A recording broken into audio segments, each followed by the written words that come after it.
The Edge of Always by J.A. Redmerski. A few months back, lying in that hospital bed, I never imagined I'd make it to today, let alone be engaged to a fiery angel and expecting a child. But here we are, Camryn and me, facing life together, just not the way we pictured. Funny how things work out, and honestly, we wouldn't trade it for anything. This old recliner, it was my dad's. Out of everything he left behind, the hefty bank account, the classic Chevelle, this worn-out chair meant the most. Camryn pretends not to mind it, but I know she does. The thing reeks of stale smoke, the cushions torn from years of his bad habits, and it creaks like a haunted house. I keep promising to get it professionally cleaned, but first we need to decide if we're staying in Galveston or heading to North Carolina. She's holding back, I can tell, and it's killing me. The shower cuts off, then bang, my heart leaps into my throat. I bolt up, the remote clattering to the floor as I sprint for the bathroom, smacking my shin hard against the coffee table. Swinging the door open, I find Camryn laughing, picking up the hair dryer she dropped. "You're worse than me," she teases, eyeing my leg. She sets the dryer down, steps closer, and presses a kiss to the corner of my mouth. Guess I'm not the clumsy one after all. My hands slide over her shoulders, one drifting down to rest on the slight curve of her stomach. 4 months in and she barely shows.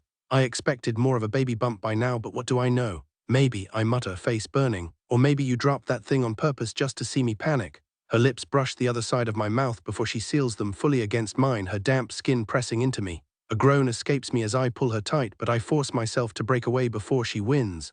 "Seriously, you've got to quit doing that." That wicked grin of hers flashes. "You sure you want me to stop?" Last time she gave me that look, I got the silent treatment for 3 days, 3 miserable, sexless days. "No," I admit, voice shaky, "just not right this second. We've got exactly half an hour before our doctor's appointment.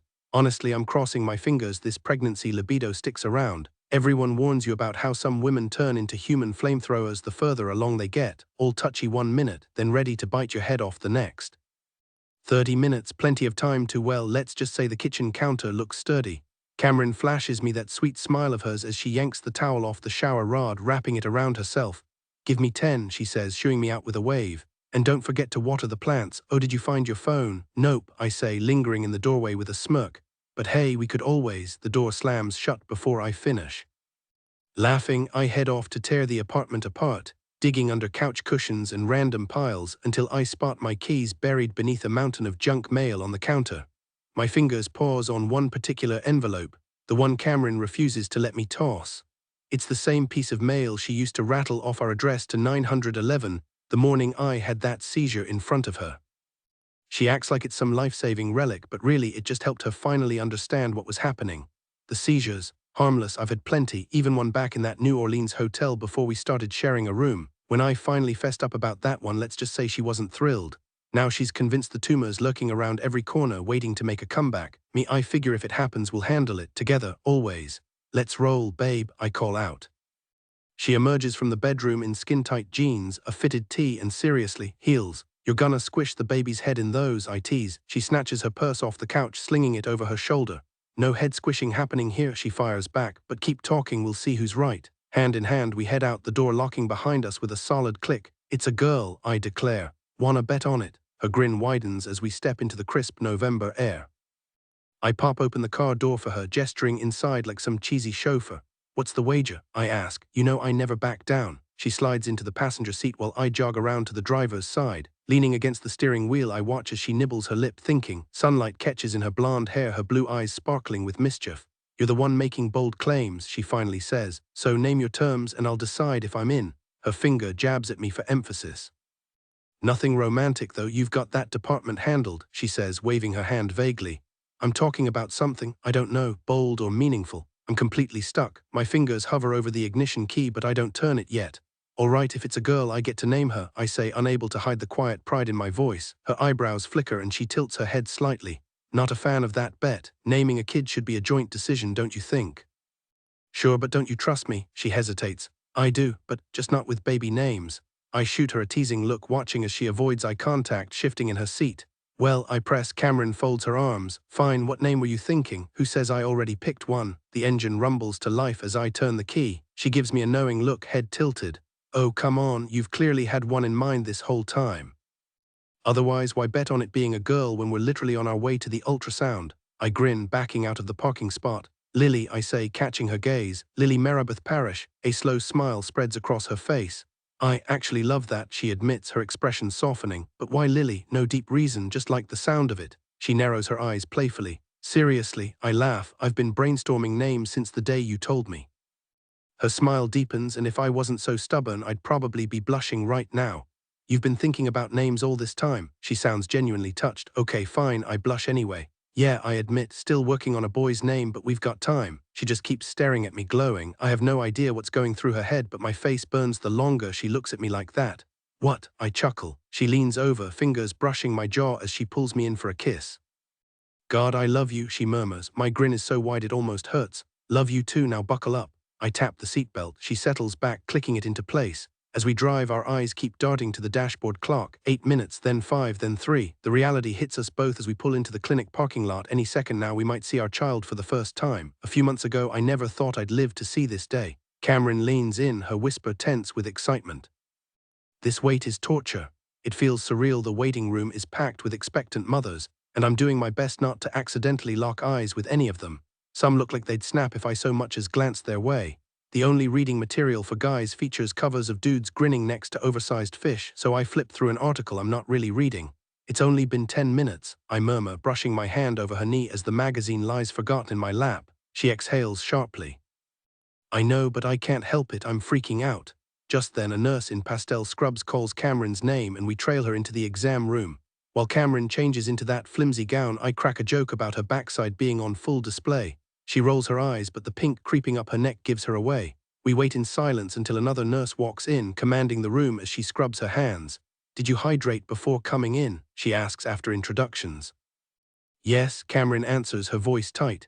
I can practically see the fear twisting inside her. What if something's wrong? I've told her 100 times it'll be fine, but logic doesn't stand a chance against maternal nerves.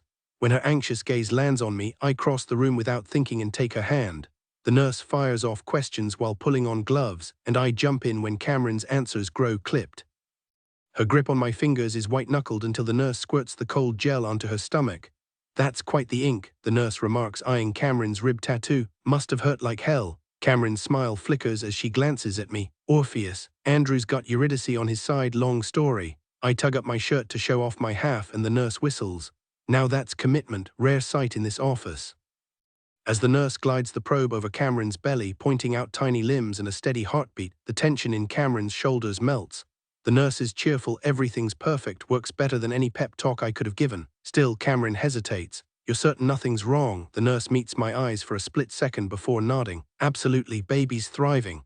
Then comes the question we've been dancing around, so ready to find out the gender.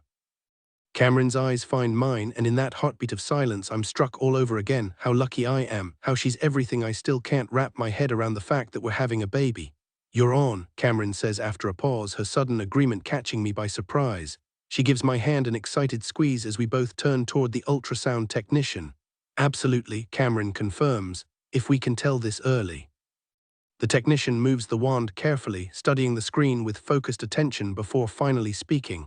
It's still early, but if I had to guess, I'd say you're having a little girl, she says. We'll confirm at your next scan around 20 weeks. I don't think I've ever seen Andrew this happy, not even that night in New Orleans when I sang with him for the first time. The pure joy on his face makes my heart race. He's always wanted a daughter, and I can see him fighting back emotion, trying to keep it together in front of the technician. Not that it mattered to me either way, all I care about is a healthy baby. But I know Andrew feels the same, even if he's clearly thrilled at the idea of a girl. He leans in, kissing me softly, his green eyes shining.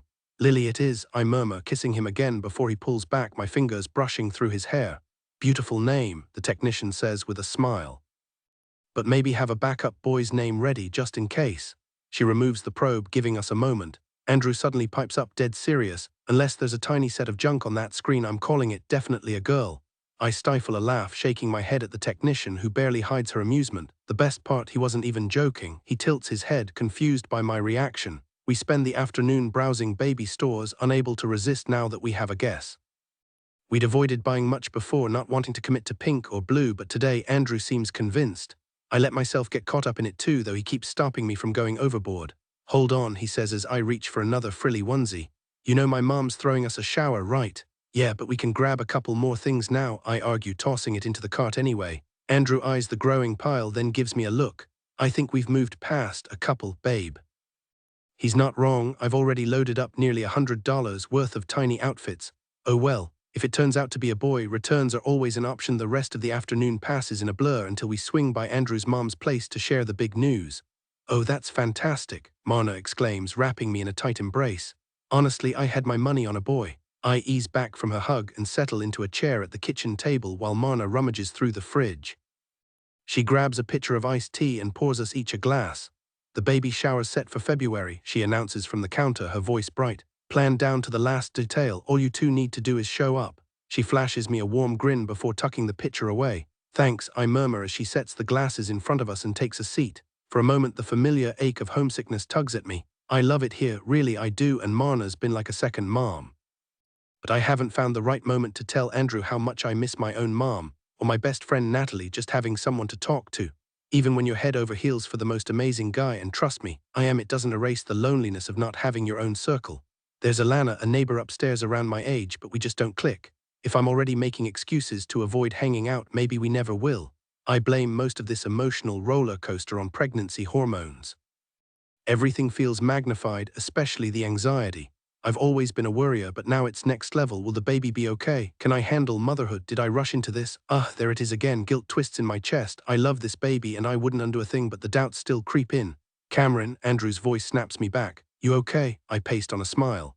Yeah, just zoning out, thinking about nursery colors, purple over pink for sure. Hey, I got naming rights, he says, squeezing my hand under his. You get full decorating control. Marna sets her glass down, curiosity lighting her face. Oh, you've settled on a name already, Andrew nods. Lily Meribeth, after Camryn's middle name. She should carry a piece of her mom. My heart swells. How did I get so lucky? Marna's eyes glisten as she looks at me, pride and joy radiating from her. Not only has her son overcome so much, but now she's getting a granddaughter. It's perfect, she says softly. I figured Aiden and Michelle would be ahead of us, but I guess life has its own plans.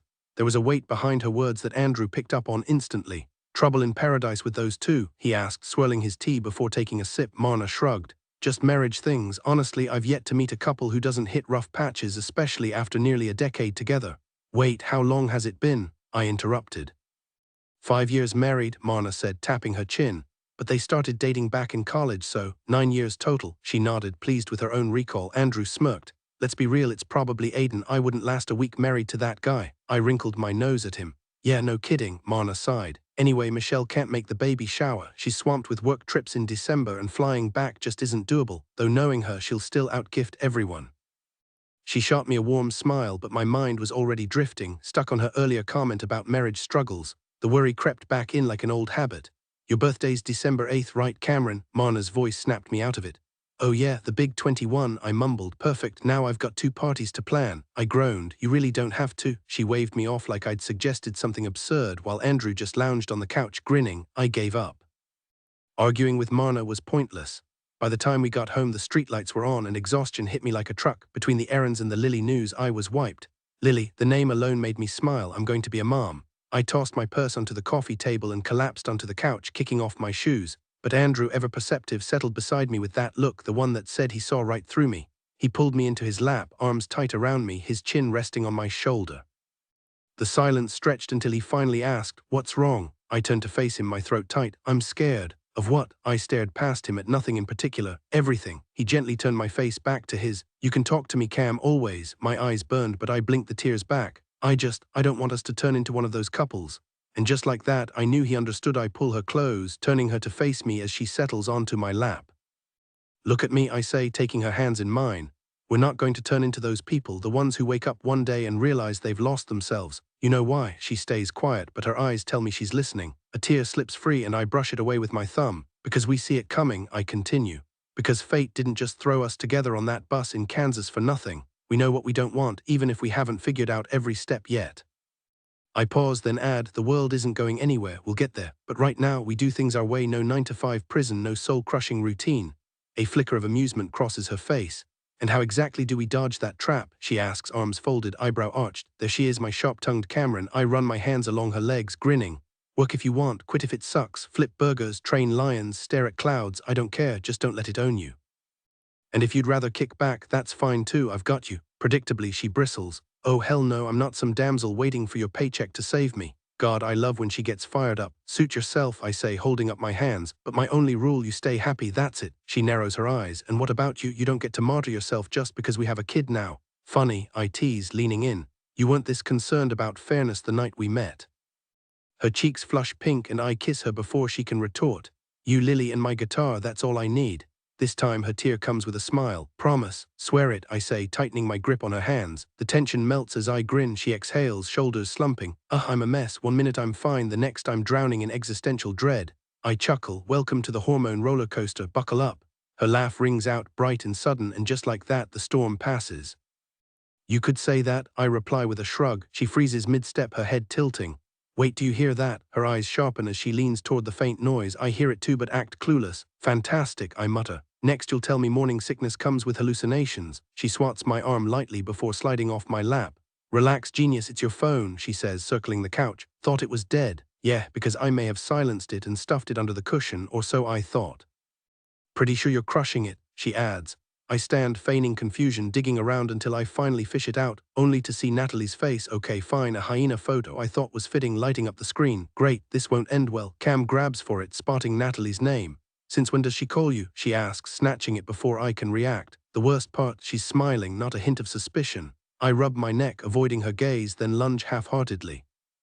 Oh, no chance, she laughs, dodging out of reach. Hand it over. She dangles it just beyond my grasp as I vault over the couch. Careful, she warns, holding up a hand. I'm carrying precious cargo here. Now she pulls the pregnancy card, ruthless. Her thumb hovers over the answer button, her grin widening as she lifts the phone to her ear. I sigh, I'm terrible at this. Hey Natalie, Cam chirps, eyes locked on me. So you and my guy, what's the deal? She listens, then rolls her eyes. Clearly, she's onto us. She knows I'd never cross that line, least of all with her disaster magnet bestie. Cam taps the speaker button. Spill now. Natalie stammers. Wow, speechless, that's a first. Cam deadpans, turning to me. My bad, Natalie blurts. Not your fault, I mutter. I forgot to mute it. Cam taps her foot. It was supposed to be a surprise, I admit. Seriously, nothing's happening, Natalie yelps. I wince at her phrasing while Cam bites her lip, fighting laughter. But she's never one to miss a chance to mess with us, all in good fun, of course. I don't buy it, Nat, she says, faux stern. What? Natalie sounds genuinely baffled. How long's this been going on? Cam presses, selling the act. She sets the phone down, arms crossed. Cam, I swear it's not like that. Seriously, I would never do that to you. Okay, yeah, Andrew is ridiculously good looking, I won't lie, and if you two weren't together, I'd probably be all over him. But come on, you know me better than that. Camryn cuts her off before Natalie can spiral into one of her infamous rants. I get it, Nat, she says, shaking her head. Natalie blinks, still looking unsure, which doesn't surprise me. Camryn grabs her phone and shoves the screen in my face, mouthing, are you kidding me? Probably about that ridiculous hyena pic. I just shrug. All right, enough jokes, Camryn says, turning serious. What's really going on here? I walk over and sit beside her. Look, I know you've been missing home. I noticed it a while back, so a few weeks ago I snagged Natalie's number from your phone and gave her a call. Camryn narrows her eyes, but I guide her back onto the couch. Yeah, he called me, Natalie chimes in, her voice trailing off as she waits for me to drop the big reveal. I thought she'd want to throw you a baby shower once we found out the gender. I tried calling your mom first, but she was still in Cozumel. Camryn nods. Yeah, that sounds about right. But she's totally in on it now, Natalie says through the speaker. We've been scheming behind your back. I couldn't wait any longer for your guy here to call me with the news, so I took matters into my own hands. Surprise ruined, sorry. No, Nat, it's perfect, Camryn says, pulling the phone closer and leaning back with a grin. Now I get to be excited about going home and the shower.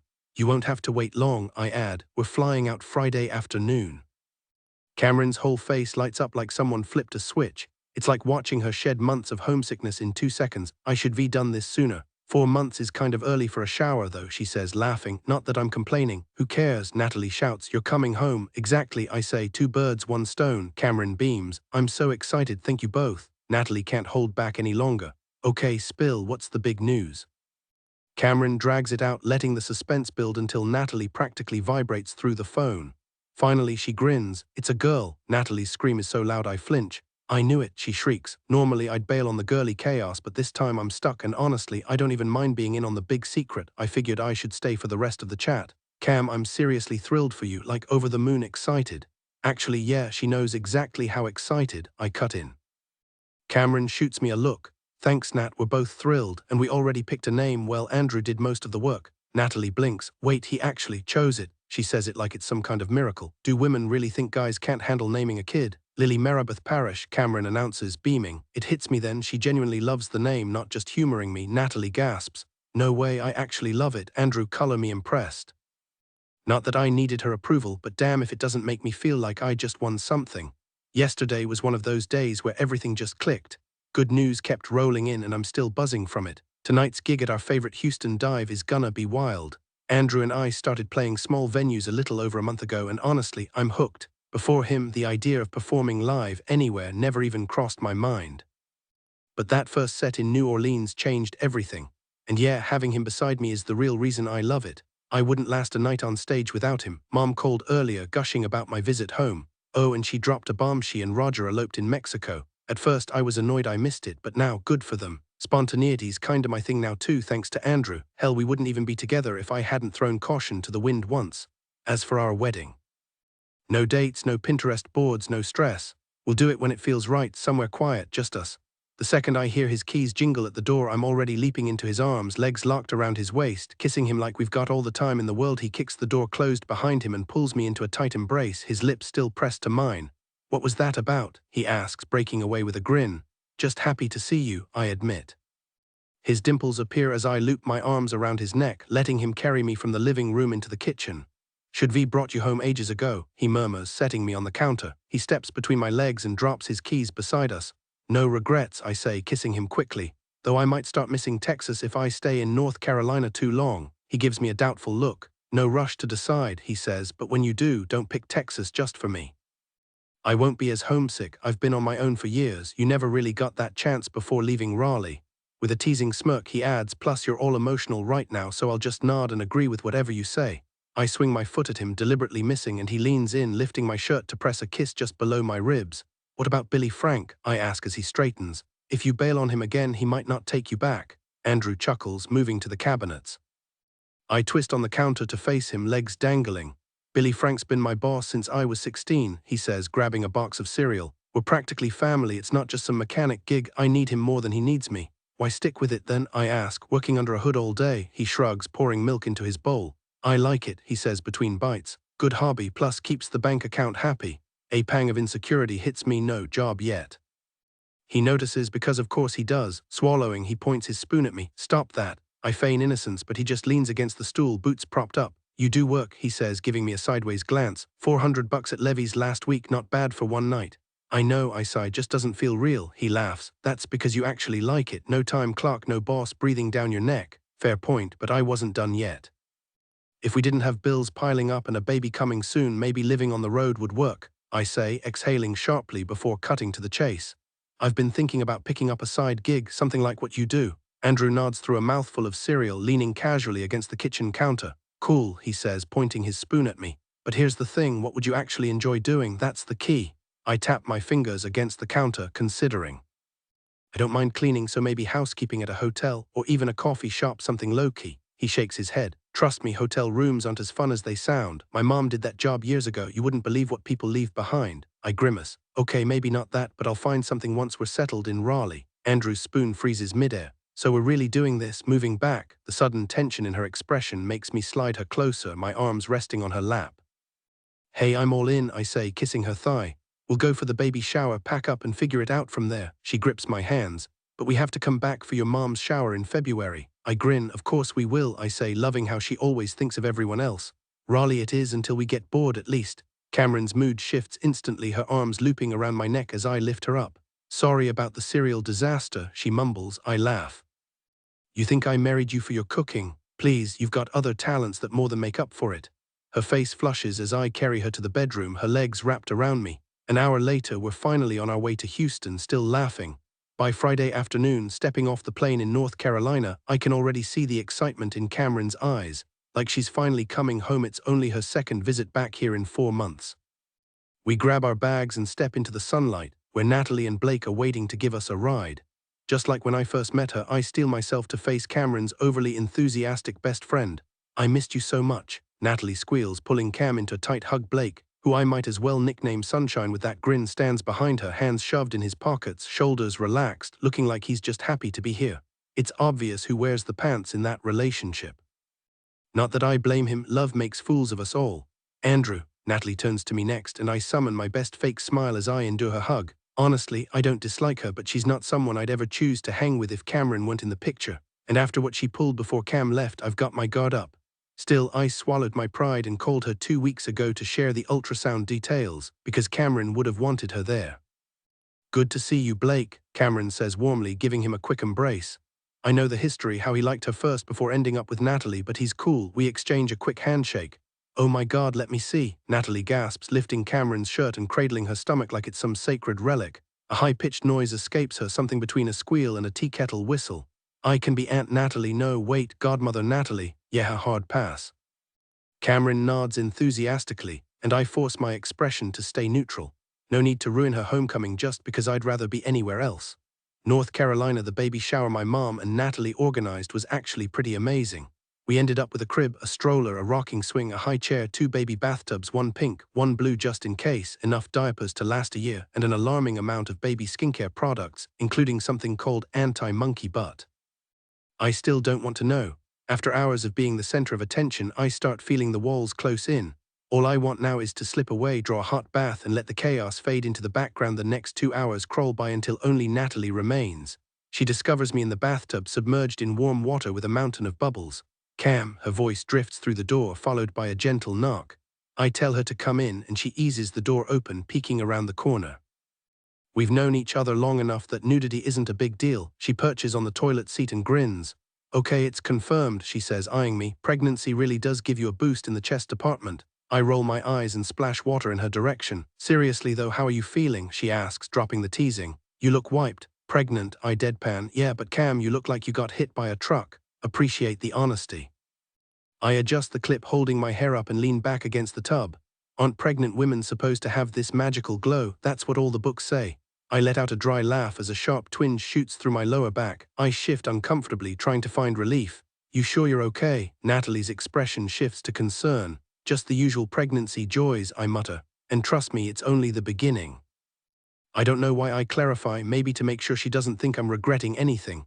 "No morning sickness yet?" she asks. "Not a single wave of nausea, but let's not tempt fate, Nat. If I had to pick between back pain and vomiting, I'd take the pain any day. So far, luck's been on my side. No weird cravings, no sudden urges for bizarre food combos. Maybe all those stories about pickles and ice cream are just myths." After drying off and hugging Natalie goodbye, I collapse onto my bed, savoring the familiar comfort. But nostalgia doesn't hit me the way I expected. I don't miss this room, this life, not really. The past is something I ran from for a reason, and I'm not eager to dive back in. Later, when Natalie and Blake head out, I choose to stay behind, exhaustion weighing me down. My body feels like it's running on empty, and the dull ache in my back lingers. Andrew slips into bed beside me, resting his head on his hand, watching me with quiet understanding. Being in his childhood bedroom with him like this gives me a guilty thrill, like we're breaking some unspoken rule. He flashes that familiar grin, and I respond with a small smile before burrowing deeper under the blanket. The autumn air carries just a slight chill, but my body won't stop shivering. I tug the covers up to my chin, gripping the soft material like a lifeline. "My dad would have banished you to the guest room by now," I joke, imagining how quickly he'd enforce boundaries if he were home. He shifts closer, his arm sliding around my waist, then suddenly pulls back, his playful mood fading as his fingers brush through my hair instead. "Okay, seriously," he says, his voice tight with concern. "You've been off since Blake and I got back. What's going on?" I press into him, exhaling. "You and Natalie are like a pair of worried mother hens." Our faces are inches apart, and I see the question in his eyes before he asks it. "So she noticed too?" I nod. "Just some aches and feeling rundown, but you two act like I'm falling apart." His smile doesn't quite reach his eyes. "Maybe you should get it checked out." I shake my head. "I'm not the type to panic over every little twinge. I had a checkup last week, everything's fine." To reassure him, I lean in and kiss him, lingering just long enough to soften the tension. He relaxes slightly, tugging the blanket aside to curl against me. I turn onto my other side, and he molds himself to my back, his warmth seeping into me like sunlight. His arm tightens around me, and I let myself sink into him, already drowsy. His lips brush my neck, and I breathe him in, the faint cedar scent of his skin, the solid weight of him against me. I can't imagine sleeping without this now. "If it gets worse," he murmurs against my shoulder, "you have to tell me." "No tough girl act." I tilt my head back, smirking. Says the guy who ignored his symptoms for months because he just knew it was hopeless. He exhales sharply, and I realize too late that the joke fell flat. "Promise me," he insists, his grip firm. "Anything weird, we go straight to the doctor." I relent not to humor him, but because he's right. This is all new to me, every twinge, every flutter. I don't know what's normal yet. By Sunday afternoon, I feel better. Maybe all I needed was a real night's sleep today. I woke up feeling more like myself. No more back pain, thank goodness. After getting dressed, I started packing my suitcase so Andrew and I would be ready for our flight back to Texas tonight. But first, I have plans with Natalie for a girls' day and I can't wait. You're really okay hanging out with Blake? I ask as Andrew pulls on a dark blue t-shirt, barely glancing at his reflection before deciding his hair was fine. He never fusses over it, just makes sure it's not sticking up in weird directions. He turns to me with a shrug. Blake's cool, we're gonna hit up a pool hall, shoot some games. He pulls me close, his hands resting on my waist. Don't worry about me, just enjoy your time with Natalie. I grin. If she ever finds out about that ridiculous contact photo you gave her, she'll murder you. Andrew's smirk widens. You've got guts, Camryn Bennett. He grips my shoulders, shaking his head like he's in awe. Honestly, I'd either collapse under the force of her personality or stab my own eardrums within an hour, maybe both. I shove him, laughing. You're terrible, guilty as charged, he says, leaning in to kiss my forehead. I tug him closer, pressing my lips to his. Just saying, he murmurs against my mouth, his fingers tracing my jaw. We've still got time if you want to. Oh, absolutely not, Natalie announces from the doorway, arms crossed, one eyebrow arched. Her dark hair falls in loose waves, and I immediately wonder how much she heard. Andrew barely hides his exasperation. He puts up with so much for me. Natalie flops onto the bed, clearly oblivious to anything incriminating. Move it, slowpoke, she declares, clapping her hands. We've got nails to paint, gossip to spill, and zero time for your distractions. Andrew's expression screams I could destroy her right now, but I shoot him a warning look. He just grins, sealing his lips shut. You feeling better? Natalie asks as I slide into my loafers, the ones Andrew insists are the ugliest shoes on the planet. I grab my brush, catching her eye in the mirror. Yeah, I say, smiling, definitely better, still not 100%, but definitely better than yesterday. Andrew turned to Natalie. Can you keep an eye on her? If she starts complaining about pain or anything, just give me a call, okay? Natalie nodded. No problem, it's not like she hasn't ignored her own health before. Remember last year when she whined about a toothache for 2 whole days before finally dragging herself to the dentist? I'm literally right here, I said, freezing mid-brushstroke. Natalie just rolled her eyes and kept talking to Andrew. Don't worry, I'll call if she so much as sneezes too much. Andrew smirked. Good, then he shot me a look. Hear that? I've got reinforcements now. Since when did Andrew and Natalie become a team? 2 minutes ago he couldn't stand her. I shook my head, twisting my hair into a messy braid before securing it with a hair tie. After quick goodbyes, Andrew and Blake heading off to who knows where, and Natalie and me leaving soon after, I braced myself for a day where any minor ache might send Natalie into full panic mode. We stopped at our usual coffee spot first, then hit the mall, making a beeline for Bath and Body Works, where Natalie had been working. She introduced me to her manager and coworkers, their names slipping my mind instantly. Her manager was friendly, even suggesting I apply if I wanted a job. Natalie jumped in before I could respond, announcing I was moving back to Texas soon. When I hesitated, she zeroed in like a detective sniffing out a lie. The second we were outside, she cornered me. Spill, now, she demanded, eyes wide. I leaned against the railing, watching the crowd below while she dropped her bags at her feet. The truth hit me hard. I missed her, missed home, but Texas had never felt right. All those days lying in bed while Andrew worked, staring at the ceiling, trying to figure out why I felt so lost. Even before we crossed the state line, I'd known it wasn't where I belonged. I had this nagging fear that our adventure would stop dead in Texas, that the thrill of life on the road with Andrew would fade into just another story once we reached the end of the line. And in some ways, it did. My throat tightens and I force myself to steady my breathing. It's not Lily's fault. I adore her and I'd never resent her for anything. The reality is life doesn't stop just because you're having a baby. Some people act like it's the end of everything, but I know it's all about how you handle it. Yeah, parenthood is tough, but it doesn't mean your dreams have to die. What really kills them is what Andrew and I have been doing without even noticing, settling. That slow, creeping kind of settling that waits years to smack you upside the head and say, hey genius, you've been stuck in the same loop for a decade. I keep staring straight ahead. I don't know what we're doing, Nat, I finally admit, turning to face her. I mean, sure, I'm going back home, but her brows knit together. But what? When I hesitate, she groans. Oh no, don't tell me Andrew's bailing. Girl, are you two in trouble? I shake my head. No, it's not that he's coming with me, it's just complicated, she smirks, grabbing my arm.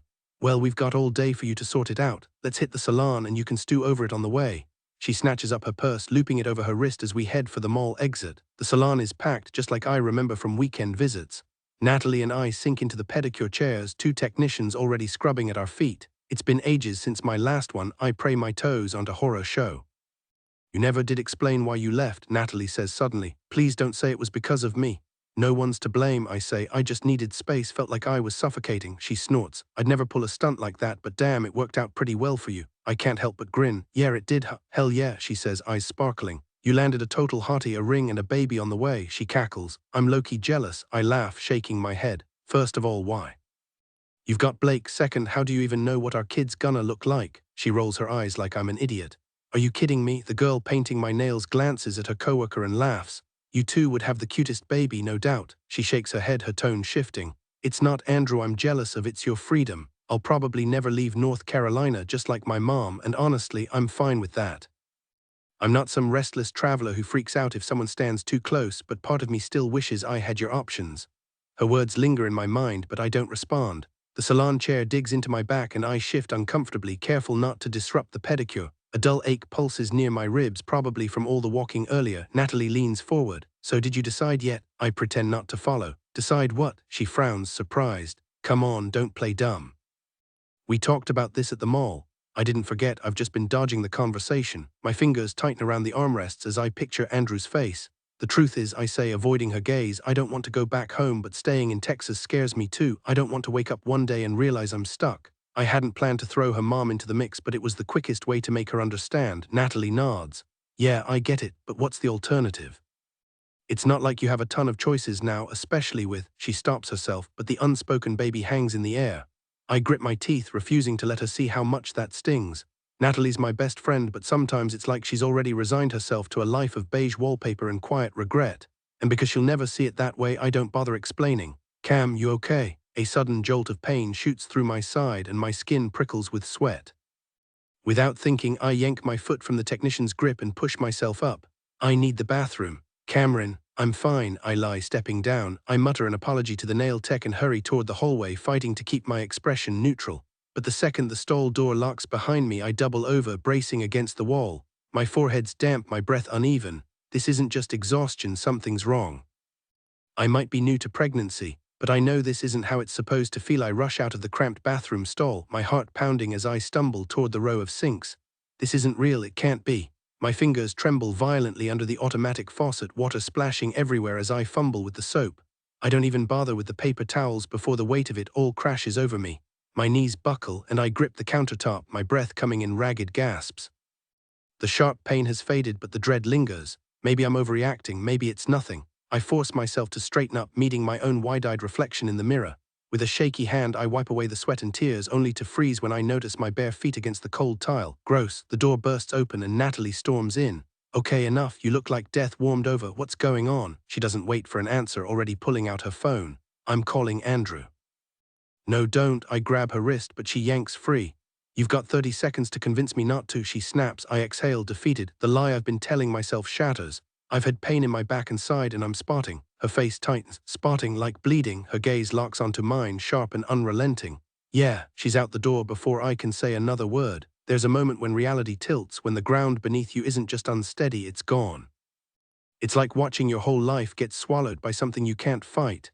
Some people get one of these moments in a lifetime. Me, I've had enough for a dozen people. Now I'm curled into a stiff hospital bed, the thin blanket doing nothing to stop the chill. Natalie's pacing, her heels clicking like a metronome, counting down the seconds. Where the hell are they? She mutters, then stops abruptly, her expression shifting. She pauses, turning to me with a hopeful expression.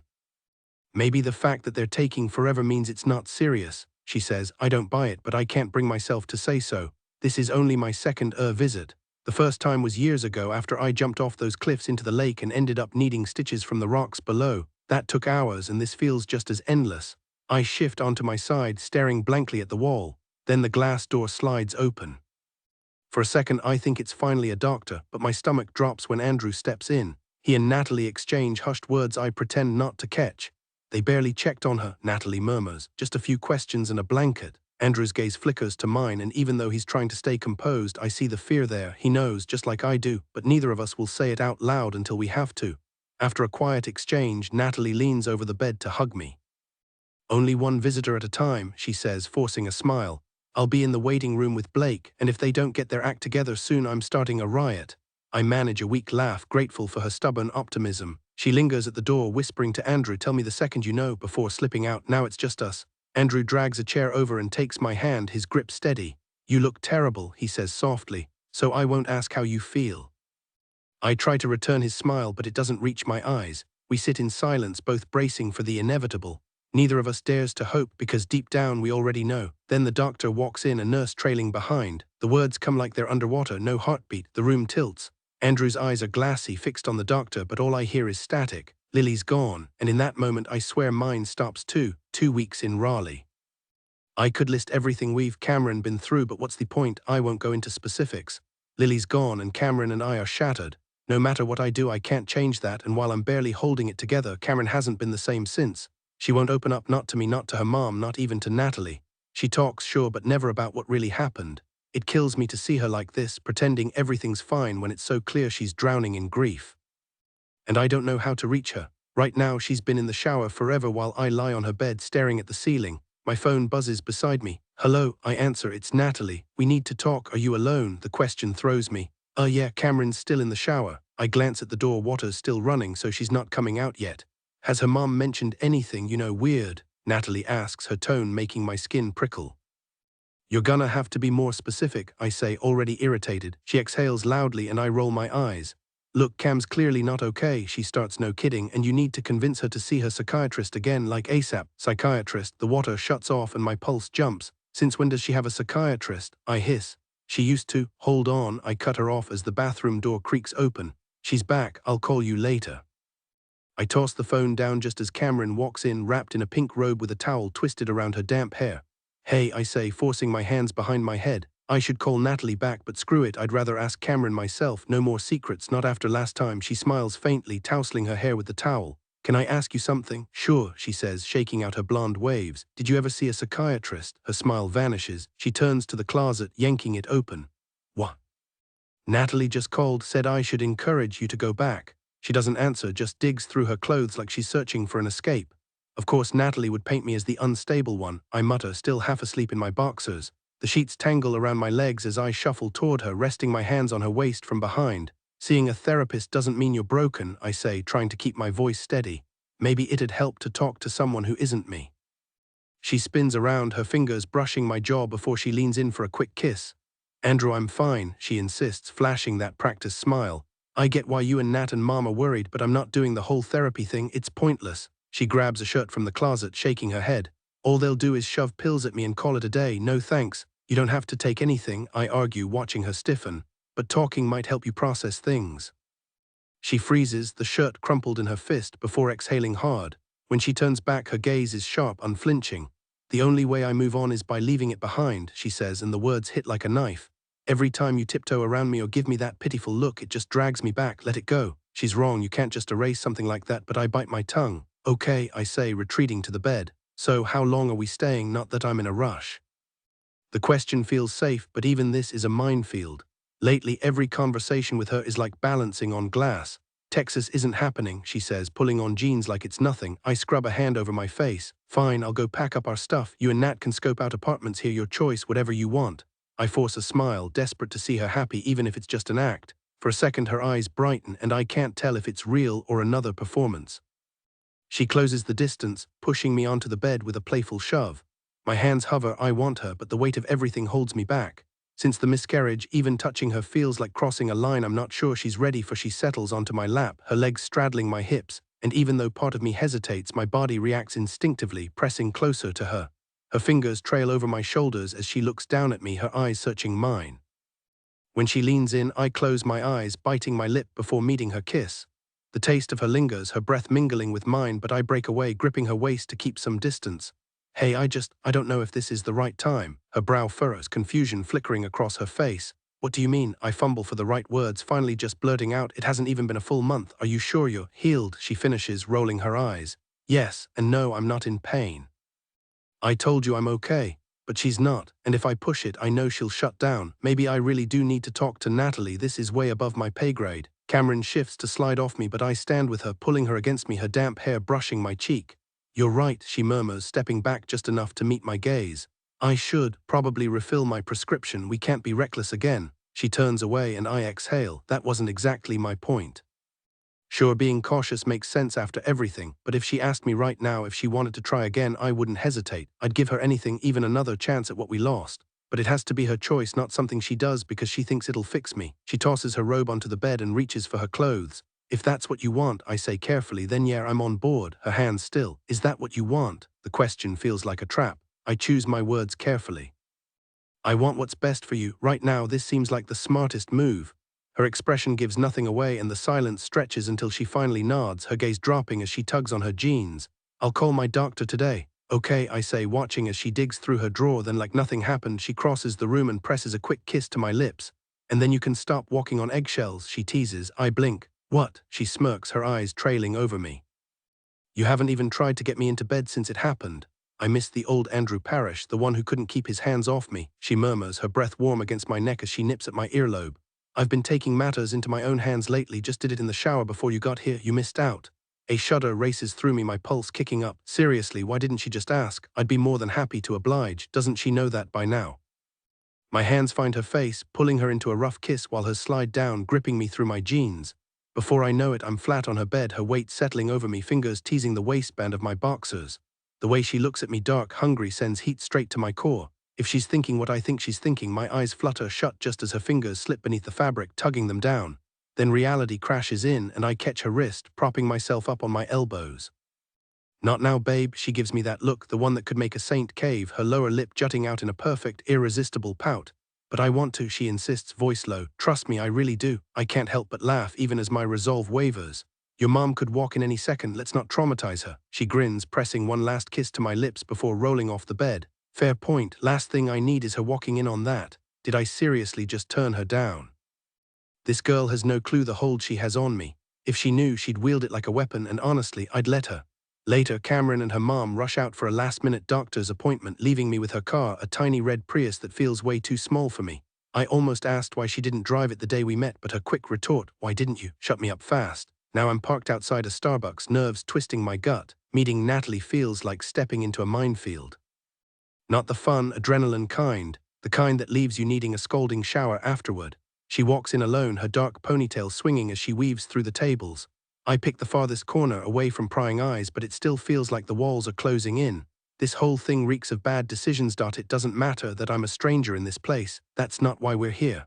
I tried to get her to just say whatever she needed over the phone, but she refused. Now she's sitting across from me, her purse thumping onto the table as she drops into the chair. Relax, she says, flashing a grin. I won't bite. Maybe not, but I'd bet you don't have to fake it with me, she cuts in before I can finish.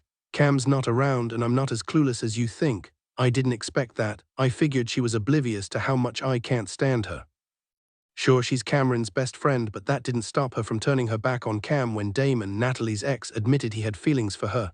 She left Cam hanging when it mattered most. Unforgivable. I push back from the table, arms folded. Since we're being real, why don't you tell me what your deal is? That throws her. Her eyes widen then narrow and she chews her lip like she's holding back frustration. Excuse me. She mirrors my posture, tilting her head so her ponytail swings to the side. You know exactly what I mean, I say. If you don't, then maybe you are as clueless as I thought. I'm not usually this harsh, but she started this. She's the one who sat down and forced the conversation. The realization hits her. I see it in the way her expression shifts, the flicker of understanding darkening her eyes. Fine, she mutters, looking away. I messed up with Camryn and I'll never stop regretting it. But she forgave me, so why are you still holding a grudge? You barely know me. She's right about that. I don't know her, but I know enough. At least I can face Natalie. Damon, that's another story. I'd rather have him in this chair instead of her. The thought of knocking that smug look off his face almost makes me smile. But this isn't about me, she says, that same infuriating grin back in place. Let's get to why I called you here. I give a short nod and let her talk. Cam and I have been through everything together, she says, leaning in. Her grandma's death, Ian's accident, Cole's trial, not to mention her parents' divorce, all of it in just 3 years. She leans back, arms crossed again. Life's kicked her down more times than I can count, Andrew, and honestly, she deserves better. She throws her hands up. But God forbid I ever say that to her face. The last time I tried to compliment her, she snapped at me like I'd insulted her. Trust me, pity is the last thing Camryn wants. She's got this stubborn belief that no matter how bad things get, someone else always has it worse. Natalie rolls her eyes, and I know exactly what she means. I saw it myself when Camryn and I were traveling, how she'd dodge her own pain like it didn't exist. What Natalie doesn't realize is that I actually got through to her a little. It's satisfying in a way knowing I made progress in just a couple of weeks when her so-called best friend couldn't in years. She just bottles it all up, Natalie continues. Always has. There's so much hurt and anger she's never dealt with, and now after everything with the baby. Her voice trails off, her expression darkening. I'm really scared for her, Andrew.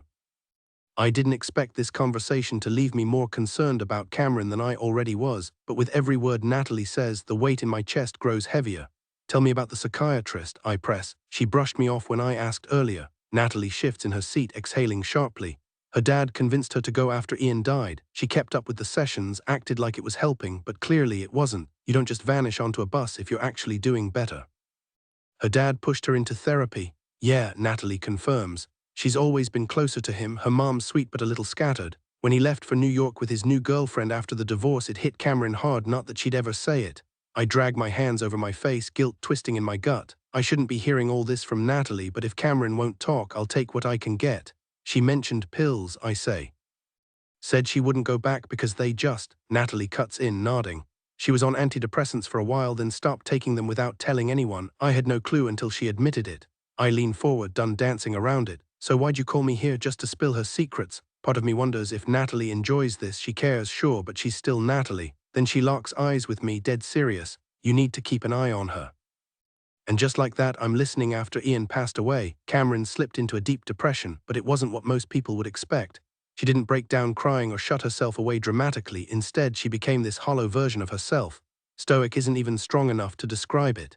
She stopped hanging out with me, lost all interest in school, and completely abandoned our college plans, the ones we'd been dreaming about since freshman year. It was like she'd erased the future overnight. When I asked what she was thinking about, Natalie shrugged. Who knows, she barely talked about it. But when she did, it was always these wild, out-of-nowhere ideas like dropping everything to backpack through Europe or South America. And sometimes she'd say she just wanted to feel something again, which freaked me out. How do you just stop feeling? She waved it off like it was nothing, but then her expression softened. Then you showed up and suddenly she was back, better than ever, that night in New Orleans. I could tell something had shifted. She's different with you, happier, more alive. She hesitated before adding, you're the best thing that's ever happened to her. And if I what? I pressed, but she clammed up, suddenly avoiding my gaze. I don't know, she lied. Just keep an eye on her. She needs you. Like I didn't already know that, but hearing it laid out like this, it made me desperate to get to Camryn now. I shoved my arms into my jacket and stood ready to bolt. You're seriously leaving? Natalie asked, standing too. Yeah, I've heard enough. Please don't tell her. I cut her off. I won't lie to her. If she asks, I'll tell her everything. Natalie exhaled sharply but nodded. Fair, just, I'm not worried about her being mad at me. I'm worried about how she'll take it. This time I believed her. Later, I was sprawled on the couch when Cam and her mom walked in from her doctor's appointment. I straighten up on the couch, suddenly hyper-aware of how out of place I feel in Camryn's mom's living room. The TV remote clinks against the wooden coffee table as I stand to meet her. So how'd it go? The words come out stiff, forced. God, I hate this tension. We really need our own space, or at least a hotel where we don't have to tiptoe around. Camryn's expression softens as she steps closer. Fine, she says, pressing a quick kiss to my cheek. Got what I needed. What about you? Bet you turned heads cruising around in that eco-friendly ride all day. She smirks and I feel heat creep up my neck. Behind her, her mom offers me a thin smile before disappearing into the kitchen. It's that same pitying look Camryn mentioned earlier, the one that practically shouts she's barely holding it together and poor kids. Now I get why it drives Camryn crazy. Not much, I admit. Though I did survive a Starbucks interrogation with Natalie, or as I like to call her, Shenzi. Camryn's brow furrows. Shenzi, I wave it off. Inside joke, point is she ambushed me to talk about you, she's just concerned. Camryn rolls her eyes and stalks toward her bedroom, tossing her purse onto the bed. Let me guess, she says, voice sharp. She fed you some sob story and made it sound like I'm one bad day away from a breakdown. I hover in the doorway, rubbing the back of my neck. Maybe I shouldn't have gone, but she kept pushing and I wanted to understand. She whirls around. Understand what? The edge in her voice stings. That you've been through hell and stop. She cuts me off with a raised hand, then grabs mine, her grip firm. Andrew, listen, the only thing making this harder is everyone treating me like I'm made of glass. We just talked about this. Look at me. I do. She's not slumped or teary, just fierce. Do I seem broken to you? No, not even close. How many times have I laughed this week? Plenty. Have I once acted like I'm hiding some big secret pain? I swallow. No. Her fingers brush my cheek featherlight, then promise me something. Normally I'd jump to say yes. This time I pause. Her hand drops when I don't answer right away. Depends, I finally say. She doesn't argue, but the hurt flashes in her eyes. Just promise we'll find our way back to us. That's all I want. I miss those wild days with you, the passion, your laugh, that unstoppable energy you had for life. Do you ever think about hitting the road again? I ask, and instantly her expression shifts like I've crossed some invisible line. Her gaze drops, and for a second it's like she's somewhere else entirely. Camryn, do you miss it? Now I need to know even more because her reaction isn't what I expected. When she finally looks up, there's something in her eyes that makes me uneasy, like I'm staring into a place I don't belong. She stays quiet, like the words are stuck. Frustrated, I push forward. We could go now, I say, gripping her arms. Maybe that's exactly what we need. The idea takes hold, and suddenly I'm grinning like an idiot, just imagining us, no plans, no rules, just the open highway like we always talked about. It feels electric. Hell yes, this is it. But then she shuts it down. No, flat, final. What? Why? I'm stunned. She just walks away like it's nothing. There's nothing stopping us anymore. Then it hits me, and she says it before I can. Andrew, she sighs, her voice gentle but firm. If we did this now, it would always feel like we were running from something. Because of the baby, it wouldn't be right. Not yet, maybe not for a long time. I nod, forcing a smile. Okay. I move closer, trying to show her I'm with her no matter what. She exhales, shaking her head. So how much did Natalie exaggerate my mental state today? I chuckle, sprawling across her bed. Level yellow, barely a blip, but she full-on red. Camryn rolls her eyes, digging through her shopping bag. Let me guess, she gave you the whole sob story, the depression phase, the unfair life, she air quotes, peeling tags off a stack of new underwear. News flash, everyone goes through crap. Loss, heartbreak, whatever, it's not some tragic backstory. Babe, I cut in, remember what I told you in New Orleans? She smirks, tossing the tags in the trash. You said a lot of things. Pain isn't some kind of twisted contest, I say, watching her reaction. I remember, she replies, reaching for the underwear scattered across the bed. I grab a few before she can, holding up a delicate pink pair with a smirk. These are nice, I tease, but she yanks them from my fingers. Anyway, she continues, ignoring my antics as I snatch two more. Can we drop this conversation? She takes the last pairs from me, shoves them into her dresser, then climbs onto my lap, knees sinking into the rumpled blanket. My hands glide over her thighs, warm and familiar. Let's go out tonight, she suggests, tilting her head. What do you think? I bite my lip, considering. Sure, where to? Her grin is bright, like she's been plotting this all day. And damn, it's genuine. Maybe Natalie's guilt trip isn't getting to her after all. The underground, she says, with Natalie and Blake. I stiffen. The place where that jackass kissed you on the roof. Yep, she sings, shifting in a way that makes it hard to focus. But he's locked up now. Natalie's been texting me about it. She really wants us there. Or she's just trying to make up for being a flake, I mutter. Camryn shrugs. Could be. Live music sounds fun for once, no performing, just watching. She leans against me and my hands settle on her waist, pulling her closer. When our lips meet, I hold her tight, savoring the moment before whispering, fine, the underground it is, then tomorrow I'm heading back to Texas to pack. You're okay with me staying? She asks, fingers lacing through mine.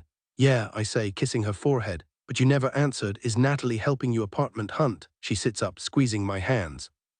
I'll figure it out right now, let's just focus on tonight. I tug her back down, murmuring against her lips, you're everything to me, don't ever forget that. Her breath hitches as she shifts slightly, whispering, I won't. She brushes her lips against mine, whispering just before our kiss, but if I ever forget, promise you'll find a way to bring me back. My fingers trace the curve of her cheeks as I hold her face, drinking in every detail. Always, I murmur before pulling her into a kiss that feels like coming home. It's been ages since I stepped foot in a place like the underground. At 25, I shouldn't feel ancient, but that club had a way of making me question my life choices. I've been too comfortable at low-key spots like the Rusty Anchor where the music doesn't leave your ears ringing for days. Don't get me wrong, I love metal, but give me the classics over whatever that was tonight. Camryn and I tagged along with Blake and Natalie to watch a band called 69, real creative, butcher their set while the lead singer sounded like a bear with a sore throat. The crowd ate it up, though I'm pretty sure half of them were too wasted to tell the difference. I stayed sober, playing designated driver, and honestly, I didn't mind. Camryn needed this, needed to let loose after everything. I'm proud of her for pushing through when I half expected her to shut down completely. Losing Lily wrecked us both, but right now Camryn's the one who needs me present. The crisp November air is a relief after 3 hours in that sweatbox of a venue. You good to walk? I ask, keeping my arm snug around her waist. She leans into me, tucking her hands into her coat sleeves. Yeah, she says, voice muffled against my shoulder. You actually cut me off before I turned into a disaster this time. No repeat of New Orleans. She tilts her head up and I catch her smirk in the dim streetlight. You remember that night, right? Like it was yesterday, I say, pulling her closer. Even if it wasn't, I'd never forget a single second with you. She laughs softly, resting her head against me again. You're impossible to forget, I add, nudging her playfully. I woke up once that night, she admits, her voice quiet. Saw the bathroom floor and had no clue how I got there. Then I felt you behind me, holding me, and I didn't want to move. Not because my head was pounding, though it definitely was, but because you were there. Yeah, I say, lost in the memory for a beat. We walk like that, wrapped up in each other against the cold, until we finally reach the gas station where the car waits in the empty lot. I crank the heat up as high as it goes while steering Camryn's mom's sedan back to the house, regretting not just booking a hotel room for the night. The moment we pull up, Nancy's car in the driveway kills that fantasy. Don't get me wrong, her mom's cool, but privacy is non-existent here. No walking around half-dressed without feeling like you're on display. Camryn stumbles a little when I help her out of the car, so I keep an arm around her just in case. She's definitely feeling the drinks, but still coherent, laughing as she shrugs off her coat and flings it toward the rack in the entryway. I follow suit, tossing mine beside hers. The house is silent except for the hum of the fridge, the only light coming from the soft glow of a hallway nightlight and the dim fixture above the kitchen island. Then Camryn's hands are suddenly on me, fingers digging into my chest as she backs me against the wall. Her mouth crashes into mine, tongue slipping past my lips before I can even react. I catch her bottom lip between my teeth, just enough to make her gasp, and she retaliates by popping the button on my jeans like it's nothing. The zipper follows, her hand sliding down before I can protest. God, I've missed this, I mutter against her mouth, my grip tightening on her hips. She smirks, pressing harder against me, then stop talking. I pull back just enough to breathe. Your room now. Relax, she murmurs, lips brushing mine. Mom's working late, took Roger's car. That's all the confirmation I need. I lift her off her feet, carrying her down the hall while she tugs my shirt over my head. By the time we hit the bed, she's already working on my jeans, kicking them off as I peel away the last of her clothes. The second I'm between her thighs, any thought of taking it slow evaporates. She arches beneath me, breath hitching when my fingers trace the edge of her panties. I don't bother teasing, I'm past that point. My mouth finds her skin and she gasps, fingers twisting in the sheets as she tries to squirm away, but I'm not letting her go anywhere. Not tonight. Her fingers twist into the sheets as she arches back, her hair spilling over the edge of the mattress. My hands anchor her hips, thumbs pressing into the soft curves of her thighs as I taste her, slow then urgent, until her breath hitches and her legs tense around me. Just as she's about to break, her fingers knot in my hair, dragging my mouth away. I blink up at her, her body a landscape of flushed skin and trembling restraint. She cards her fingers through my hair, quiet like she's weighing a decision. The pause stretches, thick with something unspoken, anticipation, maybe fear. My pulse hammers, torn between surrender and the raw urge to take control, to flip her over and lose myself in her. Then she shifts, tilting her head with a look that's equal parts curiosity and challenge. There's a fragility in her eyes I've never noticed before, a vulnerability that makes my chest tighten. Before I can speak, she tugs me up, guiding me onto my back. Her lips trace a slow path up my stomach, each kiss a tease until she settles over me, all heat and deliberate friction. A groan tears from my throat as she sinks down, agonizingly slow, her smile anything but innocent. She sets the pace and I let her, even as every nerve screams for release. But then shit, a jolt of panic. I yank back at the last second, my breath ragged. Camryn doesn't flinch. Instead, she leans in, her chest barely brushing mine, and takes me in her hand until the tension snaps. Afterward, she collapses against me, her heartbeat wild against my ribs. I drag in air, arms splayed wide before pulling her close, my lips grazing her hair. She's quiet, her warmth seeping into me, and for the first time I realize how much I've held back, not just tonight but always. Not out of fear of breaking her, but of breaking us. And somehow that's worse. I adore how deeply he cares for me, though I hope his protectiveness doesn't last forever. For now, I won't push him. I need to show him I can stand on my own before he'll relax around me, and I get that. Lifting my head from his chest, I meet his gaze with a soft smile. Part of me wonders if he'll explain why he hesitated earlier, maybe admit he wasn't sure if he should have stopped, but he stays quiet. Maybe he's waiting for me to say something first. Instead, I break the tension by shifting playfully against him, laughing. Give me a minute to recover, okay? He grins, giving me a teasing swat, and I yelp dramatically, pretending it hurt before squirming again. Seriously, quit it, he warns, dimples flashing. I ignore him and he narrows his eyes. You testing me? One more move and you'll regret it. Naturally, I do it again, and instantly regret it when his fingers find my ribs, tickling mercilessly until I'm breathless with laughter. I warned you, he says deadpan, though his eyes spark with mischief. Should have taken me seriously. Okay, I surrender, I gasp, writhing as he finally eases up. He studies me, lips quirking. Promise to behave. I promise on my grandma's famous apple pie. With a final lighter poke, he relents, then pulls me close, his touch shifting to something tender. His lips brush my shoulder, then my collarbone, slow and sweet. Better now, he murmurs. I nod, melting into him as the room fills with quiet warmth. The next morning, sunlight spills across the sheets and I blink awake, surprised my head isn't pounding. Last night's single cocktail clearly didn't do much damage until I spot the clock. My stomach drops. Andrew, I jostle him urgently. He groans, tugging me back down, but I shove his arm away. Up now, you're way past airport time. You missed your flight. His eyes snap open, mirroring my own reaction moments ago. The realization hits him like a wave, and suddenly he's scrambling out of bed, standing there completely bare.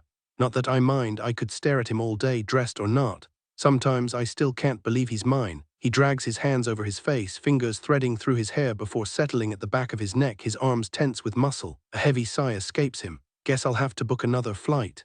I grab my robe from the floor, ready to head to the shower. Not that I'm complaining about extra time with you, he says, stepping closer. Honestly, Andrew, I say, cinching the robe around me, I was kinda looking forward to having the place to myself. I bite back a grin, keeping my back to him. The silence stretches until he finally speaks. Wait, are you serious? The disbelief in his voice cracks me up. I spin around and kiss him. Of course not. Maybe I was the one who turned off the alarm last night. Maybe this was my evil plan all along. His grin widens as he kisses me back before grabbing his boxers. Did you? He asks, pulling them on. Nope, but I'll keep that idea for next time. Wanna join me in the shower? A knock at the door cuts him off. Andrew tenses, quickly sitting on the bed and yanking the blanket over his lap. I open the door to find my mom perfectly put together in her pastel pink top, cheeks flushed to match. You awake? She asks. I resist the urge to roll my eyes. Yep, wide awake. Her gaze flicks to Andrew. She's made it clear she's worried about another pregnancy, but come on, did she really think we wouldn't? Not happening. Want to come with me to Brenda's today? Hard pass. Love my aunt, but her house smells like an ashtray. Can't. Hanging out with Natalie. Total lie, but whatever. She glances at Andrew again. Thought he was leaving this morning. I tighten my robe. We overslept. He's catching a later flight. She nods, giving him another tight smile. Awkward. She likes him, but she's still adjusting to him being in my room, even after 2 weeks.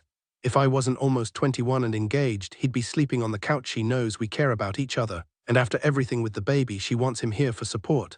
But the tension lingers for all of us. Andrew and I really need our own space soon, somewhere in Raleigh. The thought presses down on my chest like a weight. Once my mom leaves, I glance at Andrew, who's fidgeting with the sheet over his lap, his expression uneasy. Shower with me? I ask again, but his hesitation is obvious. He shifts uncomfortably. I'll grab one after you. I smile at his awkwardness, then soften. I'll start apartment hunting this weekend, promise. He stands, shoving his hands in his pockets. Just say the word if you want me to tag along. I only mentioned Natalie in case you wanted a second opinion. You know, girly stuff like curtains and paint colors. I snort. Definitely not drapes. Drapes are for people who hire decorators or have too much money. He rolls his eyes as I head down the hall to the bathroom. It's like I'm two different people, one version with him laughing and light, and another when I'm alone, like a shadow's flipping a switch in my brain. Happy, not happy, repeat. Under the scalding water, I sink to the tub floor, knees tucked tight. My mind drifts, apartment listings, last night's blur at the underground, the laundry pile waiting. The soap's logo is barely visible now. When the water turns lukewarm, I snap out of it, realizing how long I've been zoning out. I skip shaving, step onto a towel instead of the scratchy rug, and catch my reflection. 14 toothpaste flecks dot the mirror. Rummaging through the medicine cabinet for Advil, my fingers brush a prescription bottle.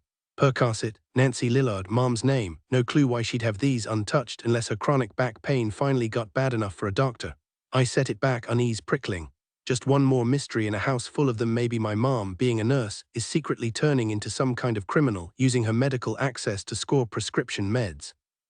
But that doesn't make sense. This bottle's been sitting here for a month untouched.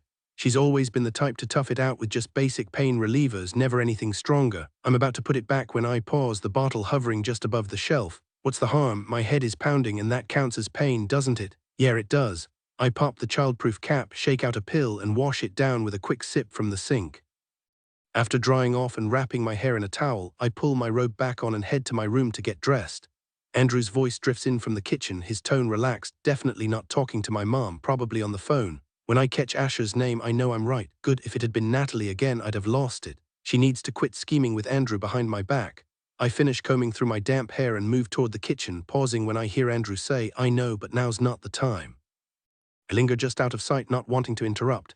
Yeah, she's doing better, not as rough as that first week. Peeking around the corner, I see him leaning against the counter, phone pressed to his ear. He nods along, and I'd bet anything it's Aiden on the other end.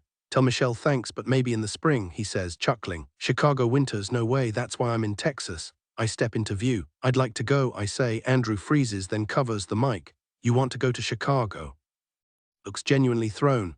Yeah, I say, grinning, could be fun. For a second he just stares like he's trying to figure out if I'm serious, then his expression shifts, a slow smile spreading. "Okay," he says, lifting the phone again. "Aiden, I'll call you back." He hangs up and studies me. "You sure? I figured you might want to stick around here for a bit," Andrew said as I wandered into the kitchen and grabbed a carton of orange juice from the fridge. "Nah, I'm good," I replied, taking a quick sip. "Sounds like Michelle's behind this whole thing." He gave a single nod. "Yeah, Aiden mentioned she's been concerned about you, offered to let us crash at her place for a few days if we wanted to visit." I set the juice down on the counter. "Concerned, that's sweet, but I don't need another Natalie situation on my hands." Andrew shook his head. "Michelle's nothing like Natalie. Seriously, she's solid." "Wasn't implying she was," I said. "I know," he said, "but trust me, she's cool." I did trust him. Michelle was decent. Then out of nowhere, a wave of dizziness hit me. My head felt unsteady, like it wasn't fully attached, and a tingling sensation spread from my toes to my scalp. I gripped the edge of the counter to steady myself. "Whoa." I blinked hard, trying to clear my vision. Andrew shot me a look. "You okay?" A grin stretched across my face so wide I could feel the air hitting my teeth. "Yeah, totally fine." He tilted his head, studying me. "Haven't seen you smile like that since I put that ring on your finger." His own smile was faint, mostly curiosity. I held up my hand, admiring the simple silver band, no diamonds, no flash, just under $100. Not exactly the kind of ring most brides would gush over. I'd spotted it in a tiny shop in Austin, sunlight catching the delicate engraving. "I love this," I'd said, turning it in the light. "It's understated, but there's something about it." The shopkeeper had tucked it back into the case. "Not into the whole big rock thing," Andrew had teased. "No diamond so huge you need a forklift to carry your hand around." Laughed. "Nope, those just scream, look how much I spent." We stepped outside, my fingers lacing with his as we turned toward the cafe. "You're the one who said it first, remember?" "Said what?" I leaned into him. "Simple is sexy. That day at your dad's place when you went off about me wasting time on makeup." He'd pulled me closer, grinning. "Yeah, I did say that, and it's true. Beautiful too," I'd said. The next day he came home with that same ring in his palm. Andrew dropped to one knee in that dramatic way of his, turning a classic proposal into something uniquely his own. "Camryn Marabeth Bennett," he began, his voice thick with emotion, "most stunning woman on earth and mother of my child, will you marry me?" I arched an eyebrow, fighting a grin. "Just Earth." He pretended to consider it. "Well, until I meet the competition from Mars." We both cracked up, but then his expression shifted, and suddenly the air between us felt heavier.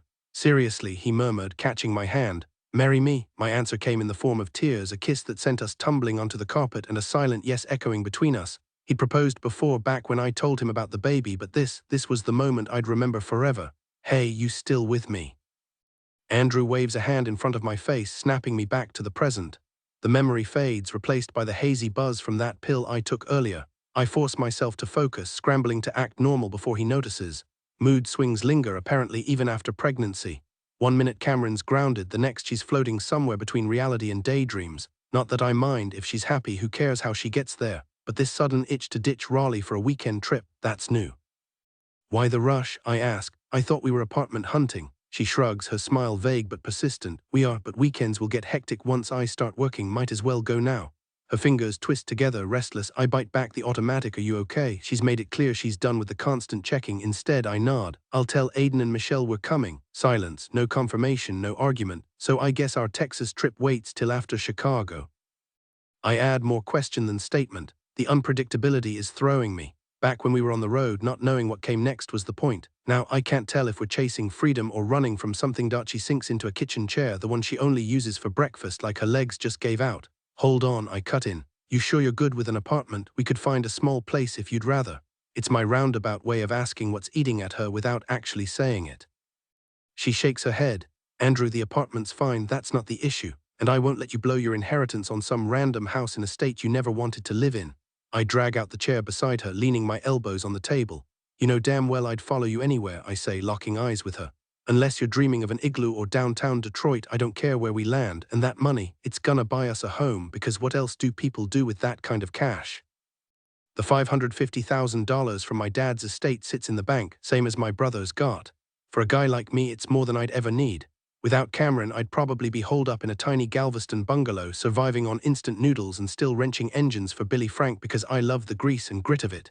Camryn's the same, stubbornly independent, which usually works for us, but her refusal to let me take care of her, that's the one thing that grates. She wouldn't even let me cover the emergency credit card bill from her bus trip when we met, paid it off herself with our gig money from levies. "Chicago first," I say, standing abruptly.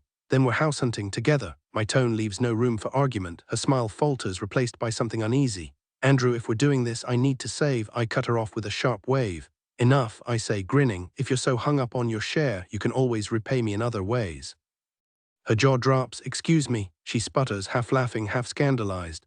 I am not. She slaps the table for emphasis, though it's more to steady herself. I just wink and walk away before she can retaliate. Guess you had that coming, I call over my shoulder as I reach the den doorway. She hasn't moved an inch, probably still frozen in disbelief. And let's be clear, you're exactly what I say you are. My voice echoes down the hall as I put distance between us. No shame in being my +1 when it counts. I hear the sudden rush of footsteps and bolt through the den, vaulting over the couch like some action hero before bursting out the back door. Her laughter rings behind me, sharp and bright as she gives chase.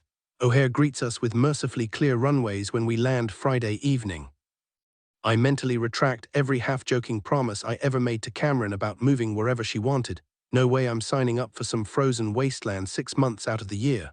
53 degrees in Chicago, for late November, I'll take it. Hell, maybe climate change isn't all doom and gloom. Aiden's waiting at baggage claim, grinning. Took you long enough, I say, pulling him into a backslapping hug. He turns to Camryn with a softer smile. Good to have you here. Thanks for having us, she says, hugging him longer than expected. Blame my wife, Aiden shrugs, then adds with a smirk, not that I needed convincing. Camryn's cheeks go pink and I lace my fingers through hers. Michelle spread out a late lunch by the time we reach their place, thick cheeseburgers, molten cheese sauce, and cold beers, absolute perfection. We crowd around their massive TV, half watching some movie while trading stories over the dull scenes. I'd braced myself for awkward silences or worse, someone tiptoeing around Camryn's loss. But Michelle's a pro, keeping things light, drawing her into easy conversation. Camryn's relaxed in a way I've never seen with Natalie. Maybe this impromptu trip was exactly what we needed. Then Aiden cracks up at some dumb story, head thrown back, and I groan. That's it, I'm never hearing the end of this. Aiden's telling Camryn about the time Andrew was completely wasted. I mutter, rolling my eyes as he launches into his usual exaggerated retelling. Camryn's grinning like she's watching a comedy show, clearly enjoying my discomfort. So this modeling scout walks into my bar, Aiden continues, and plops down next to Andrew, telling him he's got the look. He pauses for dramatic effect, shaking his head. Before the guy could even finish, Andrew turns to him with this wild-eyed stare and says, "Hey man, did you steal my peanuts?" The scout looked like he was about to bolt, like he thought Andrew was gonna throw a punch. Camryn and Michelle burst out laughing. Then the guy pulls out a business card. Aiden goes on and asks if Andrew's ever considered modeling. Andrew just stares at it like it's written in another language. I took the card, I cut in. Aiden gives me a knowing look. Yeah, after you gave that whole speech about how modeling's only for guys who have never had a real pair. All right, enough, I groan, taking a swig of my beer. Camryn nudges me, still grinning. How come I've never seen you that drunk before? I run my fingers lightly over her braid, giving up the act. Because I'm a responsible adult now, I say, deadpan. Michelle snorts. Oh please, she says, pointing at me. Last time you were here, I seem to remember you doing your best impression of a karaoke disaster after 3 tequila shots. Aiden chuckles into his beer. If I hadn't dragged you home, Michelle might be filed for divorce. She whacks him with a couch pillow. I was not that bad. Camryn's still laughing and I can't help but watch her, glad she's enjoying herself. Michelle shakes her head. You two are insufferable together. Blame your husband, I say. He's the one who brings out the worst in me. Aiden grins. Be glad Asher's not here. That kid's got a sneaky streak when he wants to. No kidding, that little troublemaker's got moves. Michelle gets up to clear the coffee table and Camryn joins her, stacking plates while Michelle gathers empty bottles. Aiden leans back on the couch. You're awfully quiet, Camryn. You might not be officially married to my brother yet, but you're basically family now, which means you're fair game too. He lifts his beer toward her in a mock toast before taking another swig, his grin full of playful mischief. Gotta love my brother. If he weren't so rough around the edges, I'd plant one right on him for that. The last thing I want is for Camryn to feel excluded. She shoots him a look, shifting the pile in her arms. Lucky for you, you've got zero dirt on me so far. Yet, he emphasizes, nodding slowly like the word itself was a promise. Guess that means you've got some real fun times ahead, huh? Camryn scrunches her nose at him before trailing Michelle into the kitchen. Seriously, thanks for having us over, I say, tossing empty bottles into the recycling bin. Michelle stacks plates by the sink, rinsing them before sliding them into the dishwasher. Of course, she replies, flashing me a tired but genuine smile. I needed the company. Things have been a lot lately. She slots another plate into the rack. I edge closer, arms crossed against the counter. Was that an opening? Maybe. Either way, I take it. Work wearing you down. What I really wanted to ask was, are you and Aiden okay? Marna's comment about their marriage trouble lingers in my head, but that feels like prying too soon. She shakes her head, turning off the faucet. Honestly, the clinic's my escape. I wait, letting the silence stretch. It's the bar that's eating at Aiden, she continues, voice dropping. He's micromanaging everything, even though he's got a full staff, like he's avoiding something. She glances toward the living room where Aiden and Andrew are laughing over some story their voices carrying. When she looks back, her tone is hushed. He's mad at me. She grabs a towel, wiping her hands with deliberate focus. That's all. I bite back the urge to push, giving her space until she exhales sharply. God, I shouldn't dump this on you, not after everything you've dealt with. Michelle, I cut in gently. Talk to me, I'm here. Oddly, her mentioning my past doesn't sting like it usually does. Maybe because it's not pity, just honesty. Right now, she's the one who needs listening to, and I'm all in. She pauses, her gaze flicking toward the living room again before she exhales. He's ready to start a family, she admits, and though my chest tightens, I keep my expression neutral. I want kids too, just not yet. Got it. I nod, considering her words. Could be worse. At least he's not secretly running a moonshine operation in the garage. Michelle chuckles, draping the dish towel over the oven handle. True, she says, her warm brown eyes crinkling. Never looked at it that way. I just need a few more years between my pediatric practice and the chaos of raising a kid. Aiden's idea of parenting is coaching t-ball and roasting marshmallows. Meanwhile, I've seen the midnight feedings and the tantrums in the cereal aisle. I grin. Fair point. Part of me wonders if she's subtly trying to comfort me, reminding me how tough parenthood can be. Maybe, or maybe I'm overthinking it. Either way, I steer the conversation elsewhere. How's Andrew's recovery coming along? The tension dissolves like sugar in hot coffee. He barely needs PT now, I say, relieved to shift topics, just some lingering stiffness.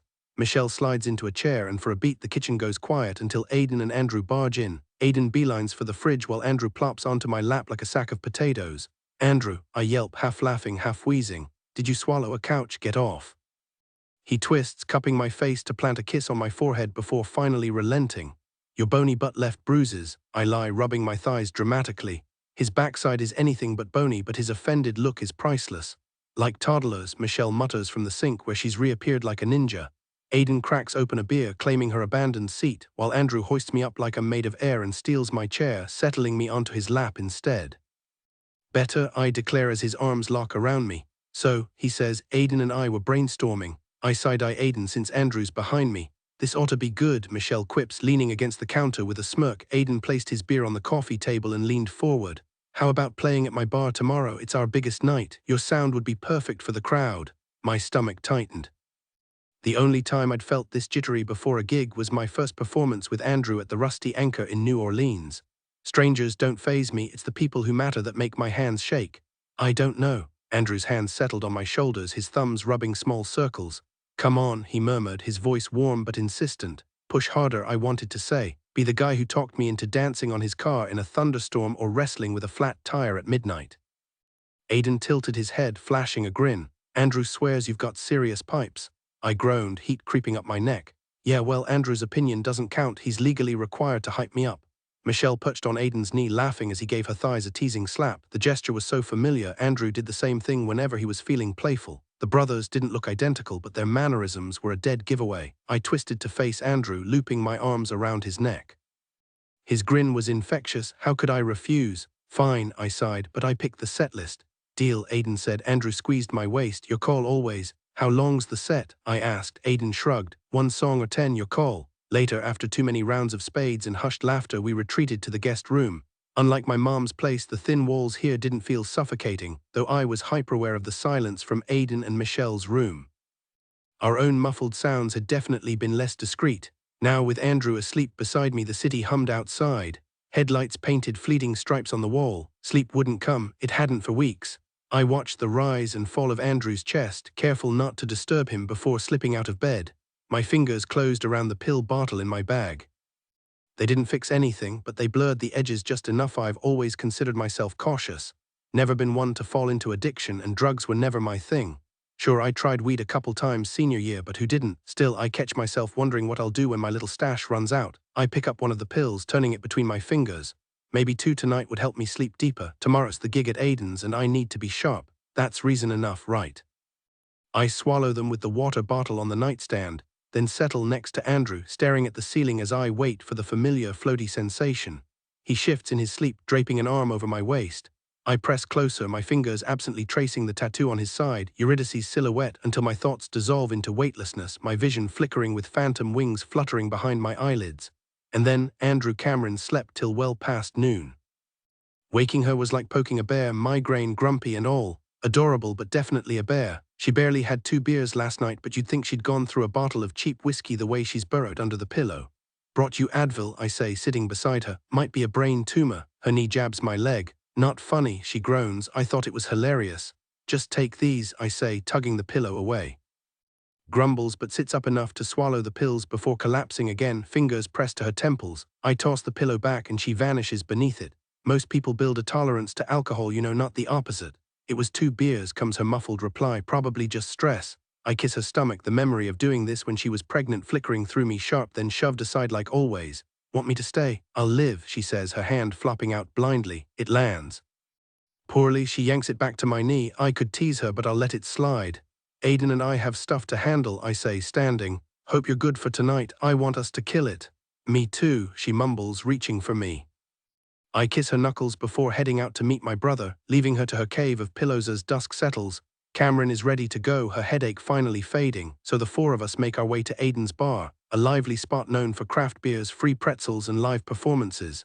Aiden wasn't kidding when he said business was booming. Even at just 7, the place is packed tighter than I've ever seen it, and I've spent plenty of weekends here over the years. The speakers pump out a mix of folk rock, the same sound Camryn and I have somehow made our signature. If you'd asked me years ago what kind of music I'd play, I'd have never guessed this. I used to belt out classic rock, Stones, Zeppelin, the usual bar staples, but ever since Camryn came along, things shifted. We lean into the Civil War's vibe because it just fits us, though we still throw in a few rock anthems for good measure. Hotel California was our first song together, belted out in a car on some random road trip, and it stuck. Then there's Laugh I Nearly Died, which Camryn insisted we learn, though she's always been more drawn to newer tunes. Tonight I'm betting she'll go for Tip of My Tongue and Birds of a Feather, her favorites, the ones that make her light up on stage, and when she does, it's something else. She's already magnetic, but up there, she turns playful, bold, downright irresistible. It's like she's channeling some hidden performer, probably left over from those school plays she mentioned. But more than that, singing together makes her happy, and that's why tonight matters. It's our first gig since everything happened, and I'm hoping it helps. We push through the crowd, finally reaching the stage. Setup is quick, just a borrowed guitar and 2 mics, but we've still got time before we start. I'm so nervous, Camryn shouts over the music, leaning close. I scoff. Since when? We've done this 100 times. Yeah, but Aiden and Michelle are here. Aiden can't carry a tune in a bucket, his opinion doesn't count. She grins, not nervous enough to bail though. I suppose there's a thrill to it in a way. That's my girl, I murmur, leaning in to brush my lips against hers. Camryn doesn't even glance their way when she calls out. Those 2 at the front table, left side, are absolutely fantasizing about you right now. I'd bet money on it. I chuckle, shaking my head. And that guy near the woman in purple, I tilt my chin subtly toward him. Pretty sure he's been imagining you since the second you stepped on stage. So they're the lucky ones tonight, huh? She teases. Yep, I confirm with a grin. Better make it worth their while, she says, her eyes glinting with mischief. Oh, I plan to, I shoot back, matching her energy. We started this little game during our second gig at Levy's. Each of us picks someone from the crowd who's giving off that vibe, then turns up the charm during a song. But the real trick is the slow burn, just a lingering glance, a split second longer than usual to let them know they've caught our attention. Camryn's already working hers. The guy's grinning like an idiot now, completely hooked. She throws me a quick wink before slipping into performance mode. I adjust my guitar strap, letting my gaze drift toward the 2 girls. No denying it, they're attractive. I lock eyes with the brunette first, holding it just long enough, then shift to her friend. The second I look away, they're whispering behind their hands, cheeks flushed. I smirk, strumming a few experimental chords. Camryn taps her mic before grabbing the stools we'll barely use. She perches on hers, crossing her legs. Those killer black heels alone scream confidence. Tiny silver studs catch the light. Damn, the way she dresses should come with a warning label. A young announcer steps up, introducing us. The chatter dies down as I start playing, but it's Camryn's voice that seals the deal, rich, smoky, impossible to ignore. 4 songs in, the crowd's electric, dancing, drinks in hand, belting lyrics. The energy's contagious. Mid-song, Camryn hops off stage, mic in hand, zeroing in on her target. The guy's grinning like he won the lottery, swaying with her until his hands wander too far. Smooth as ever, she keeps singing but nudges him back with a smile. When we finally take a break, she drags me toward the back, the roar of the crowd swelling around us. I need to hit the restroom, she says, already stepping back. I slide the guitar strap off my shoulder and lean the instrument against the wall. Go ahead, I'll grab us drinks, I offer. Any preference? She grins, shaking her head. Surprise me, I'm easy. Something strong, I ask. She nods, pressing a quick kiss to my lips before pulling away, probably fighting the urge to sprint. Oh, and you should do the next song solo tonight, she adds. Wait, really, why? She steps closer, her hands resting on my chest. You own that one better alone, and honestly, I'd love to just watch you. Another quick kiss. In those heels, she's eye level with me, and the intensity in her gaze makes it hard to argue. Fine, I'll take the spotlight, I say, smirking. Might help me charm the crowd a little more anyway, she laughs, shaking her head. Don't get carried away, Andrew, we remember last time. Yeah, I wave her off, giving her a playful swat as she hurries toward the bathroom. Inside, the restroom is packed, a line of women waiting, the air thick with perfume, booze, and the lingering burn of cigarettes. Every few seconds, a stall door slams shut, the sound echoing off the tiles. I squeeze past two tipsy girls perched on the counter, their giggles filling the space. They shuffle aside when they realize they're blocking the sink, slurring apologies. Thanks, I mutter, turning the faucet on. Hey, you're the singer, one of them blurts, pointing. Her friend nods enthusiastically. Seriously, why are you playing dive bars? You're too good for this. I shrug, lathering my hands with soap, hoping they'll take the hint. Just where I'm at right now, I say. You should be selling out venues, the other chimes in. The compliment lands despite my mood. I force a smile, appreciate it. When stalls finally free up, they disappear inside, waving goodbye on their way out with drunken well wishes for my big break. Alone now, I avoid my reflection, fishing a pill from my pocket instead. I swallow it dry, then finally meet my own eyes in the mirror. The guilt is there lurking, but I shove it down, just taking the edge off, I tell myself. And for a second, I almost believe it, the guilt that lingers in my chest doesn't disappear. But in less than 11 minutes, it doesn't matter anymore. My thoughts blur, my edges soften, and I swipe my fingers under my eyes to fix my smudged makeup before dabbing my forehead with a crumpled napkin.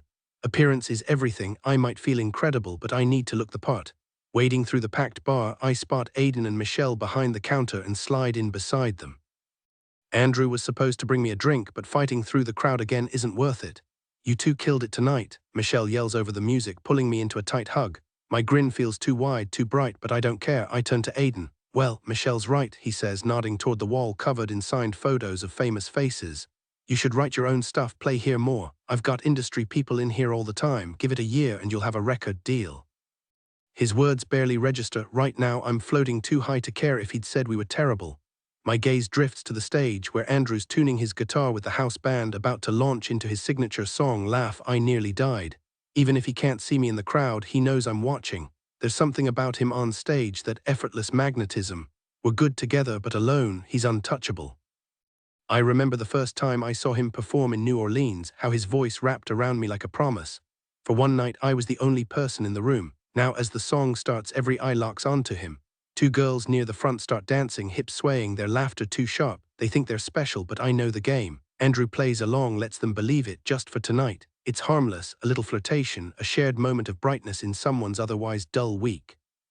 By midnight, we're back at Aiden's place, and I slip away to bed alone, listening to muffled voices down the hall.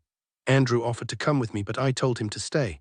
Brothers need their time, and right now, so do I. Andrew's been hovering over me more than usual lately.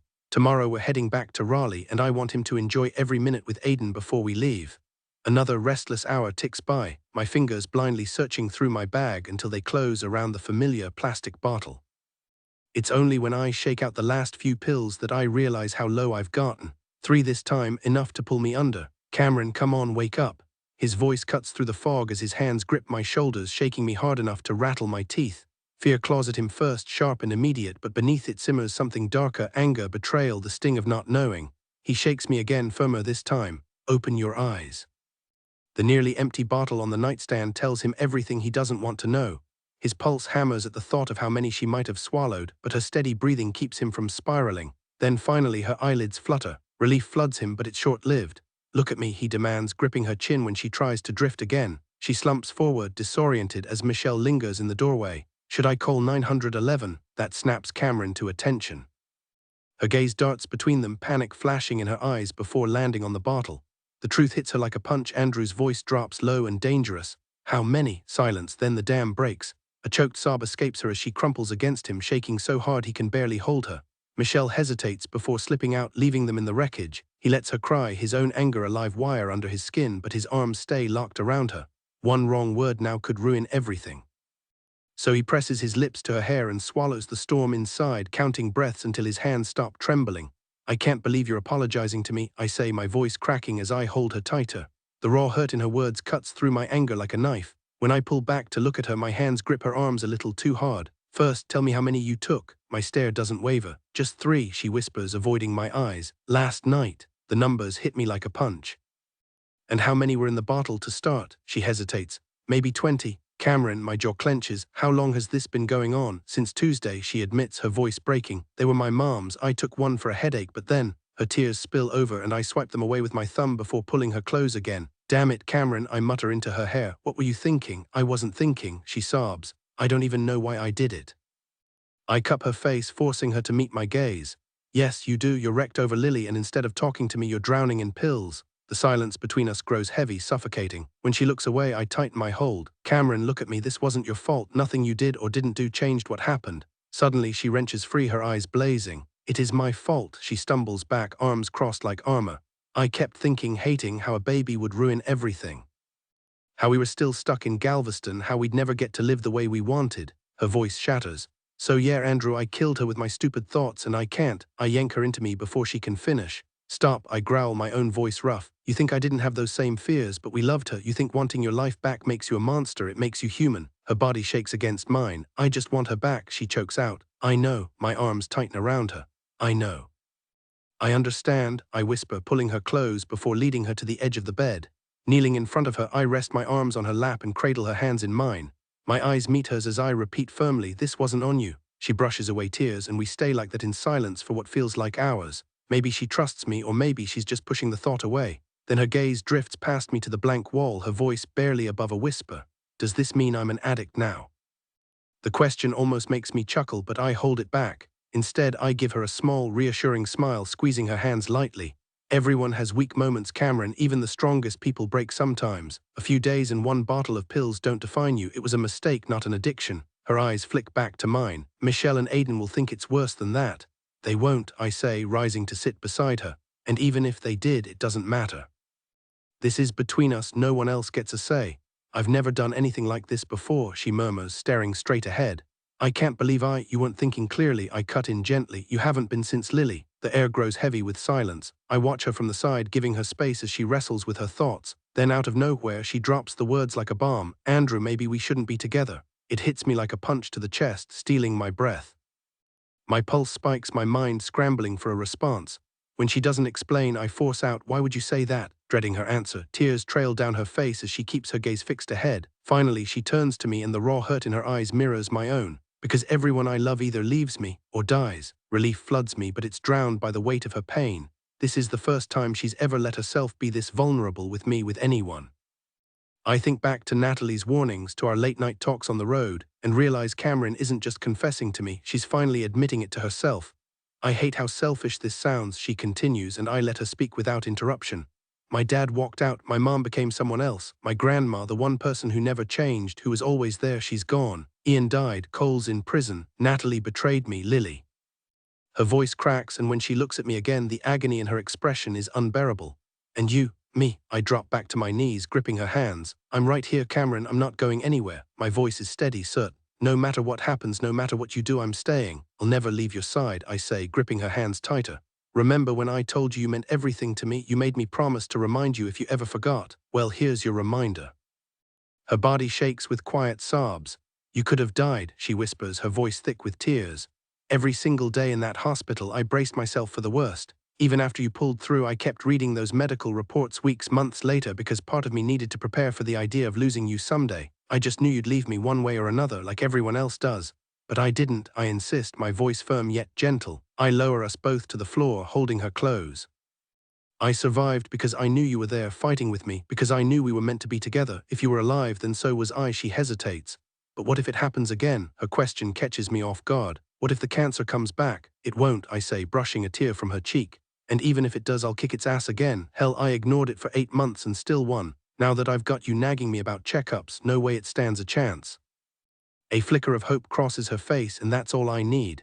I'm sorry, she murmurs, and this time I don't rush to reassure her. She deserves this moment. You didn't sign up for all this mess. I grin, running my hands over her knees. I'd still love you if you were one of those people who eats weird food combos at 3 a.m. or had a secret obsession with collecting garden gnomes. A small laugh escapes her, and it's the best sound I've heard all day. I tilt her chin up, locking eyes with her. Camryn, I say softly, Lily wasn't ready. That's not on you, and you have to believe that we're in this together, all of it, do you? She nods. Yes. I press a kiss to her forehead, then her lips. The air between us shifts lighter now. She won't heal overnight, but the weight on her shoulders is already lifting. She needed this, needed me, not some half-hearted pep talk. Standing, I take her hand. Come on. She follows as I grab the pill bottle from the nightstand and lead her toward the bathroom. I push up the toilet seat and pass her the bottle.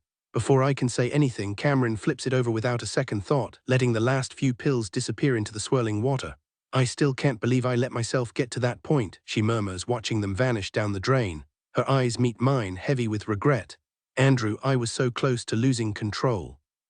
If I'd kept going, but you stopped, I cut in before she spirals further. Everyone has moments like that, end of story. Stepping out of the bathroom, I move restlessly across the bedroom. She trails behind, lingering near the doorway. Andrew, I turn to face her. Just give me 7 days. Her brow furrows. 7 days for what? Trust me, I say, offering a small smile. Stay here with me for a week. She hesitates, then shrugs. Okay, 1 week. The uncertainty in her voice is obvious, but she doesn't push for answers. That trust, it's everything. And whether she realizes it or not, I'm going to fix this. Day 3, Andrew calls it a moment of weakness. Maybe he's right, but forgiving myself won't happen overnight. Michelle and Aiden have been nothing but supportive, which somehow makes it worse. Their kindness just highlights how stupid I was. 1 week. No clue what Andrew's planning, but I'll play along. He's been sneaking around, taking calls in the other room like he's hiding something. I tried eavesdropping once, holding my breath when he stepped into the kitchen to talk to Asher. But guilt got the better of me, so I cranked up the TV to drown him out. Even though I only took those pills for a week, the withdrawal's been rough, sleepless nights, a foggy head like my brain's rewiring itself. The headaches are finally fading, but the exhaustion lingers. I can't imagine being stuck in that cycle for years. Day 4, Aiden shuffles in with a handful of mail, pausing when he spots a plain white envelope. He glances at me, then at Andrew, who's just walked in. This is for you, he says, handing it over. Something about the way he hesitates sets off alarms. Without thinking, I leave the recliner and move closer, curiosity gnawing at me. Andrew moves the envelope out of sight, tucking it into his back pocket. I catch a glimpse of Natalie's name scribbled across the front. He notices me noticing. Not now, he says, shaking his head. I'll show you later. I trust him completely, but that doesn't stop a tiny knot of unease from forming in my stomach. Why is Natalie writing to him? Even the most secure person would wonder if there's something more going on. But that's ridiculous, and I force the thought away as quickly as it came. Whatever they're up to, it's not that. Still, I wish I knew what was really happening. Day 5. I spend the day on the phone, first Natalie, then my mom, then Marna. Marna acts like the whole baby situation never happened, her voice smooth and steady, just like Michelle's was when I first arrived in Chicago. She's gentle, careful. My mom, though, she's laser-focused on one thing: when Andrew and I are getting married. She won't let it go, pressing me about venues, dresses, flowers, none of which I even want. I tried telling her I'd rather keep it simple, but she's already planned the whole thing in her head. Maybe she thinks a wedding will make her feel better about him staying in my room. Honestly, I don't know what goes through her mind half the time.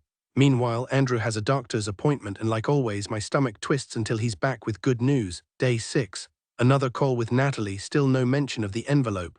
She's off too, her words stilted, like she's biting her tongue to keep from saying too much. It's almost funny watching her struggle to act natural when she clearly wants to spill everything. Day 7. This week has dragged on forever. I stay in bed, partly because of the chill in the air, partly because my nerves have me frozen. Andrew left an hour ago, only popping back in once to grab his shoes. He kissed me, grinning like he had a secret, then vanished again without a word. I curled tighter under the blanket, watching the sunlight stream through the window. Outside, the sky is clear, bright blue. The house hums with movement, footsteps, muffled voices, the squeak of Andrew's shoes on the hardwood. Then the door swings open. He stands there, hand still on the knob. Up and dressed, he says. Now. I stare at him for a beat, waiting for some explanation, but he just gestures at my shoes like that's answer enough before shutting the door behind him. Sighing, I pull on my go-to jeans and an oversized sweater, thick socks, and my favorite loafers.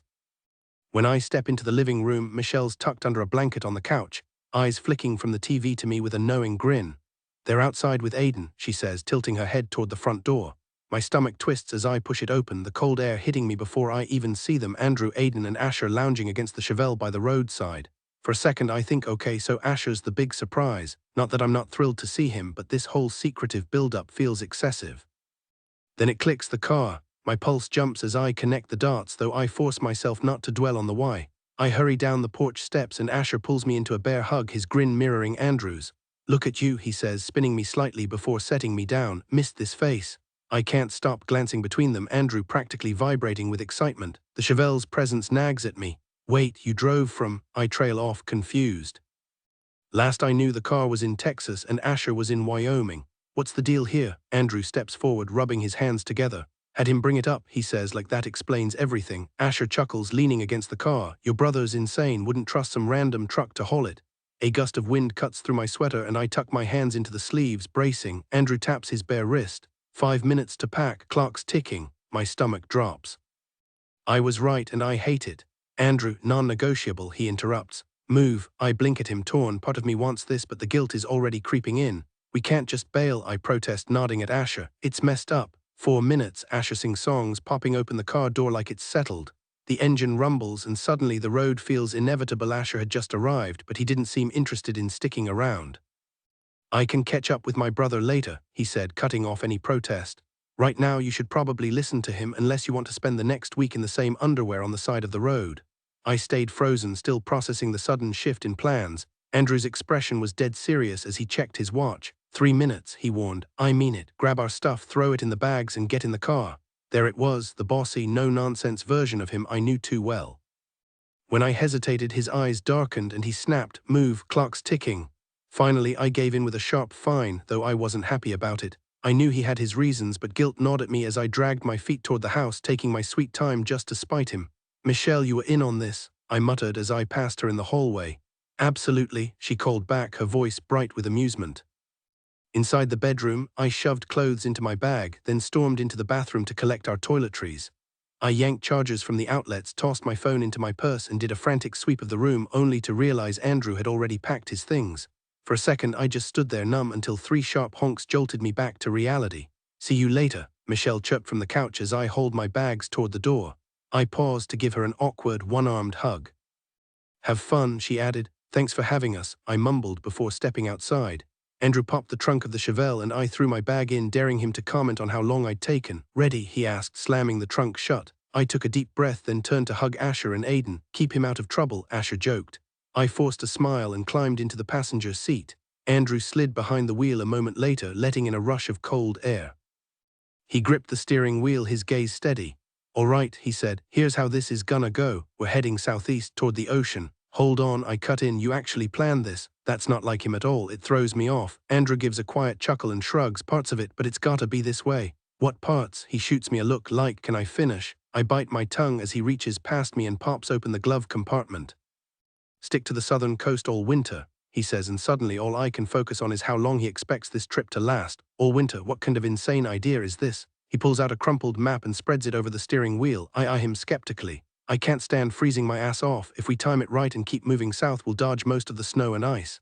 "Okay, fair point. I hate the cold too, so yeah, maybe this isn't completely crazy." I nod, letting him keep going. Andrew taps the map, tracing a path with his finger.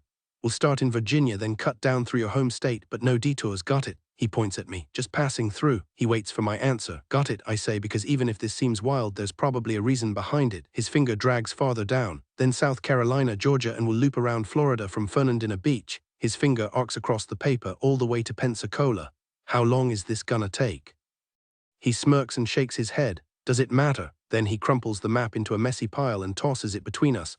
I'm in charge of the route this time, mostly because I refuse to turn into a popsicle, but he turns back to the windshield, avoiding my eyes. "It's just how it has to be." "Why, Andrew?" His gaze locks onto mine. "Because it's right," he says, steady. "Because you're here. That's your reason. Because I'm in the car." A faint nod. "Yeah, but what's that supposed to mean?" His smile softens and he leans in, cupping my chin. His lips brush mine, the taste of mint lingering. "You could have fought me on this. Could have told me to screw off when I said to grab our things, but you didn't." Another kiss, light and quick. "You didn't run into that house because I told you to. You did it because you wanted to. You've never just followed orders, Camryn. I'm just the push you needed." I can't stop the grin spreading across my face. He leans in once more, pressing his lips to my forehead before settling back into his seat. The engine growls to life as he taps the accelerator, a low rumble vibrating through the car. He's always had this uncanny way of seeing right through me. Every time he pushes me to do something, even when I resist, deep down I know I wanted it too. It's unsettling how he understands me better than I understand myself. Yesterday in Chicago was different. For the first time, I couldn't guess how Camryn would react to one of my impulsive plans. She wasn't the same person anymore, and that terrified me more each day. Taking a chance, I called Asher late that night and asked him to bring the Chevelle all the way from Texas. I wasn't sure if Camryn would agree to come, not because she didn't want to, but because of the guilt. Don't get me wrong, losing Lily destroyed me too. I'd give anything to turn back time. But drowning in grief, refusing to live because of it, that's not life, that's just a slow, miserable way to die. If she had said no, I would have tossed her over my shoulder and thrown her in the damn car myself, because this is who we are. We found each other on the road, fell in love with the highway humming beneath us. This is where we belong, at least for now, until something else calls us. The drive from Chicago to Virginia Beach took 14 hours, most of it silent except for the radio and my old CDS when the stations faded. Camryn tried, she smiled, pointed out landmarks, but the light in her eyes wasn't fully back yet. It'll take time, but she'll get there. The East Coast beaches are nothing like Texas. The sand is cleaner, the water actually looks like an ocean instead of the murky Gulf waves. By the time we rolled into Virginia Beach, the sun was dipping below the horizon, painting the sky in oranges and purples. And for the first time since before everything went wrong, I saw that flicker in Camryn's gaze again. If I'd known a sunset could do that, I would have dragged her to 1 month ago. "So are we getting separate rooms?" she asks as we step out of the car, her tone teasing. I can tell she doesn't expect me to take the bait. "Yep. That's the plan," I say, grabbing our bags from the trunk. Her eyebrows shoot up. "Wait, seriously? It's almost too easy. I hadn't even considered it until now, but why not?" I shut the trunk and head toward the lobby, ignoring her protests. "Andrew, come on, we're past this. 2 king rooms, non-smoking, side by side if you've got them," I tell the clerk, pulling out my wallet while Camryn stares at me like I've lost my mind. Andrew, the woman at the front desk, shakes her head. "I don't have 2 rooms next to each other, but I can give you 2 directly across the hall." "That works," I say. Camryn leans in, her voice barely above a whisper. "You're seriously paying for 2 rooms after everything we've done?" She keeps going, and the clerk's eyes dart between us like we're some kind of spectacle. I love that reaction, the sheer disbelief plastered on people's faces when they hear something outrageous. "Enough," I tell Camryn, cutting her off. "I'll come by later, okay? Just stop making this awkward." Camryn's jaw drops, matching the clerk's stunned expression. I grab her hand and tug her toward the elevators. "Enjoy your stay," the clerk calls after us, her tone dripping with confusion. The second the elevator doors close, Camryn bursts into laughter. "What was that?" she gasps between giggles. "We sound like a couple of reckless teenagers." "You're laughing," I remind her. "So mission accomplished." The elevator dings and we step out onto the second floor. Camryn nudges me. "Seriously though, why 2 rooms?" As we walk down the hallway, my mind drifts to the package Natalie sent me in Chicago. I stop between our doors, dropping my bags onto the worn carpet. "Just for tonight," I say, digging through my bag until my fingers brush against the envelope. Camryn hovers nearby, silent but curious. She watches as I pull it out, her smile fading the moment she sees it. "Tonight you'll be in your room alone," I say, holding the envelope toward her. Her fingers hesitate before taking it, her expression shifting from confusion to wariness. I slide her key card into the door and push it open, hauling her bag inside. She follows slowly, clutching the envelope like it might burn her. I set her bag on the dresser and do my usual room check, flipping on the lights, adjusting the thermostat, peeling back the sheets. Knowing her aversion to hotel comforters, I yank it off the bed and toss it into the corner. She hasn't moved from the foot of the bed, frozen in place. I step in front of her, studying the way her eyes search mine. My thumb traces the curve of her cheek, and I feel the warmth rise under my touch. The way her gaze drops to my lips sends a jolt through me, but I hold back. Tonight isn't about what I want, it's about what she needs tonight might finally bring some closure. Cam showed up at the funeral, Natalie told me over the phone when I called from Aiden's place. But she got there late, sat by the exit and left before it ended. She wouldn't even go near the casket. "Did she ever open up about it?" I asked. "Not once," Natalie said. "Every time I tried mentioning the funeral, the accident, anything, she'd shut me down completely. This won't be easy for Camryn, but if she doesn't face it now, she'll keep running forever." "You know where to find me," I murmur, letting my hands drop from her arms. "I'll be up late. Started a new song yesterday, and I need to work on it before the idea fades." Ever since our trip to Chicago and that night at Aiden's bar, we've been writing more of our own stuff. For some reason, that performance sparked something in her. Camryn gives a faint smile, but her eyes stay uneasy, locked onto the envelope in her hands. "What if I don't want to be alone in here?" she asks. "I'm asking you to try," I say, holding her gaze. "Just for tonight." I don't press further, hoping she sees the truth in my expression. "Okay," she finally agrees. I kiss her once before stepping out, praying this doesn't blow up in my face. Camryn, the door clicks shut behind Andrew, leaving me alone. I hate it, but in the 5 months we've been together, I've learned to trust him. 5 months, it feels like 5 years with everything we've been through. I think back to Christian, my rebound after Ian. 4 months together and we were practically strangers. I can't even recall his sister's name now, though she lived 2 blocks away. But with Andrew, in 5 months I've found myself fallen completely in love, faced life and death, gotten pregnant and said yes to forever. And now another storm, yet he's still here. After everything, my mistakes, my weakness, he stays. I stare at the door, half expecting him to walk back in, but he doesn't. My fingers tighten around the envelope. No matter how many times I've turned it over in my hands this past week, I still can't shake the dread of what's inside. A letter, a truth I'm not ready for. What could this letter possibly be about, and who sent it? Why would Natalie write to me or even to Andrew? It doesn't add up. I sink onto the edge of the bed, letting my purse thud onto the floor and trace the shape of whatever's inside the envelope for what feels like the 100th time. Same as before, just thick paper, folded neatly, smooth and unremarkable. No hidden surprises, just paper. I exhale sharply, ready to drop it, but my fingers tighten instead. Why haven't I opened it yet? It's been driving me insane for days, and now with the answer right in front of me, I freeze. I set it down, stand and cross my arms, pacing like the envelope might lunge at me like my aunt's demon cat. I even consider calling Andrew to demand answers before realizing how ridiculous that would sound. Finally, I snatch it up, hesitating only a second before tearing into it like I'm ripping off a bandage. The envelope shreds in my hands and I unfold the fancy stationery only to find it mostly empty, just a single photo tucked inside. The back faces me and for a heartbeat I refuse to flip it. Instead, I read Natalie's neat script. This is the best one I found. Hope it helps with whatever you're working on. Natalie. Then I turn it over. Ian's grinning face hits me like a punch to the chest. There we are, cheeks pressed together, the neon glow of carnival rides from the state fair swirling behind us. The air leaves my lungs like I've been shoved into ice water. Tears blur my vision before I can stop them and the photo slips from my fingers. I press my hands to my mouth, furious at myself. Why am I crying over him? I scrubbed every trace of Ian from my life, deleted photos, erased his number, even tossed my childhood nightstand after finding his stupid carving underneath. And yet here he is, wrecking me all over again. I did everything possible to erase any trace of him from my life, packing away his belongings, deleting old messages, even avoiding the coffee shop where we used to meet. The physical reminders were painful enough, but the memories, those were harder to shake. Why would Andrew dredge this up now, especially after losing Lily? Part of me wants to burst into his room and scream at him for reopening old wounds, but deep down I know his intentions. He loves me enough to force me to face Ian one last time, hoping it might bring me closure. Yet the thought of looking at that photo makes my chest tighten. Tears blur my vision as I yank on my oversized sweater and shove my arms through the sleeves. Without thinking, I rush out the door, take the elevator down and find myself on the beach, the cold sand beneath me as waves crash in the distance. Andrew stares at the remote, hesitating before turning on the TV. A Friends rerun fills the silence, but his mind isn't on the jokes. All he can think about is Camryn, whether she's sitting alone in her room staring at that photo, reliving the past. He wants to be there for her, but he knows this is something she has to face alone. After a long shower, he throws on sweatpants and a t-shirt, trying to distract himself with music. But the worry gnaws at him. He calls her cell, no answer. Then the hotel phone, still nothing. Maybe she's just out for air, but his gut tells him otherwise. Grabbing his key card, he crosses the hall and lets himself into her room. Empty. His pulse quickens as he steps inside, spotting the photograph on the bed. He picks it up, studying the image of Camryn, her smile bright, carefree. It's a version of her he hasn't seen in years, one he used to know on their road trips before grief changed everything. My stomach tightens as I glance away from the photo, then move toward the window.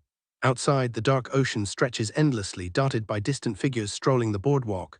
Clutching the photo, I hurry back to my room, shove on my sneakers without tying them, and rush toward the beach. The night air bites just enough to make me grateful for my long sleeves. Scanning the boardwalk and the rows of empty beach chairs, I find no trace of her, until I spot Camryn sitting alone in the sand a short distance away. "Jesus, you scared me," I mutter, jogging over. I drop beside her and pull her close, my arm tight around her shoulders. The wind tugs at her hair as she stares at the water, refusing to meet my eyes. "I'm sorry," I start, but she cuts me off. "I love you, Andrew," she says, voice steady but distant. How life makes you feel lucky and wrecked all at once. I stay quiet, afraid of saying the wrong thing, and just hold her tighter. The waves whisper against the shore and a lone boat light flickers far out on the horizon. Finally, she turns to me, moonlight catching the tears on her cheeks. I brush a stray lock of hair from her face and her expression softens. "I loved Ian," she admits, "but I don't want you to think." I shake my head. "This isn't about me, Camryn." My thumb grazes her cheekbone. "Don't twist it that way." Her fingers weave through mine, cold but steady. I didn't want to see Ian like that, she whispers. Not in a casket. Remember when Aiden tried to guilt you into your dad's funeral? You said you'd rather remember people alive. She exhales sharply. That's why I skipped Lily too, why I chose cremation.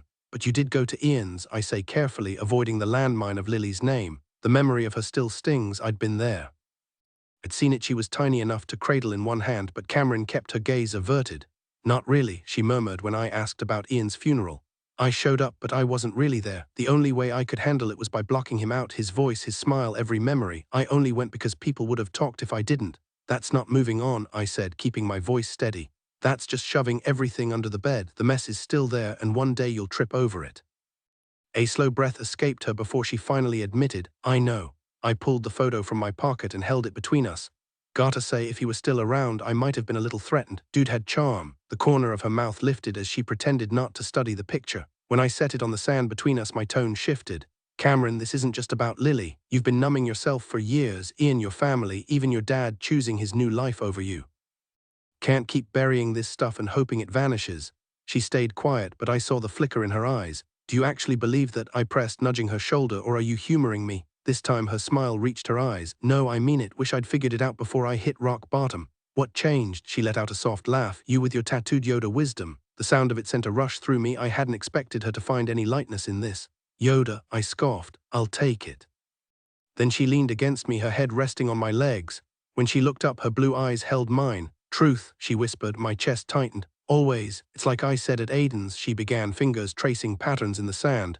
Losing you would break me for good. The miscarriage, it wasn't just grief. It was this avalanche of fear, how death doesn't knock. It just kicks down the door. The thought that some higher power, whether it's God, the universe, or just blind chance, could be so merciless as to take our baby makes me sick. If it could do that, then losing you wouldn't even make it hesitate. That terrifies me, Andrew. The idea of you being gone tears me apart. And after almost losing you once, the fear is worse than ever. He starts to speak, but she shifts forward, kneeling in the sand, her hands gripping her knees. I know what you're going to say, she cuts in. But it doesn't matter how sure you are or how perfectly you try to reassure me. You don't know, Andrew. The tumor could come back. No matter how careful we are, no matter how much we fight, it could still take you from me. He stays quiet, letting her say what she needs to. You're everything to me, she continues, her voice steady but raw. I can look at you right now and tell you that as much as it destroyed me, I survived losing Ian. I survived losing Lily.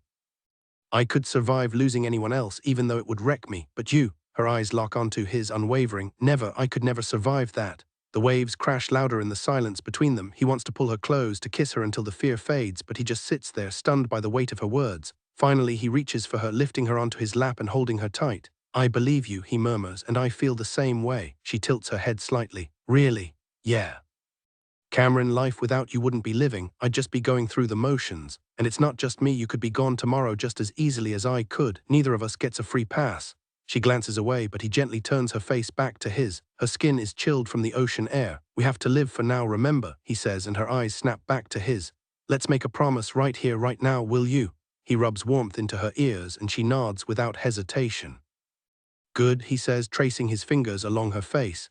We can't stop death. We can't bargain with it or outrun it. The only thing we control is how we live before it catches up. So let's promise each other things, real things that will keep no matter what. Camryn's lips curve slightly. Like what? Anything, whatever we want. He stands, shoving his hands in his pockets as he stares at the water, searching for the right words to begin. Right now, my mind is laser-focused on one thing. I turn to her and raise a finger. This isn't about the tumor or anything medical, but I need you to promise me something. If I'm ever on life support and you can feel in your bones that I'm not coming back, that I'm just suffering, you'll let me go. Her smile vanishes, replaced by a look that says I just killed the mood. I take her hand and pull her up beside me. Don't get me wrong, I'm not trying to be dark, it's just. See those stories where someone's hooked up to a dozen machines, barely alive because the family can't let go? Hope's great, but damn, that scares the hell out of me. My grip tightens slightly on her arms. Don't let me just exist. You know me better than anyone. Promise me you'll know when it's time. For a second she hesitates, then finally nods. Only if you promise me the same, she says. I grin. Deal. She steps back, tucking her hands into her sweater sleeves like she's bracing against a chill. Pacing a few steps, she suddenly stops and locks eyes with me.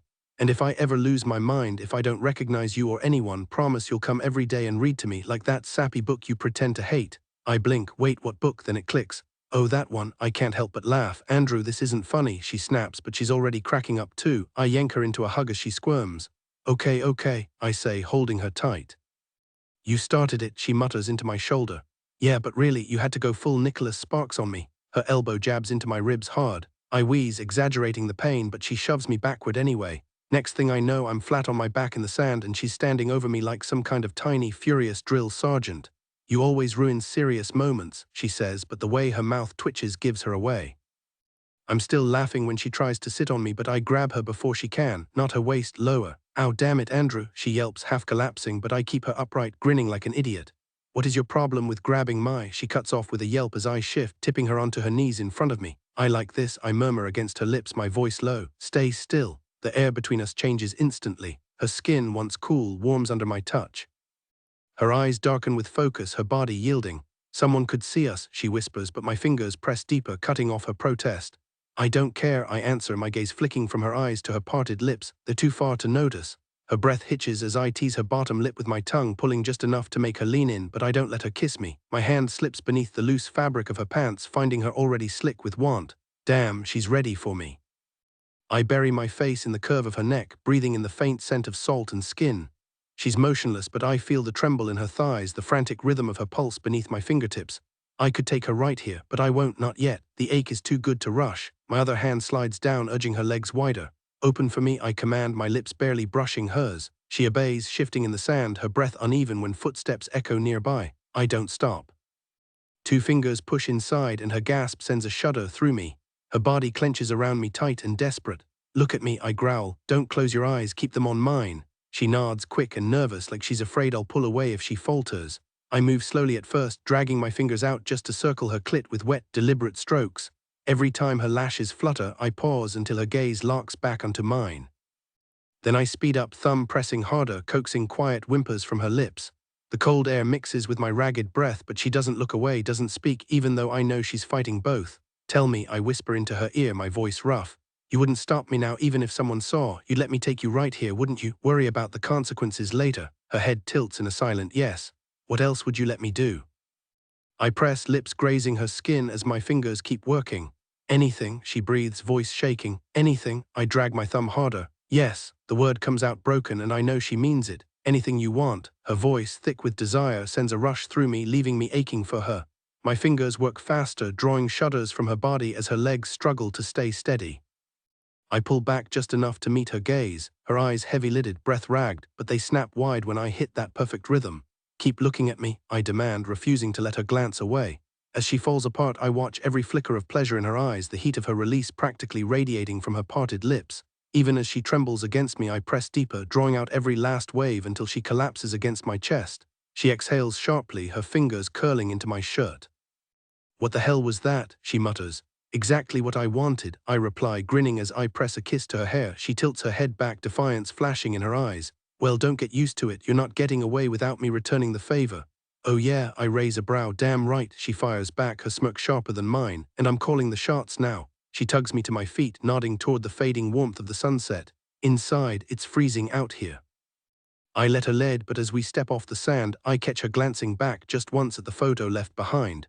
Her grip tightens around my hand, and when she meets my eyes again, there's something lighter in her expression.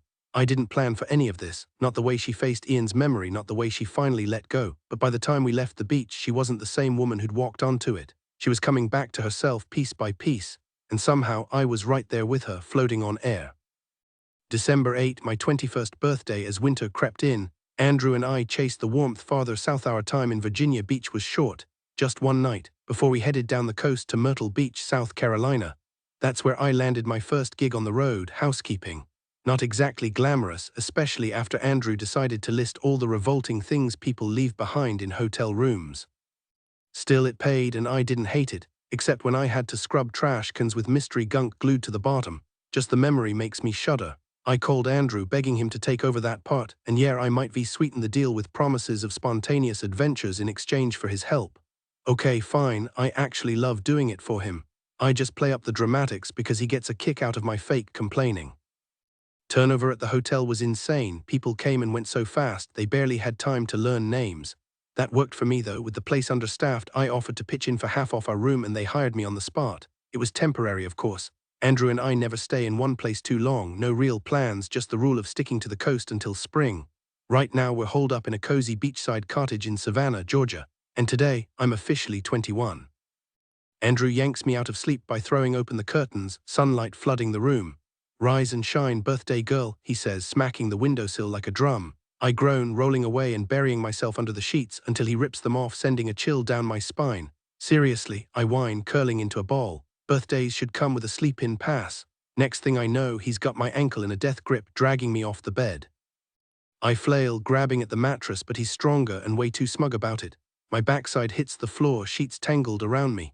"You're the worst," I laugh, "but you love it," he shoots back, grinning. He offers a hand, pulling me up. "Happy birthday, babe," he murmurs, kissing me quick before I can even pretend to be mad. My stomach flutters as I realize I haven't brushed my teeth yet, and Andrew never misses a chance to poke fun at my morning breath. He doesn't even glance my way before fishing something out of his coat pocket, a small velvet box, deep black and polished. My heart skips. He must have been out already, but my focus zeroes in on the box now resting in my palm. "Andrew," I eye him with suspicion, ready to scold him if he splurged on something ridiculous. "Just open it," he says, flashing that easy grin of his. "I kept it reasonable, swear." He lifts his hands in mock surrender, but I'm not convinced. Cautiously, I lift the lid, and there it is. A delicate diamond pendant catches the light and my breath hitches. "Andrew, I swear to—" "Relax," he cuts in, still smiling. "It wasn't expensive." I bite my lip, skeptical. "Define not expensive." "Like 125 tops, Scout's honor." He traces an X over his heart before plucking the necklace from the box, letting it swing between his fingers. "Well?" he asks, stepping behind me. I instinctively sweep my tangled hair aside as he fastens it around my neck. "It's perfect," I murmur, running my fingers over the cool silver. "I don't just like it, I love it." Turning, I rise onto my toes and kiss him, still half convinced he's lying about the price, but his expression is all innocence. "Thank you," I say, grinning. Out of nowhere, he swats my backside. "Enough hiding in this place. I'm over this freezing weather. Let's go do something." "Like what?" I grab jeans and a sweater from my bag near the TV. "Anything, just bundle up." As if I needed the reminder. Even this far south, winter's been relentless. We've been daydreaming about summer so much it's practically our only conversation, him whining about missing stargazing in open fields, me griping about not being able to ride with the windows down. Though I'll never admit it, the idea of sleeping outside again makes my skin crawl. Once was enough. Hotel beds, snake-free, perfect. Alaska might be stunning, but give me a scorching desert any day. At least there you don't need 6 layers just to survive. For my birthday, I armor up, heavy coat, scarf, gloves, the whole miserable winter arsenal. The cold still bites at me no matter how many layers I pile on. But Andrew, he turns winter into something else entirely. There's something about guys in beanies, especially when they're wearing a sleek black jacket, a dark grey sweater, and those perfectly broken-in Doc Martens. Add a little scruff on his jaw, and honestly, I don't need anything else for my birthday. As we weave through the crowd heading into the lighthouse, 3 girls, probably tourists, do a double take at him. It's nothing new, but I still can't help the little thrill of pride. He used to model, though he hates when I bring it up. Watching him squirm is half the fun. The lighthouse stairs wind up in a tight spiral, and by the time we reach the top, the wind is howling like it's got a personal vendetta against us. View is stunning, but the cold, not so much. 5 minutes in, we're both shivering, noses red, and Andrew mutters, "Screw this." We bolt back to the car like we're being chased. "Movie," he suggests, rubbing his hands together, "or we could just hibernate until spring." We sit there, engine idling, brainstorming ideas that don't involve frostbite. "Let's just drive," I say, but then a sign catches my eye: Fleas Antiques Flea Market and Antique Store. "Shopping," I offer. Andrew's face says it all. "Not the mall," I clarify. "Flea markets have character." He sighs, clearly weighing his options, freezing outside or wandering through dusty treasures. With a resigned shrug, he backs out of the parking spot. Inside, it's a chaotic mix of junk and hidden gems. Ugly hats, creepy old medical tools, stacks of VHS tapes. Andrew barely glances at any of it until he spots a wooden crate of records. His fingers hover over a battered Led Zeppelin vinyl, the cover so faded it looks like it survived a flood. "Haven't seen one of these in forever," he murmurs, handling it like it's made of glass. "You're not seriously buying that, are you?" I ask. He flips it over, barely looking up. "Why not?" "Because it's a record." "It's Led Zeppelin," he counters like that explains everything. I raise an eyebrow, and silence. Typical. I continue, "Andrew, what would you even play that on?" He finally looks up from the record, meeting my eyes. "I wouldn't play it." "Then why buy it?" I ask, then answer for him with a mocking tone. "Oh right, it's a collectible. You could prop it up in the backseat like some kind of trophy." I give him a knowing look. "Or better yet, I could shove you in the backseat and keep the record up front." His grin widens as he slides the vinyl back into its sleeve. "Not happening," he says, lacing his fingers through mine. A few minutes later, we stumble upon another booth, this one packed with retro clothing. While I dive into the racks, inspecting every piece with near-obsessive focus, Andrew drifts toward a towering display of DVDs. He stands motionless, arms crossed, scanning each title like he's memorizing them. Through the wooden divider, I catch glimpses of the back of his head, but I'm too absorbed in the clothes to care. There's something about vintage fashion, the textures, the craftsmanship that pulls me in. I don't even wear most of it, but I can't resist imagining myself in these pieces. My fingers brush past billowy poet sleeves, lace-up corsets, ruffled Victorian dresses, and knee-high leather boots until one hanger slides aside, revealing the dress. My breath catches. It's an ivory gun sack's delicate flutter sleeves, the hem just skimming the floor. I pull it from the rack and hold it against me, spinning toward the mirror. The fabric swirls around me, light as air. "Oh my God," I murmur, unable to help myself. "I need this." Andrew's voice cuts in from behind, startling me. "Gotta admit, that's a killer dress." Heat rushes to my cheeks. He definitely saw me gushing over it. Avoiding his gaze, I check the tag, my size, fate. Clutching the dress, I whirl to face him. "You really like it?" I ask, half expecting him to tease me about the record comment earlier. His dimples appear as he grins. "Absolutely, you look amazing in it." I bite my lip, fighting a smile. "Yeah, definitely," he says, then adds with a smirk, "plus it looks easy to take off." I roll my eyes but don't argue, too busy falling in love with this dress. Then it hits me, I haven't checked the price. Knowing gun sacks, it shouldn't be bad. But with how perfect it is, I'd pay anything. When you stumble across someone trying to rip people off by charging triple an item's actual value, you never know what price you'll find. I glance down at the tag and exhale. $20. Exactly what I hoped for. Turning to Andrew, guilt suddenly washes over me. "You should grab that Led Zeppelin vinyl," I suggest quietly. He just grins and shakes his head. "Nah, old records collect dust, but a dress like that." He studies me with a slow once-over, arms crossed. I'm about to call him out for being ridiculous when he finishes his thought. "It could be your wedding dress when you marry me." His gaze locks onto mine, green meeting blue, and my irritation melts into something softer. "It would make a perfect wedding dress," I admit. "Then it's decided," he says, lacing his fingers through mine. "Whenever we tie the knot, at least the dress is checked off the list. All that's left is the venue and a cake," I tease as we leave the booth, the fabric draped over my arm. He shoots me a look. "Rings," he corrects, his tone light but his eyes serious. I wiggle my fingers, flashing the band he gave me in Texas. "Already covered." "That's an engagement ring," he points out. "It's enough for now." He nudges me playfully. "What about me, or am I just an afterthought? Takes two to make it official, you know." Laughing, we join the short line at the register. "Fine, you win, but no more splurging. I know what that necklace cost." "Are we really circling back to this?" he asks, pulling out his wallet with an exaggerated sigh. "I was honest about the price." Maybe he was. Okay, I believe you," I concede, and he leaves it at that. Andrew's pav, "Yeah, I lied. That necklace was over $600, but telling her would have been a mistake. She thinks price tags define worth, but it's not that simple. Some women turn gifts into competitions like they're tallying points. News flash, we don't compare anything the way they assume. I just wanted to get Camryn something special. The fact that it wasn't cheap, whatever. She'd lose it if she knew what I dropped on our wedding rings in Chicago. Keeping them hidden in my duffel bag's secret pocket has been a mission, especially with her curiosity. But today, like always, we just enjoy each other's company. Even if winter's biting at our heels back at our hotel, I pick up my guitar and play her a new song I've been working on for the past week. A birthday gift I wanted to finish in time. It's called The Tulip on the Hill, inspired by our first day together after I left the hospital. Camryn had been fussing over me that afternoon, perched on the edge of a picnic bench while I sprawled across the table. "You should take it easy," she said, brushing a strand of hair from my forehead. "No car repairs, no extreme sports, no reckless decisions." I grinned up at her. "So your version of taking it easy means doing nothing at all?" She rolled her eyes. "How about just enjoying a quiet afternoon in the park?" Her fingers traced my brow before I caught her hand and pressed a kiss to her knuckles. "Perfect," I murmured. She turned her gaze toward the trees, the sunlight filtering through the leaves. "Tulips are beautiful," she said softly, nodding toward a lone flower standing tall on a nearby hill. I followed her gaze, struck by how something so small could feel so significant. Now every time I see a tulip, I think of her. As I strum the last chord, her smile lights up the room, warm, bright, and full of everything she doesn't need to say out loud. January 21st, my 26th birthday. I'm mid-dream, free-falling through an impossibly blue sky for some reason, alongside Christopher Lee in aviator goggles, when a jolt of ice-cold water shocks me awake. I bolt upright, gasping, and my flailing arm smacks the wall-mounted lamp. What the hell? Camryn stands at the foot of the bed, empty bucket in hand, laughing like a maniac. "Happy birthday, sleepyhead." Okay, fair, I did dump a glass of water on her last month, but this was revenge on a whole new level. Shivering, I drag myself out of bed, shaking my head but unable to hide a grin. Payback really is brutal. The moment I see that familiar oh no expression cross her face, I know exactly what she's thinking. Camryn starts edging backward, her hands fumbling behind her for the doorknob like it's some kind of escape hatch.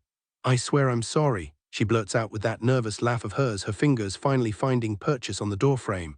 "Yeah, sure you are," I drawl, taking my sweet time closing the distance between us, my slow steps making her nervous giggle pitch higher. She's almost to the exit now, just a couple steps away, but I let her believe she might actually get there.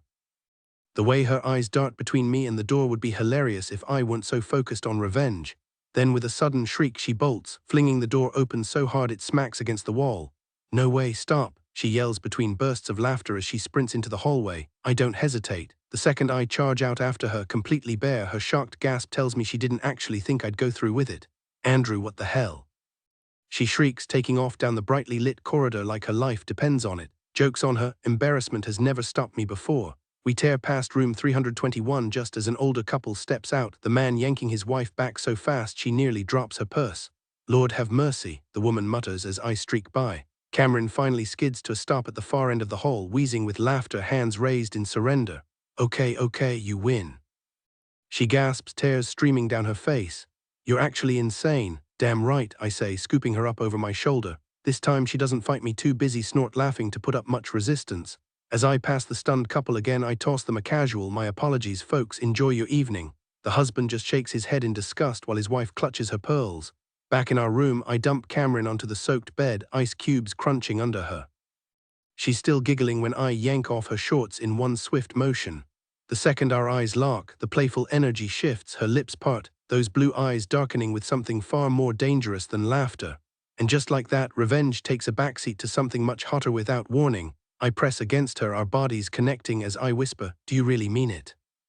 My movements are slow, deliberate, our skin pressed so close that the ink on our chests, Orpheus and Eurydice, blurs together like fate intended. She shudders as she answers, her voice trembling.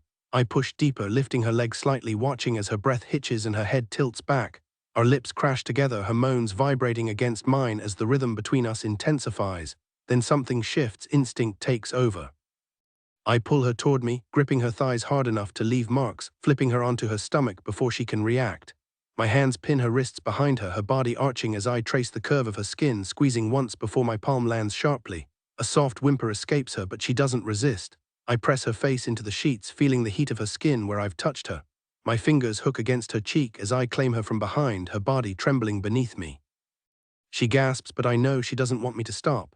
Afterward, I pull her close, her damp skin pressed to mine as she traces my arm with her fingers. I kiss them, lingering. "I missed this version of you," she murmurs, her voice soft. "Which version?" I ask, half smiling. She tilts her head up, meeting my gaze. "The real one, after Lily. You were so careful with me, like I'd shatter." My chest tightens at the mention, but I hold her closer, stroking her arm. "I didn't want to hurt you." "Don't hold back," she whispers, pressing her lips to my skin. "I need all of you." A grin tugs at my mouth. "So you're saying I can have you whenever I want?" "Exactly," she laughs, her voice warm. I pull her on top of me, her lips finding mine again. "Happy birthday," she murmurs between kisses, and I know she means every word. Florida winters are a godsend. After this morning's unexpectedly amazing birthday surprise, Camryn and I spend the afternoon working on our latest musical obsession, Stevie Nicks' Edge of 17. It's not our song, but we've claimed it anyway, twisting it into something fresh. Camryn's struggling with the rapid-fire lyrics, her brow furrowed in frustration, but she refuses to give up. This is the first time she's wanted to tackle a song solo instead of as a duet, and I love that fire in her. Even when she's annoyed, I can see glimpses of the old Camryn resurfacing, her laughter easier, her eyes brighter, her smile reminding me of the girl I fell for. "Relax," I tell her, balancing my guitar on my knee as I lean against the window. "Stop overthinking it, just feel the rhythm." She groans and collapses into the chair beside me. "I know the words, but that last verse trips me up every time. Because you're psyching yourself out before you even get there," I say. "Stop anticipating the mess-up." "Try again," she huffs but stands, and we keep at it for another hour before heading to a nearby steakhouse for an early dinner. "You'll nail it," I reassure her as our food arrives. "I hope so," she mutters, sawing into her steak. "Took me forever to get laugh, I nearly died," right, I admit around a mouthful of meat. Next on my list, "Ain't No Sunshine, Time to Give the Stones a Break." Her fork freezes midair. "Seriously, that's a great pick." I blink. "You know that one?" She grins. "Dad played it on road trips. That Withers guy has pipes." I nearly choke on my beer. "Did you just turn into a country DJ?" She rolls her eyes, but her cheeks flush. "Oh, shut up." That Withers guy can sang, I drawl, exaggerating a southern twang. She throws a napkin at me, laughing despite herself. Okay, I sounded ridiculous, but the song's still amazing. Can't argue with that, I say, clinking my bottle against her. She places her glass on the table and gives me a sharp look. Not the small-town comment, the song you picked. Obviously, I reply, grinning as I finish my steak. It reminds me of the first one we shared right after I left the hospital, just like she'd promised. And like always, she barely eats half, leaving the rest for me. The moment I notice her pushing her plate away, looking a little queasy, I pull it toward me. Her phone keeps lighting up and she finally taps out a quick reply. Natalie still bugging you about heading back? I ask. She won't quit, Camryn mutters, shoving her phone into her purse. She's terrible at lying, always has been. Right now, the way she keeps staring at the rustic wooden wall, it's painfully obvious. I lean back, toothpick in hand, watching her. You good to go? She gives me a weak smile, but before she can answer, her phone lights up again inside her purse. She checks it, and suddenly she's practically bouncing out of her seat. Wait, we need to pay, I say, flagging down the waitress. Camryn huffs but sits back down, drumming her fingers on the table. What's the rush? I tease as the bill arrives. I hand over my card, then stretch out lazily, making a show of getting comfortable. The longer I take, the more she fidgets. When the waitress finally returns, I sign the receipt at a snail's pace, then stand, slowly putting on my coat and stretching like I've got all night. Seriously, move it, she snaps. I laugh, grab her hand, and drag her out. Back at the hotel, she stops in the lobby. Go ahead, I'll be right up. I know she's scheming, but since it's my birthday, I play along, kissing her cheek before heading to the elevator. The second I'm alone in the room, though, I'm the impatient one. It doesn't take long before she walks in, holding a sleek new guitar. I'm on my feet instantly. Whoa, her smile is soft, almost nervous, like she's afraid I won't love it. Happy birthday, Andrew, she says, handing it over. I take it, running my hands along the smooth body, admiring every detail. Then I turn it and spot the delicate silver engraving along the neck. He drew iron tears down Pluto's cheek and made hell grant what love did seek. Camryn held up the guitar, her fingers tracing the engraved script along its body. It's from that Orpheus and Eurydice myth, she said, hesitating before meeting my gaze. I know it's cheesy, but do you like it? I couldn't stop staring at it. Are you kidding? It's incredible. She bit her lip, looking away as her cheeks flushed. I had no idea what to get. The guy at the shop swore this was a solid model, but I kept second-guessing. Then the engraving took forever and I was sure I'd messed the whole thing up. I reached for her hand, cutting off the nervous spiral. Camryn, best gift I've ever gotten. Before she could protest, I pulled her close and kissed her, the guitar case bumping lightly between us. Somewhere along I-75, May months on the road had turned hotel rooms into something familiar. By March, we stopped noticing the different cities, the new beaches, the ever-changing view outside the window. Every check-in felt like coming home, even though home was just a bed and a shower we'd leave behind in a week. But tonight, home was the backseat of a broken-down car on a rain-drenched stretch of Florida highway.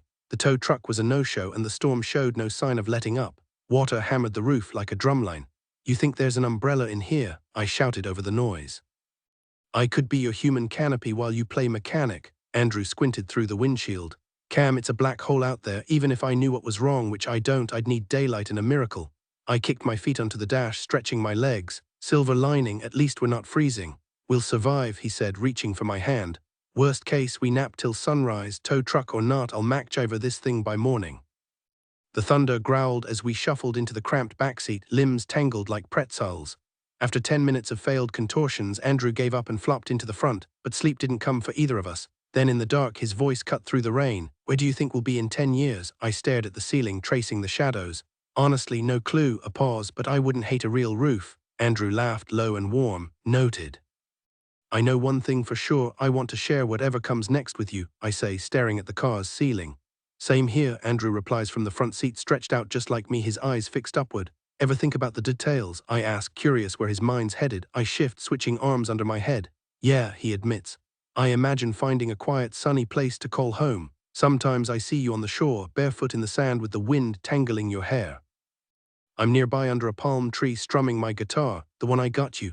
Obviously. I grin, letting the image fill my mind. And you're holding her hand. Whose hand? Andrew goes quiet for a beat. Our daughter, he murmurs, his voice distant like he's already there. My throat tightens. I love that idea, I whisper. So settling down's the plan. When the time's right, he says, not a second sooner. A sudden gust rattles the car, thunder booming overhead. Andrew, I say, yeah. Promise me something. When we're old and creaky and can't share a bed anymore, we still stay in the same room. Deal, he answers, warmth in his voice. Night. As I drift off, I dream of that sunlit beach, Andrew watching me stroll with a tiny hand in mine. The tow truck never showed. We wake up sore and cranky despite having the whole backseat to ourselves. If I ever find that tow truck guy, he's toast, Andrew mutters, buried under the hood, wrench in hand. I have zero clue what he's doing, just that he's fixing the car and radiating frustration. I hover nearby, handing him tools without asking dumb questions. No need to poke the bear, but the storm's gone, replaced by blazing sun. I'm practically giddy, splashing through leftover puddles in my ruined flip-flops. Maybe it's the heat, but I spin in the middle of the road, arms wide, laughing at the sky. Could you focus for 2 seconds? Andrew snaps. I bounce over and tickle his ribs, too happy to resist. Then bang, he jerks up, smacking his head on the hood. I clap a hand over my mouth. Oh my God, are you okay? Andrew, I'm so sorry. I reach for him as his green eyes flash with irritation, but he closes them, puffing out his cheeks before exhaling slowly. I cup his face, rubbing my thumb along his cheekbone before pressing a quick kiss to the tip of his nose. My grin won't fade, but I'm not mocking him, just turning on the charm with my best pleading look. Fine, you're forgiven, he mutters, gesturing under the hood of the car. Just hold this part steady for me. I circle around, ducking under the hood to blindly grope for his guiding fingers. They're perfect, he says, don't move. How long? As long as I say, he replies, and I catch the smirk tugging at his lips. If you let go, the whole oil pan drops and we'll be stranded here all night. Then quit stalling, I snap, already feeling the strain in my shoulders. He strolls to the trunk, grabs a water bottle and unscrews the cap with agonizing slowness. Sip, a glance at the open fields, another sip. Andrew, are you messing with me? I crane my neck to glare at him around the hood. He just grins and takes another deliberate drink. Oh, he totally is. Keep holding it. I'm serious. Liar, I huff, flexing my fingers but not pulling away. Swear to me this isn't a joke. Dead serious. That pan'll drop and you'll be drenched in oil. Good luck scrubbing that off. My arms are killing me, I complain. He drags it out until I'm ready to yank my hand free, then suddenly he's behind me, arms circling my waist as he pulls me back. Before I can react, he swipes a streak of grease across my cheek. I shove him away, screeching. Gross, what if this stains? I glare, but his stupid grin is contagious. It'll wash off, he says, ducking back under the hood. Now get in and turn the key when I say. I flip him off but obey, and soon the Chevelle roars to life. Within minutes, we're cruising towards St. Pete, the summer heat clinging to our skin. After checking into our hotel and showering off the grime, we hit a nearby store for beach gear. He eyes a skimpy black bikini with silver stars, but I veto it. No way am I dealing with constant wedgies. I grab a red one with better coverage instead. Probably for the best, he says as we climb back into the car. Why's that? I ask, kicking my sandals off. He shifts into reverse, shooting me a look, because I'd have to knock some teeth out. Just for looking. I laugh. He shrugs, grinning. Nah, maybe not. I actually like it when other guys check you out, he admits as we pull onto the crowded tourist strip. Gross, I make a face. Not like that. He rolls his eyes dramatically. Come on, it just feels good having you with me, okay? Total ego boost. Oh, so I'm just your arm candy now. I fold my arms and shoot him a look. Obviously, he deadpans. Why else would I keep you around? Funny, because I was just thinking the same thing about you. His eyebrows shoot up. Oh yeah, yep, I say, leaning back. You're great for making people jealous, but at night I'm dreaming about my actual soulmate. Who's that? I tap my chin, pretending to think. Well, I can't tell you his name. Probably try to fight him and embarrass yourself. But let's just say he's got killer green eyes, tattoos, and plays guitar. Wow, sounds perfect, so why waste time with me? I shrug, stumped for a comeback. Seriously, he presses, grinning. It's not like we're friends or anything. Sorry, I say, smirking. I don't gossip about him. Fair, he says, then his expression turns dangerous. You know what I do remember, though? What? Andrew's grin widens. A few unfinished promises from our first road trip. My stomach drops. No clue what you mean. His hand slides off the wheel, resting casually on his thigh. That look in his eyes, I know where this is going. Still owe me a moon, and I never got to see you eat a bug, cricket, worm, maybe a spider. Not happening, I say quickly, propping my foot against the door and twisting my hair around my finger. That trip's over, should have cashed in when you had the chance. He just keeps grinning. No, I repeat firmly. Absolutely not. He bursts out laughing. Had to try, he says, hands back on the wheel. Sure you did. Later, we spend hours at the beach, swimming and lounging until the sun dips below the water. As the stars come out, a group of people our age wanders over. They've been hanging nearby all evening. From around these parts, the lanky guy with intricate ink winding down his right arm asks. A couple settles into the sand nearby as Camryn shifts from leaning against my chest, suddenly alert. Nah, we're from Galveston, I reply. And Raleigh originally, Camryn chimes in. The dark-haired girl, now sitting cross-legged, gestures to her group. We drove in from Indiana, but those guys are locals. One dude pulls his girlfriend close, his arm slung around her shoulders. Name's Tate, this is Jen, he says, nodding toward the others. That's Johanna, Grace, and my little bro Caleb. They offer easy smiles as Bray, the girl beside Camryn, adds, this is my fiancé Elias. Camryn brushes sand from her palms and straightens up. Nice meeting you all, I'm Camryn and this is Andrew. Elias extends a hand for a quick shake while Tate grins. We're hitting up this killer spot down the coast, private beach, good vibes, you two should roll with us. Camryn twists to glance at me, her eyebrow quirking in silent question. Honestly, I'd rather bail, but her eyes light up like she's already mentally packing the cooler. I haul us both to our feet. Yeah, we're in, I tell Tate, grabbing our towels and the duffel stuffed with trail mix, sunscreen and lukewarm water bottles. Back in the car, I white-knuckle the wheel as their Jeep tears down some back road at 80. The quick 30-minute drive Tate promised, more like a damn odyssey through backcountry darkness. Remind me why we're trusting strangers who think speed limits are optional, I mutter. Camryn kicks her feet onto the dash, grinning. Relax, Indiana Jones. Worst case scenario, they murder us and dump our bodies in a swamp, she fake gasps.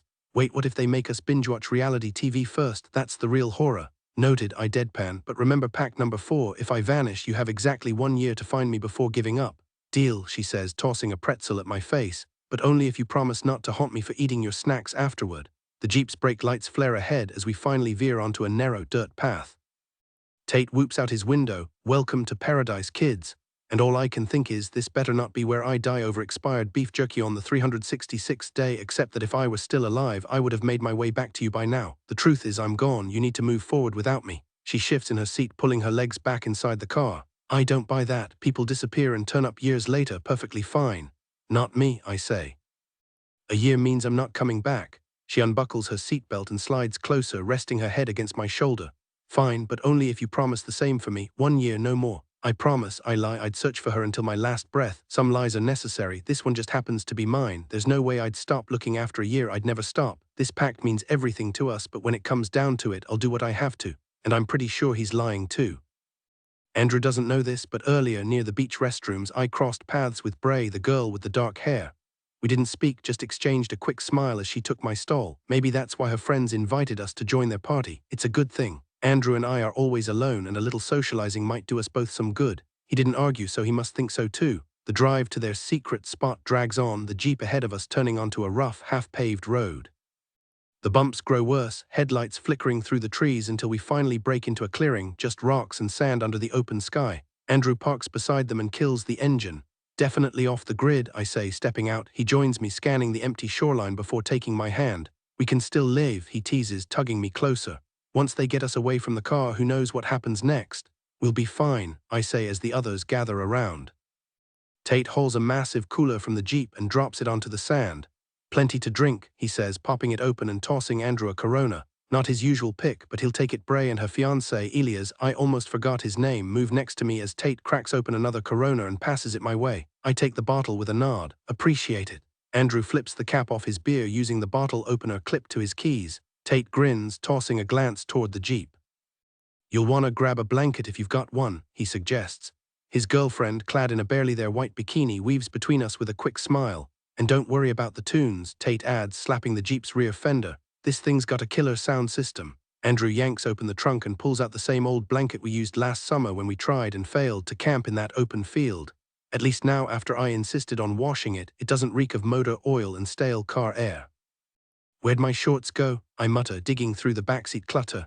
Right here, Andrew calls from the trunk, lobbing them at me. I snatch them midair. No way I'm swimming in that black hole after dark, I say, tugging them over my red bikini bottoms. Bray overhears and laughs. Glad I'm not the only one who thinks so. I shoot her a grin over the Chevelle's roof before shutting the door. You guys been out here with them before?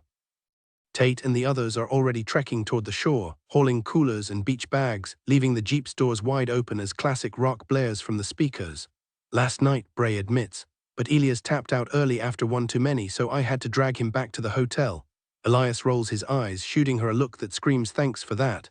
Andrew and I fall into step beside them, fingers laced, as we head toward the group setting up near the water. Tate strikes a match and flicks it onto a stack of branches doused in lighter fluid. The fire erupts in a sudden roaring column, casting flickering orange light across the sand. The heat hits me instantly, so I drag our blanket back a few feet before we settle in.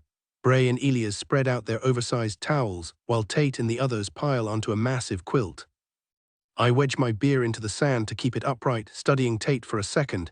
He's got that sun-bleached, laid-back surfer vibe, just like every other guy here, Andrew included. They all sit the same way, knees up, arms resting lazily.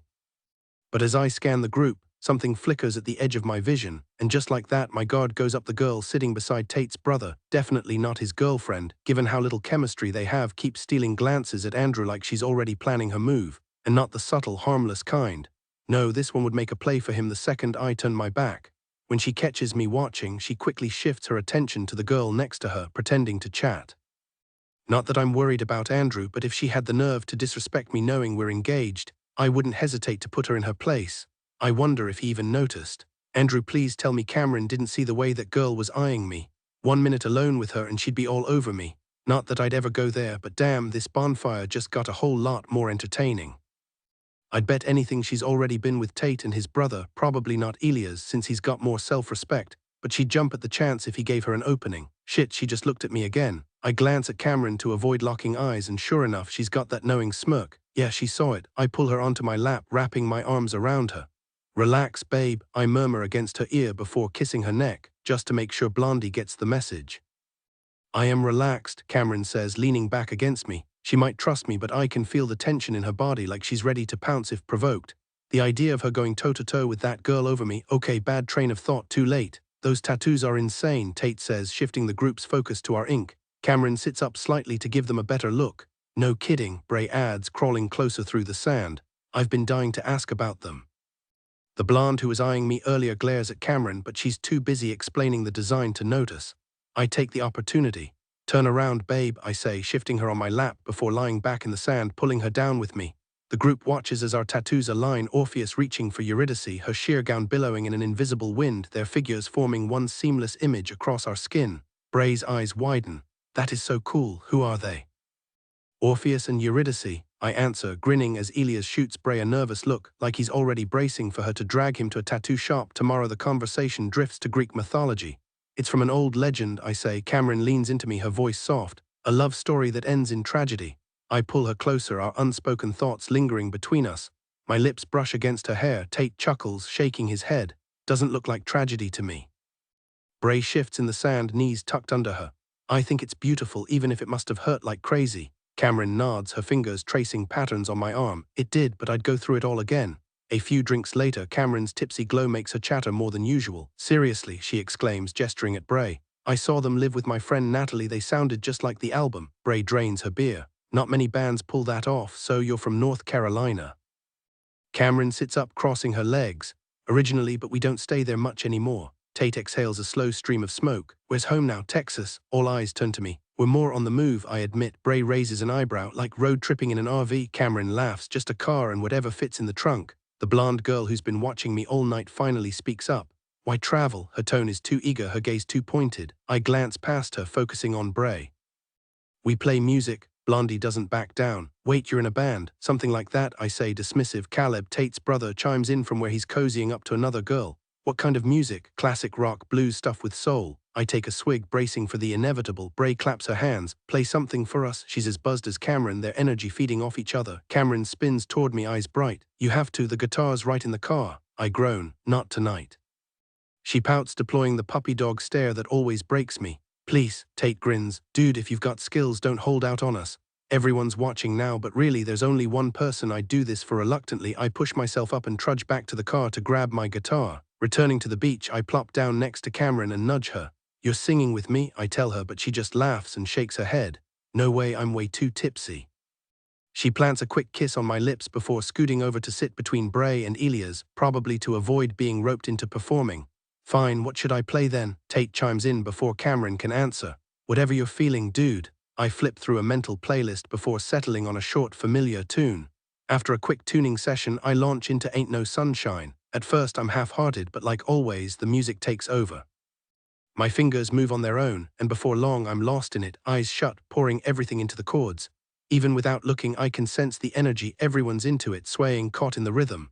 When I finally open my eyes during the second chorus, Camryn's locked onto me, kneeling in the sand, her body moving with the melody. The others are just as into it, lost in the music. By the final chorus, I'm all in, and the rush makes me want to keep going. Bray gushes about how amazing it was, showering Camryn with attention, something that earns her points in my book. Meanwhile, the blonde from earlier keeps sneaking glances my way, more obvious now. Damn, you weren't kidding around, Tate says, lighting a joint. Play another one, Bray urges, leaning back into Elias as he wraps his arms around her. Tate offers the joint to Camryn first. She hesitates, a flicker of something dark crossing her face, probably remembering her struggle with the painkillers. After a beat, she shakes her head. Nah, I'll stick to drinks tonight. I'm proud of her, and when the joint comes my way, I pass too, not because I wouldn't take a hit, but because I don't want to enjoy something she's avoiding. I play a few more songs by the fire, and eventually Camryn joins in for one, her voice blending with mine. After that, I just want to relax with her, so I set the guitar aside and pull her onto my lap. Tate's brother and his girl have been making out for ages, barely coming up for air. The blonde who'd been eyeing me seems to have finally gotten the message, or maybe she's just too high to care anymore. The music from Tate's Jeep blares louder as he reappears with a bottle of Seagrams, a 2-liter of Sprite, and a stack of cups. His girlfriend starts mixing drinks and handing them out. Go wild, Tate says, grinning as he passes me a cup. Relax, no need to drive tonight. The cops don't even know this spot exists, Tate said, passing me a red plastic cup. I glanced at Camryn, remembering her hesitant expression when the joint went around earlier. You good? I asked, not wanting to push her into anything. The last thing I needed was her waking up with regrets or a killer hangover. She gave me that sweet, questioning look, like she was waiting for my approval, and damn if that didn't make me melt a little. Fine, 1 cup, I relented, and she took it from Tate's girlfriend with a grin. We kicked back, drinks in hand, swapping stories about nothing in particular. Camryn got deep into some bizarre chat with Bray about feminine products, no clue how that started, and honestly, I didn't want to know. The music blasting from the speakers caught my attention, raw and unfamiliar. Who's this? I asked Tate, nodding toward the sound. He glanced up from where his girlfriend was sprawled across his lap. Dax Riggs used to be in Acid Bath, I think, or Agents of Oblivion. Dude's got range. Never went mainstream, huh? I took another sip of my drink. Thank God, Tate scoffed. Nothing kills a band faster than selling out for some toothpaste ad. Camryn leaned into me, her warmth familiar. I'd tell any label to shove it, I said, half joking, half meaning it. Tate smirked. Smart man, once you sign, you're just a puppet. For the first time all night, I didn't hate the guy. Then Camryn tugged my sleeve. Andrew, I gotta go. I stood, grabbing both our cups. Same, I told Tate, who jerked his chin toward the tree line. That way, less broken glass. We trudged through the sand far enough for privacy. As I relieved myself, Camryn sighed. We're stuck here, aren't we? Yep, I said, zipping up. Better get used to the great outdoors. Looks like we're finally camping under the stars, she slurs, her words blending together like melted candy. I bite back a laugh at how gone she is. Technically yes, I say, steadying her as she sways, but let's be real, you'll wake up with zero recollection of this. She insists she'll remember, but I just shake my head. When she stumbles backward, I catch her, pulling her close and pressing a kiss into her hair. The words tumble out before I can stop them. I love you so damn much. Maybe it's the way she's clinging to me like a life preserver, or how vulnerable she looks right now, but suddenly I need her to know. She nuzzles against my chest as we walk, her arms tight around me. Love you too, she mumbles into my shirt. The bonfire scene devolves fast, conversation gives way to heavy breathing and tangled limbs. Bray and Elias are sprawled on one side of the fire, while Tate and his girlfriend might as well be putting on a show. Meanwhile, that blonde who'd been eyeing me earlier is now busy helping her friend Mol Caleb. Normally, I'd lean into the chaos, but tonight, my only job is keeping Camryn clear of it. I turn to say something to her and bam, the ground tilts, my head's full of static, my limbs made of lead. When I lift my hand, the moon's suddenly small enough to pinch between my fingers. The fire pulses neon, the ocean roars like a stadium crowd, and somewhere in the noise, I think I hear Camryn's voice. Andrew, she says, or maybe I hallucinated it.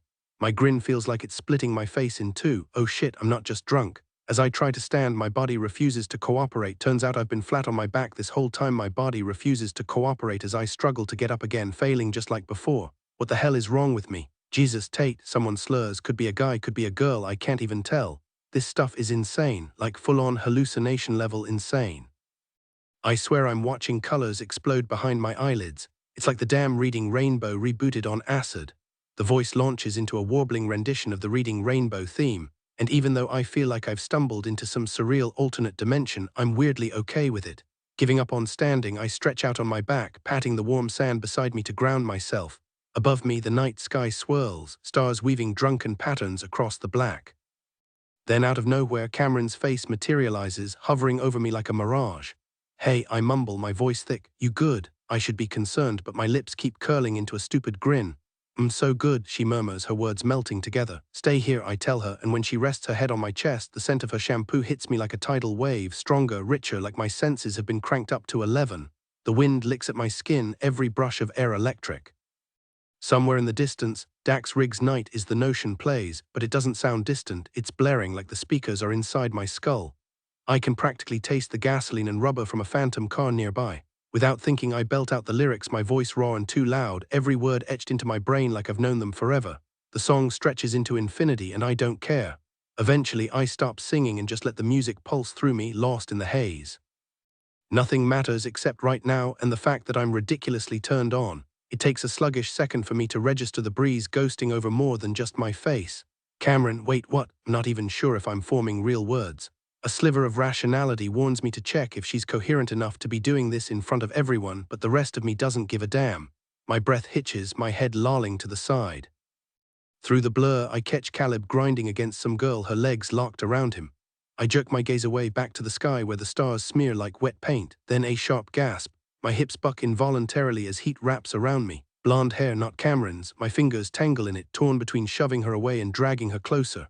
I choose the latter, but when I glance down and see Camryn's face beside mine, reality crashes in like a bucket of ice water. Get the hell off me. I shove the girl away, my high flipping into something jagged and sour.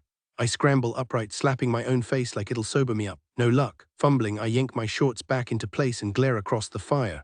The girl's already out cold next to Caleb, her limbs sprawled like a discarded doll. The night feels different now, less like a dream, more like a bad trip I can't escape. Time blurs and suddenly I'm the only one still conscious. My chest tightens, I can't catch my breath. What the hell just happened? I drag Camryn closer, clinging to her like she's the only thing keeping me grounded. Then everything fades to black. Camryn, this hangover is next level awful. The morning sun and salty ocean air pull me from sleep, but moving feels impossible. My head throbs, my fingers tingle, and my whole body shakes like I've been hit by a truck. I groan, forcing my eyes open, one arm wrapped around my stomach. There's no way I'm standing up without losing my breakfast first. Sand sticks to my cheek and I brush it away before it gets in my eye. Then thwap, a sharp noise cuts through the haze, followed by yelling, "Get off him!" A girl shrieks, adrenaline kicks in. I roll toward the sound and see Andrew swinging at Tate like a man possessed. "Andrew," my voice cracks, raw from last night. I try again, louder. "What the hell are you doing?" Tate stumbles back, shouting, "Dude, back off." But Andrew doesn't stop. He lands another punch, sending Tate sprawling. Then Caleb tackles Andrew from the side and they crash into the sand. Andrew flips them, pinning Caleb down, fists flying. Tate yanks him away, but Andrew whirls and decks him. Crunch, the sound makes my stomach twist. "You drugged us," Andrew snarls. "I'll end you." I scramble up, legs wobbly, just as Caleb shoves past me to jump Andrew again. The impact knocks me down, stealing my breath. Elias charges toward the chaos and my pulse spikes, 3 against 1. Hell no, I lunge toward Tate as he and Caleb throw punches at Andrew, but Elias shoves me aside with a sharp "get out of the way." Andrew's holding his own against both of them, landing hits just as fast as he takes them, but if Elias joins in, he won't stand a chance. The moment Elias jumps into the fray, the brawl becomes a blur of swinging arms until strong hands yank me backward. "Stay put," Bray orders, locking her arms around me. My stomach twists as I watch Elias accidentally clock Caleb instead of Andrew, and for a second relief flickers through me, but it doesn't last. Blood drips from Andrew's lip and soon all 4 of them are marked with cuts and bruises. The fight feels endless, each punch making me flinch until I squeeze my eyes shut, desperate to escape the violence. Bray keeps me pinned in the sand, convinced I'll try to intervene, but I'm frozen, my skin slick with sweat, the world tilting around me. "Bray." I don't feel good, then it hits.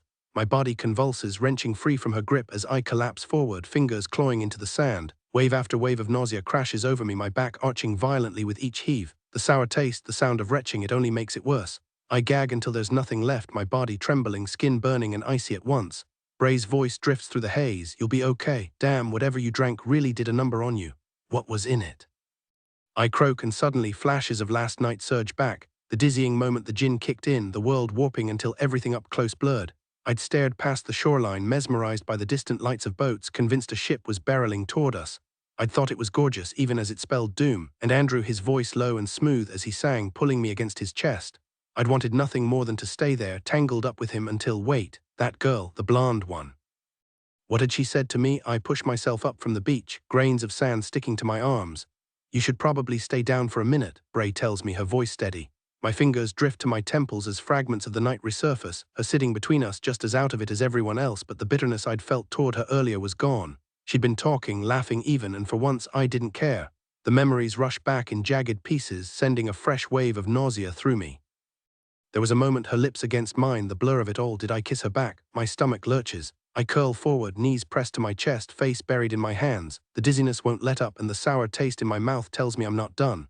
Usually puking brings relief, but this time the urge only grows worse, fueled by the dread creeping in. More pieces click into place and I can't unsee them. She'd asked if she could crash with me and Andrew. At the time, I thought she meant literally. Now, with a sickening clarity, I realize how wrong I was. I'd shrugged, too out of it to understand, and then my breath hitches. My hand clamps over my mouth as the image burns behind my eyelids. Her with Andrew, the way I lurch forward, scrambling to stand, but Bray's grip tightens on my shoulder.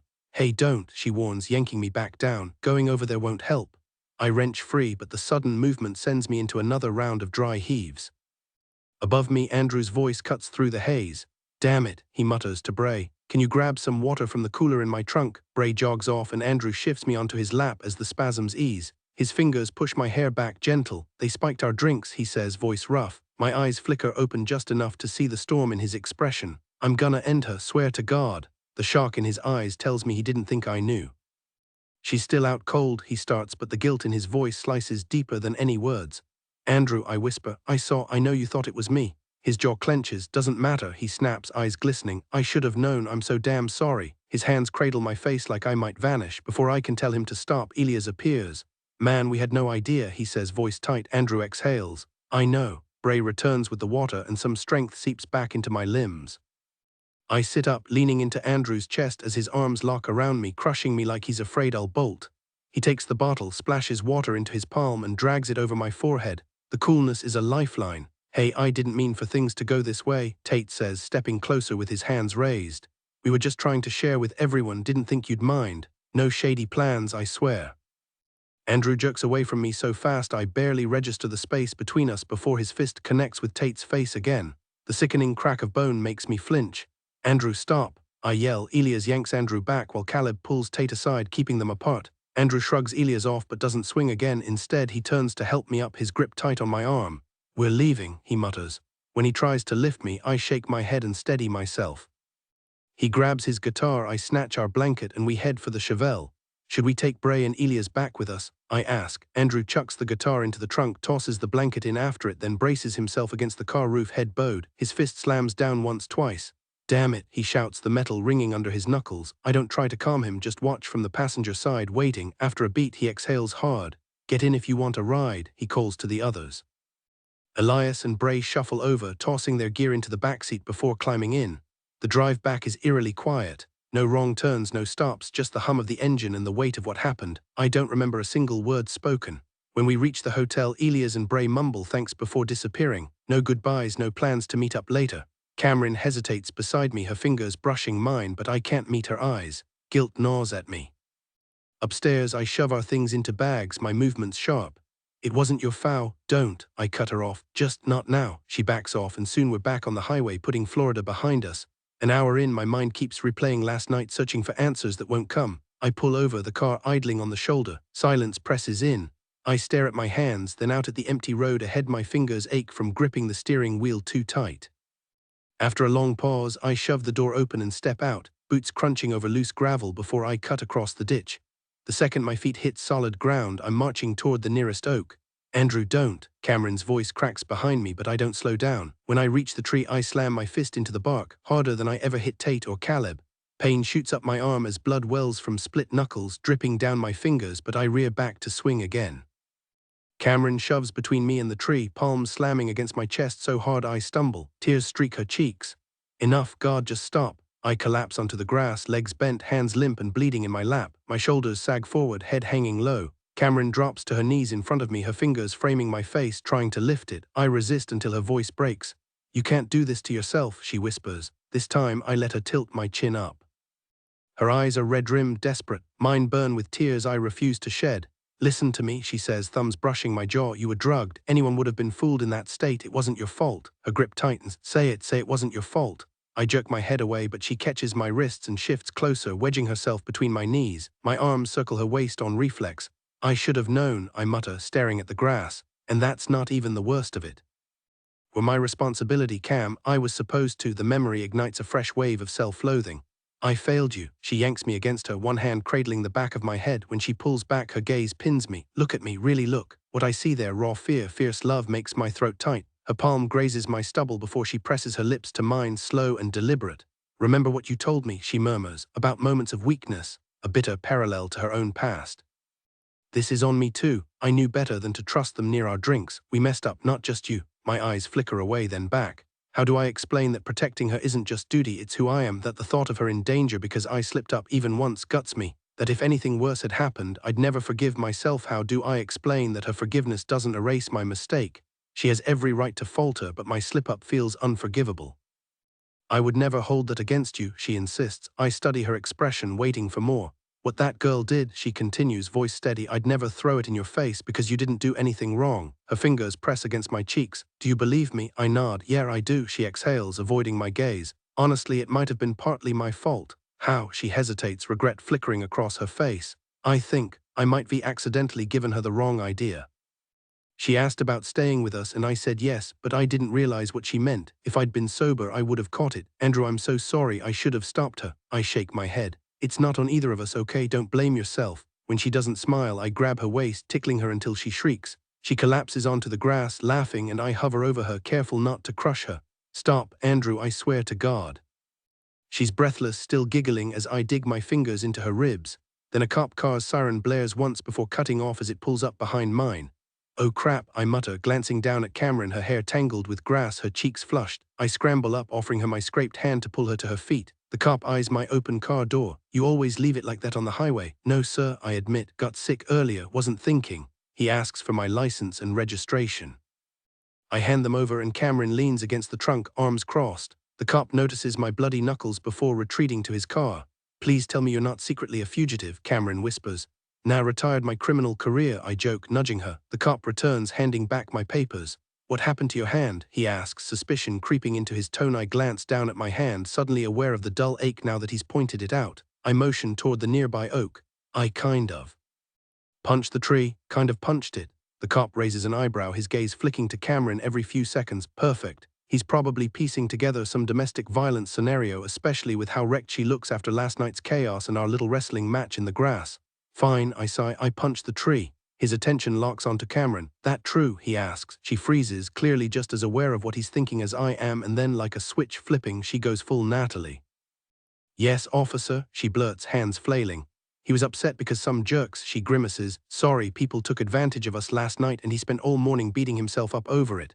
Literally, I ran out to stop him before he broke his hand and we talked it out.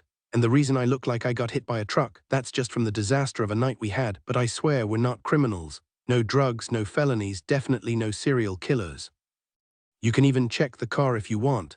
Internal facepalm. I stifle a laugh. Searching the car should be fine unless Elias and Bray, our lovely temporary companions, accidentally left behind something incriminating. My stomach drops. Please don't let this turn into a bad cop show. I shoot Camryn a subtle head shake. Her eyes go wide. What I say?" I just grin, still shaking my head because what else is there to do? The cop sniffs, chewing the inside of his cheek as he studies us in silence, dragging out the tension. Finally, he sighs. "Next time, don't leave your door hanging open like that," he says deadpan. "Would hate to see someone take it clean off a '69 Chevelle in this kind of shape." A slow, relieved smile spreads across my face. "Noted." As he drives off, we sit there for a beat. "You can search the car if you want," I mimic. She groans, tipping her head back. "I know, it just slipped out." I chuckle. "Your nervous babbling saved us, though side note, your friend's bipolar energy is rubbing off on you. It's terrifying." My hands settle on the wheel. She's grinning, about to fire back at my Natalie dig when she spots my busted knuckles again. Without a word, she scoots closer, gently taking my hand. "We should clean this before it gets worse," she says, her voice softer now. She moves in close, gently plucking bits of grass and dirt from the jagged cut on my arm. "This is serious, Andrew." "It's fine," I mutter. "No stitches needed." "Oh, but you do need some sense knocked into you," she snaps, flicking one last speck away before twisting toward the backseat. She rummages for the cooler while I glance over just in time to see those shorts riding up. Couldn't resist. I swipe a finger under the elastic of her bikini bottom and give it a sharp snap. She doesn't flinch, just shoots me a look as she resurfaces with a water bottle. "Clean it," she orders, thrusting it at me. I crack the door open and let the water rush over the wound while she digs through her bag. "Next time you decide to punch a wall instead of using your words," she says, tossing me a tube of antibiotic ointment, "I'm officially adding you to my unhinged hall of fame." I take it without protest, no argument there. She taps her foot impatiently until I smear it on. "Bossy little thing, aren't you?" I grin. She swats my shoulder, more of a love tap, really, and gasps like I've insulted her entire bloodline. But the tension's already melting. Soon we're debating dive bars versus jazz clubs, mapping out our route to New Orleans between laughter. No matter the detours, we'd agreed. The French Quarter was our finish line. Fast forward 2 days. Now we're sprawled in an Alabama hotel, the air thick with pre-show jitters. Excited or hyperventilating? Andrew asks, emerging from the bathroom in nothing but a towel. Both, I admit, tossing the remote aside. I know the song, but it's my first time flying solo, so yeah, I'm sweating. He rifles through his duffel near the TV, the towel hitting the floor. I prop my chin on my hand, shamelessly admiring the view as he yanks on boxers. You'll crush it, he says, turning. You've practiced this to death, and if you sucked, I'd say so. I know. Ready to roll. He tugs on his shirt. I hop up, spinning in my black camisole and skin-tight jeans. Wait, I pause, holding up a finger. I slide into my new black boots, zipping them up to my calves, then spin around dramatically to strike a pose. Unbearably sexy as usual, Andrew says with a grin, running his fingers through my braid. Tonight I'm performing Stevie Nicks' Edge of 17 solo, but first I'll be waitressing while he busses tables. Lucky me, I definitely got the better gig. The place is packed when we arrive, the energy buzzing. The stage is decent, but the dance floor and tables stretch wide, already filled with people. My nerves kick in as we weave through the crowd, hand in hand. This temp job is a rare chance for us to work together. Most of our side gigs since Virginia have been scattered. I've cleaned rooms while Andrew tended bar or played bouncer. He's not some steroid-pumped giant, thankfully, but he's got enough muscle to make an impression. Our boss, German, his actual name, though he's about as redneck as it gets, hands Andrew an apron and a name tag that reads Andy. I bite back a laugh, but Andrew catches my smirk. German wipes his nose on his jeans, then jabs a thick finger toward the tables. Soon as folks clear out, you hustle over and reset it, and don't even think about touching them. Tips, they belong to the waitresses. Got it? Andrew nods. Yes, sir. The second German looks away, he mouths, what the hell? I press my lips together, fighting a grin. Then German turns to me, his gaze lingering in a way that makes my skin crawl. His yellowed teeth flash as he says, you just keep smilling like that, darlin', raking them tips. I can only imagine what the regular waitresses endure. Fluttering my lashes, I slip into a sugary southern drawl. Oh, I sure will, Mr. German, and later, after my shift, I'll need to freshen up before my performance. Hope you understand. Andrew's eyebrows shoot up, but I keep my focus on German, who's already putty in my hands. If I told him to lick the floor, he'd probably ask for how long. Later, Andrew leans in, his voice low. That accent came out of nowhere. We're definitely talking about that later. I clip on my name tag, fasten my apron, and grab the plastic bin. German nods toward. Honestly, the work itself isn't bad, but German. The guy's a walking stereotype, chewing tobacco, bad attitude, and a scent that could clear a room. He sticks out like a neon sign in a library.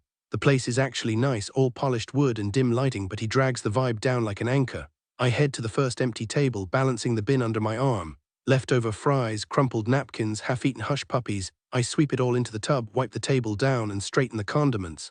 Simple. No fancy training required, unlike Camryn, who spent an hour learning how to flirt for tips. Sure, she gets the big money, but she also gets the boss's wandering hands. Karma's a bitch, huh? As I move to the next table, a group of women near the bar waves me over. Hey, sweetheart, one calls, crooking her finger.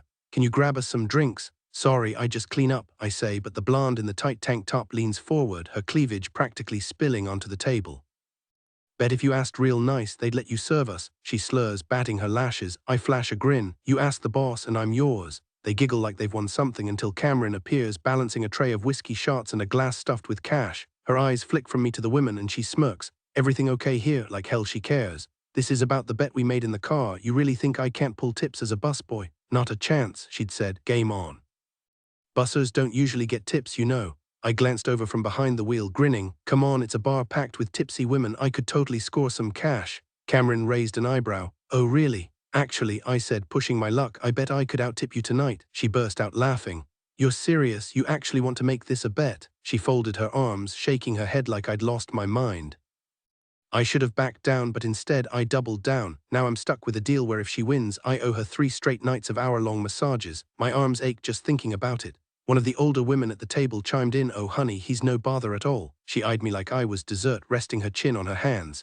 He can stay right here as long as he wants. Where's your manager? Camryn pointed toward the crowd. Look for the big guy in the company polo, his name's German. Thanks, sweetheart, the woman purred, her gaze lingering on me. I swallowed hard. She was clearly the ringleader, and if I didn't bail soon, I'd need Camryn to rescue me. Enjoy your night, ladies, I said smoothly, flashing a smile before turning to leave. Then I felt fingers slip into my apron pocket. I froze, glancing down as she pulled away, giving me a look that screamed trouble. "You too, sugar," she murmured. I winked, tossed a grin at the others, and made my escape. Back in the kitchen, I dumped my tray and checked my pocket, 3 crisp 20s. Maybe this bet wasn't so stupid after all. Fast forward 2 hours, turns out it was stupid. 240, 41, 46, 56, Camryn counted, stacking her bills with a smug grin. "And how much did you pull in?" I kept my face neutral, but she wasn't buying it. Sighing, I thumbed through my cash. 82. "Not bad for a busser," she teased, tucking her wad away. "So do I get my prize?" Yanked off my apron. "Prize, you're calling off the bet," she snorted. "Nice try." German lumbered up behind us. "You'll better behave," he warned, wagging a finger. "None o' that auto-tune mess or screamin' pop songs, this ain't the voice." "Got it," Camryn said sweetly. German blinked, shook himself like he'd been hypnotized, then shot me a glare as he stomped off. I'd rather have him look at me this way than how he stares at Camryn, so I'm not about to complain. I turned to her and squeezed her hands. "You've got this," I tell her. "Seriously, you're going to crush it." She exhales sharply, her lips pressed together, then takes a slow breath. "I'll grab the guitar while you finish getting ready," I say. She nods and I give her a quick kiss before heading out to the car. My birthday gift, the electric guitar, is tucked in the trunk. Edge of 17 might be her moment, but that riff is iconic and I'm feeling the pressure too. Not because it's hard, it's actually pretty simple, but because I don't want to mess this up for her. She's the reason my palms are sweating tonight. Back inside, I spot Leif, the drummer we met yesterday, adjusting his kit. "Appreciate you jumping in last minute," I say. He grins. "No sweat. Played this one a ton at a dive bar in Atlanta a few years back." Camryn was thrilled when he agreed to join us. She'd resigned herself to performing without drums, but now with Leif on board, she's standing taller. As I sling the guitar over my shoulder, she steps onto the stage and I can't help but lean in. "Damn, you look incredible." Her cheeks flush as she glances down at her outfit, a sleek black top that dips low in the back, revealing smooth skin. The necklace I gave her catches the light, and her hair, usually in a braid, spills loose over her shoulders. The bar buzzes around us, voices rising above Leif's drum checks. Every seat is taken, including the table near the stage where my so-called girlfriends have settled, watching with amused curiosity. Normally, I'd be scouting the crowd for tonight's target, but not this time. Camryn's too wired, too focused. When she finally nods, I strike the first chord and the room snaps to attention. That riff never fails to silence a crowd the moment Camryn starts singing. She transforms in a way that takes my breath away, just like I do when I lose myself in the music. It's like watching a different person, one who radiates confidence and magnetism with every note and movement. The energy she brings is nothing like our rehearsals, and I can't help but get swept up in it. "Ooh, baby, ooh, ooh." I belt out the chorus, but all eyes are locked on her, even my friends who had originally edged closer to check me out.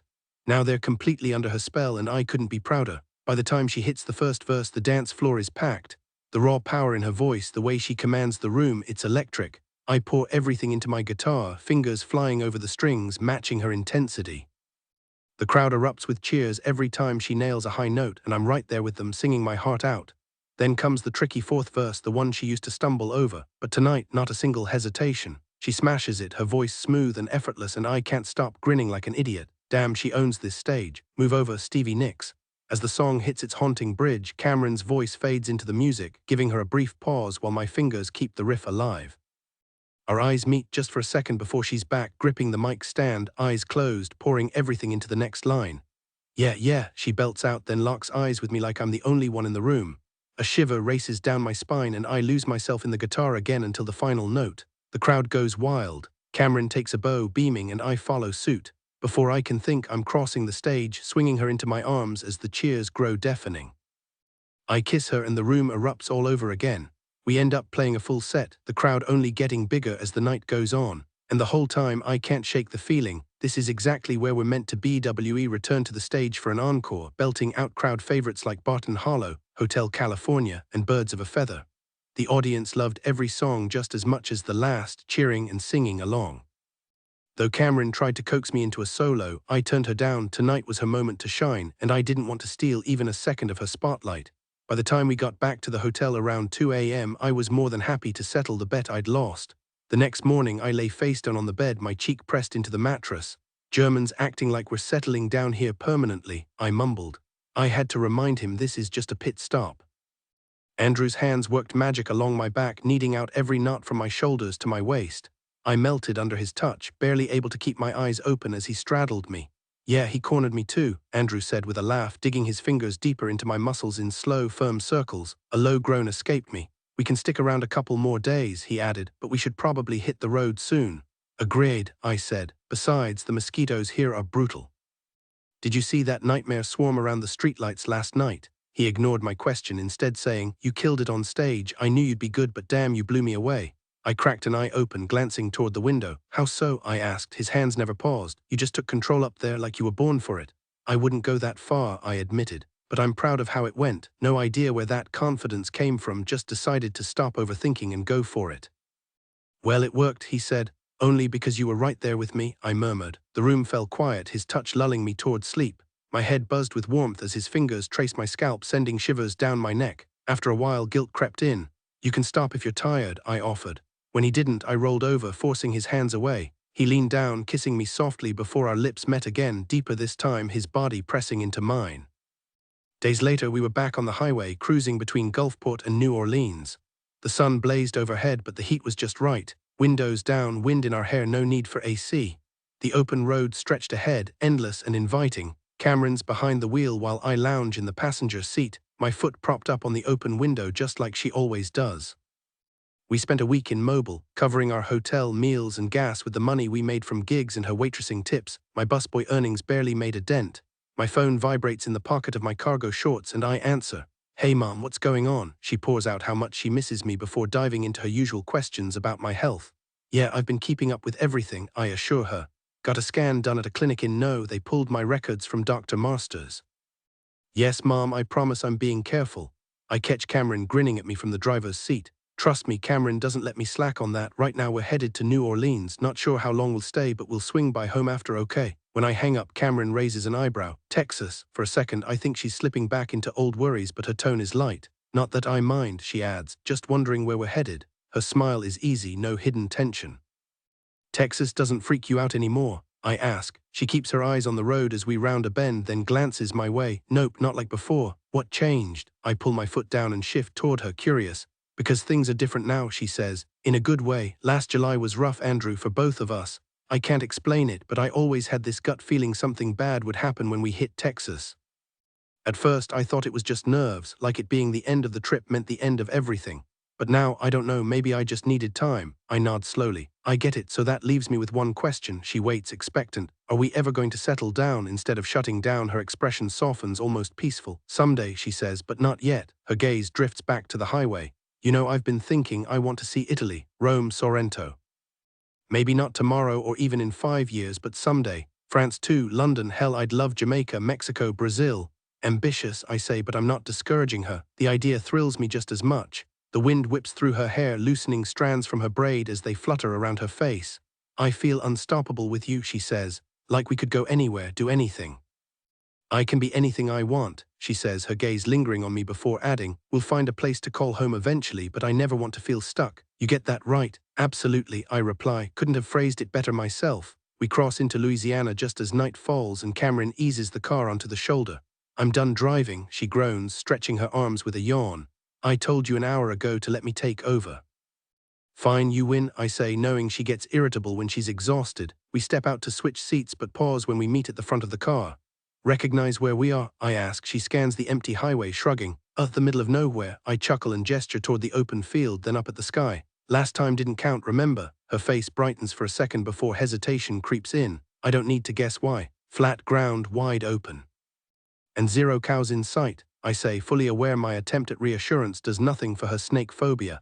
I was aiming for casual, maybe even ridiculous, hoping she'd let it slide. What about snakes? She fires back, not letting it go. Don't let a few slithery creatures ruin our chance to finally sleep under the stars, I tease. She squints at me skeptical. I switch tactics, dropping my voice into full-on pleading mode. Come on, please, pretty please. I wonder if my best puppy dog eyes work half as well as hers do on me. Part of me wants to just toss her over my shoulder and march into the field, but I'm curious to see if begging wins out.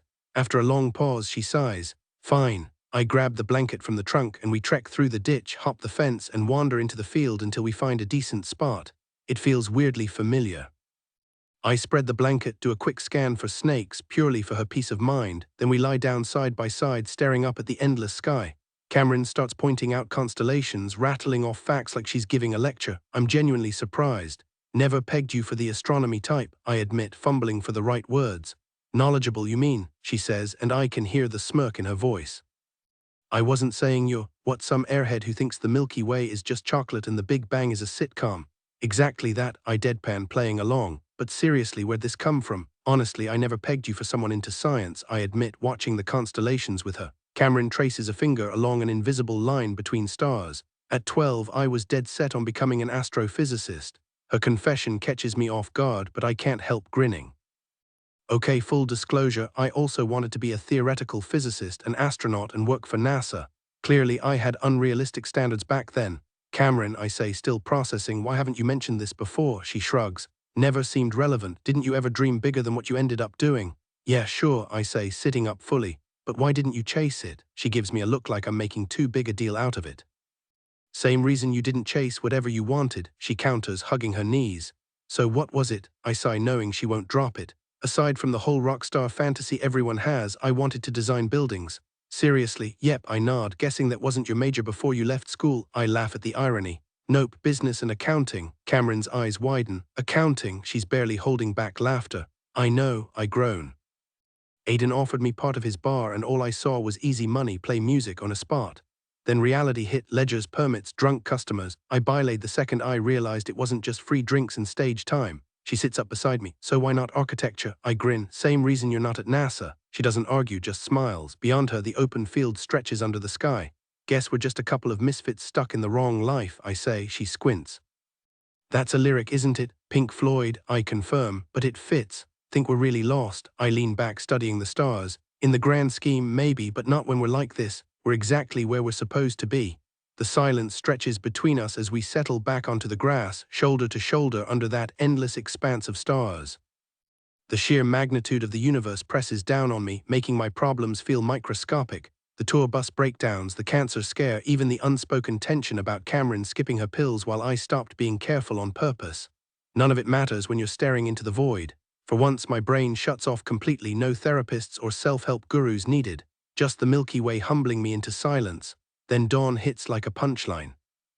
My nose wrinkles before my eyes even open. Something reeks like a barnyard exploded.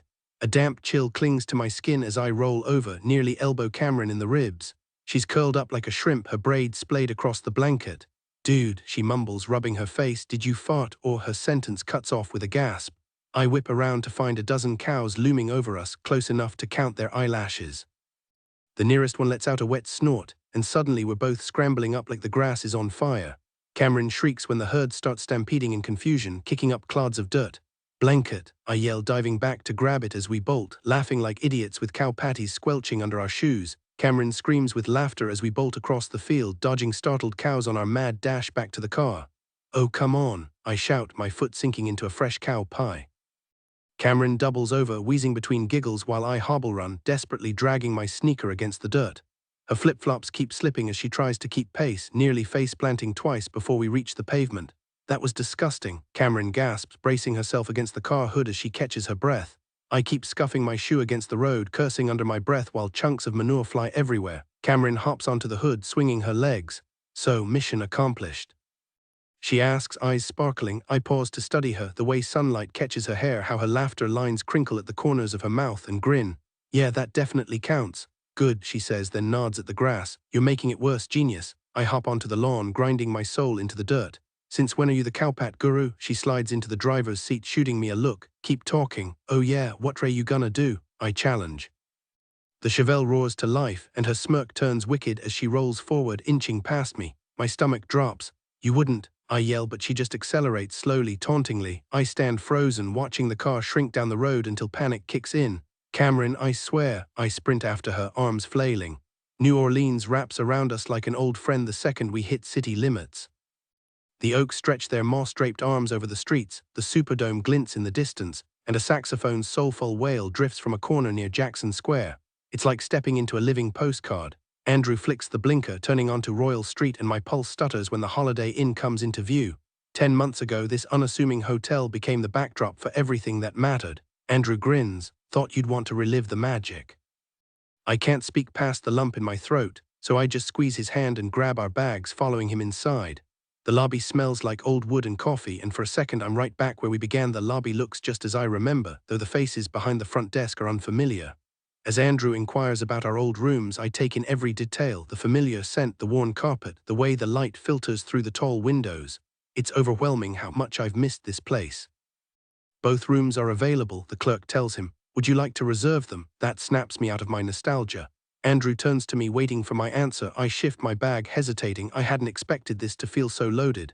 I glance between him and the clerk, then lower my voice. Let's just take the one where everything changed. Andrew barely suppresses a grin as he hands over his card. The elevator ride up is quiet, but my mind races.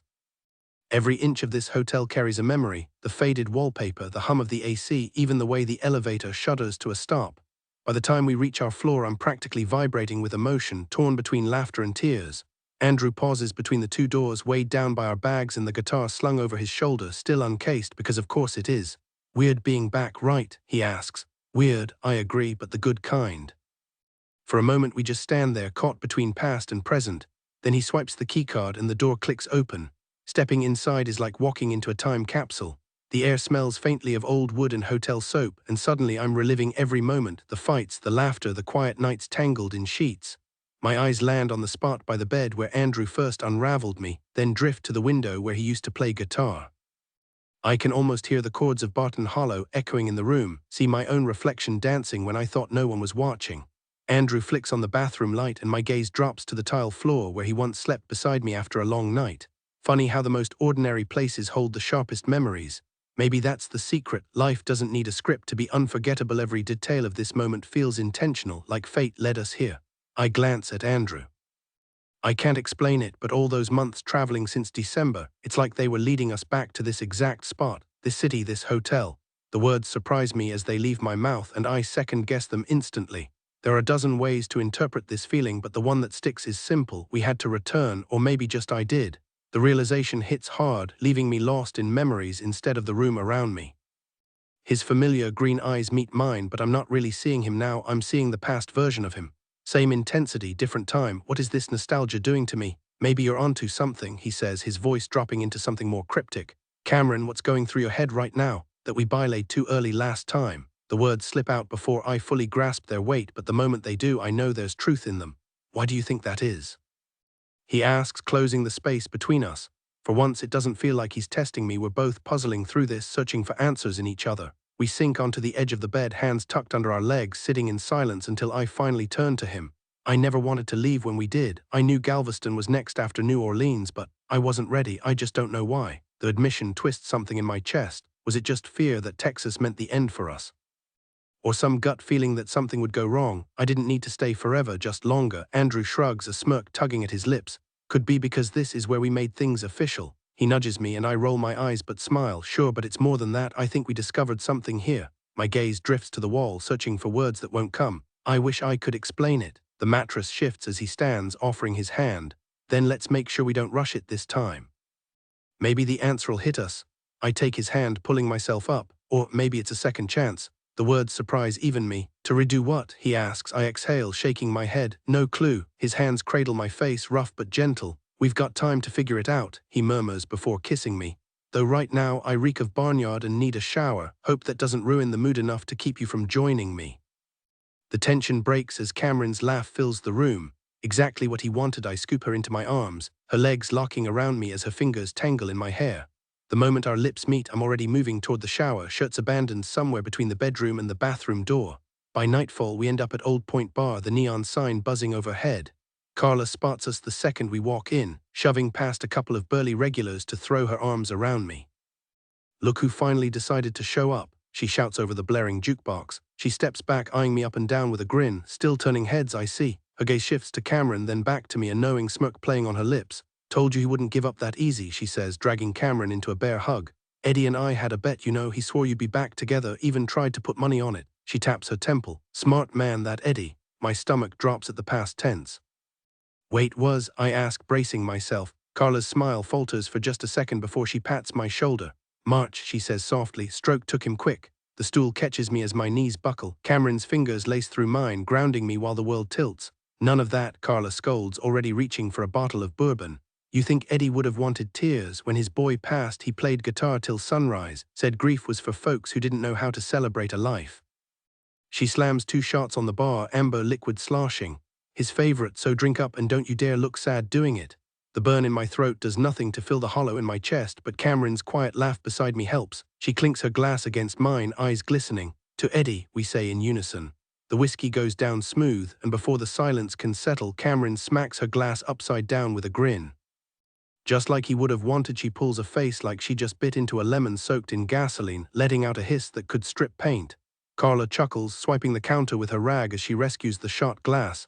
Never said it was top shelf, just Eddie's special recipe. Even I can't defend the stuff, it tastes like something you'd use to clean engine parts. How Eddie downed this swill for years is beyond me. You two still jamming together? Carla asks. Camryn slides onto the stool beside me, grinning. Yeah, we've been at it non-stop. Carla narrows her eyes, tucking my glass under the bar. Define non-stop, and why am I just now seeing you back here? I slump against the counter, rubbing my temples. Well, after we left, we hit Galveston, and then surprise, I wound up in the hospital with that whole tumor situation. Surprise hospital visit, Carla mimics, her tone dripping with sarcasm. I swear she's got the same attitude as that cop from Florida. She jabs a finger at me but directs her words at Camryn.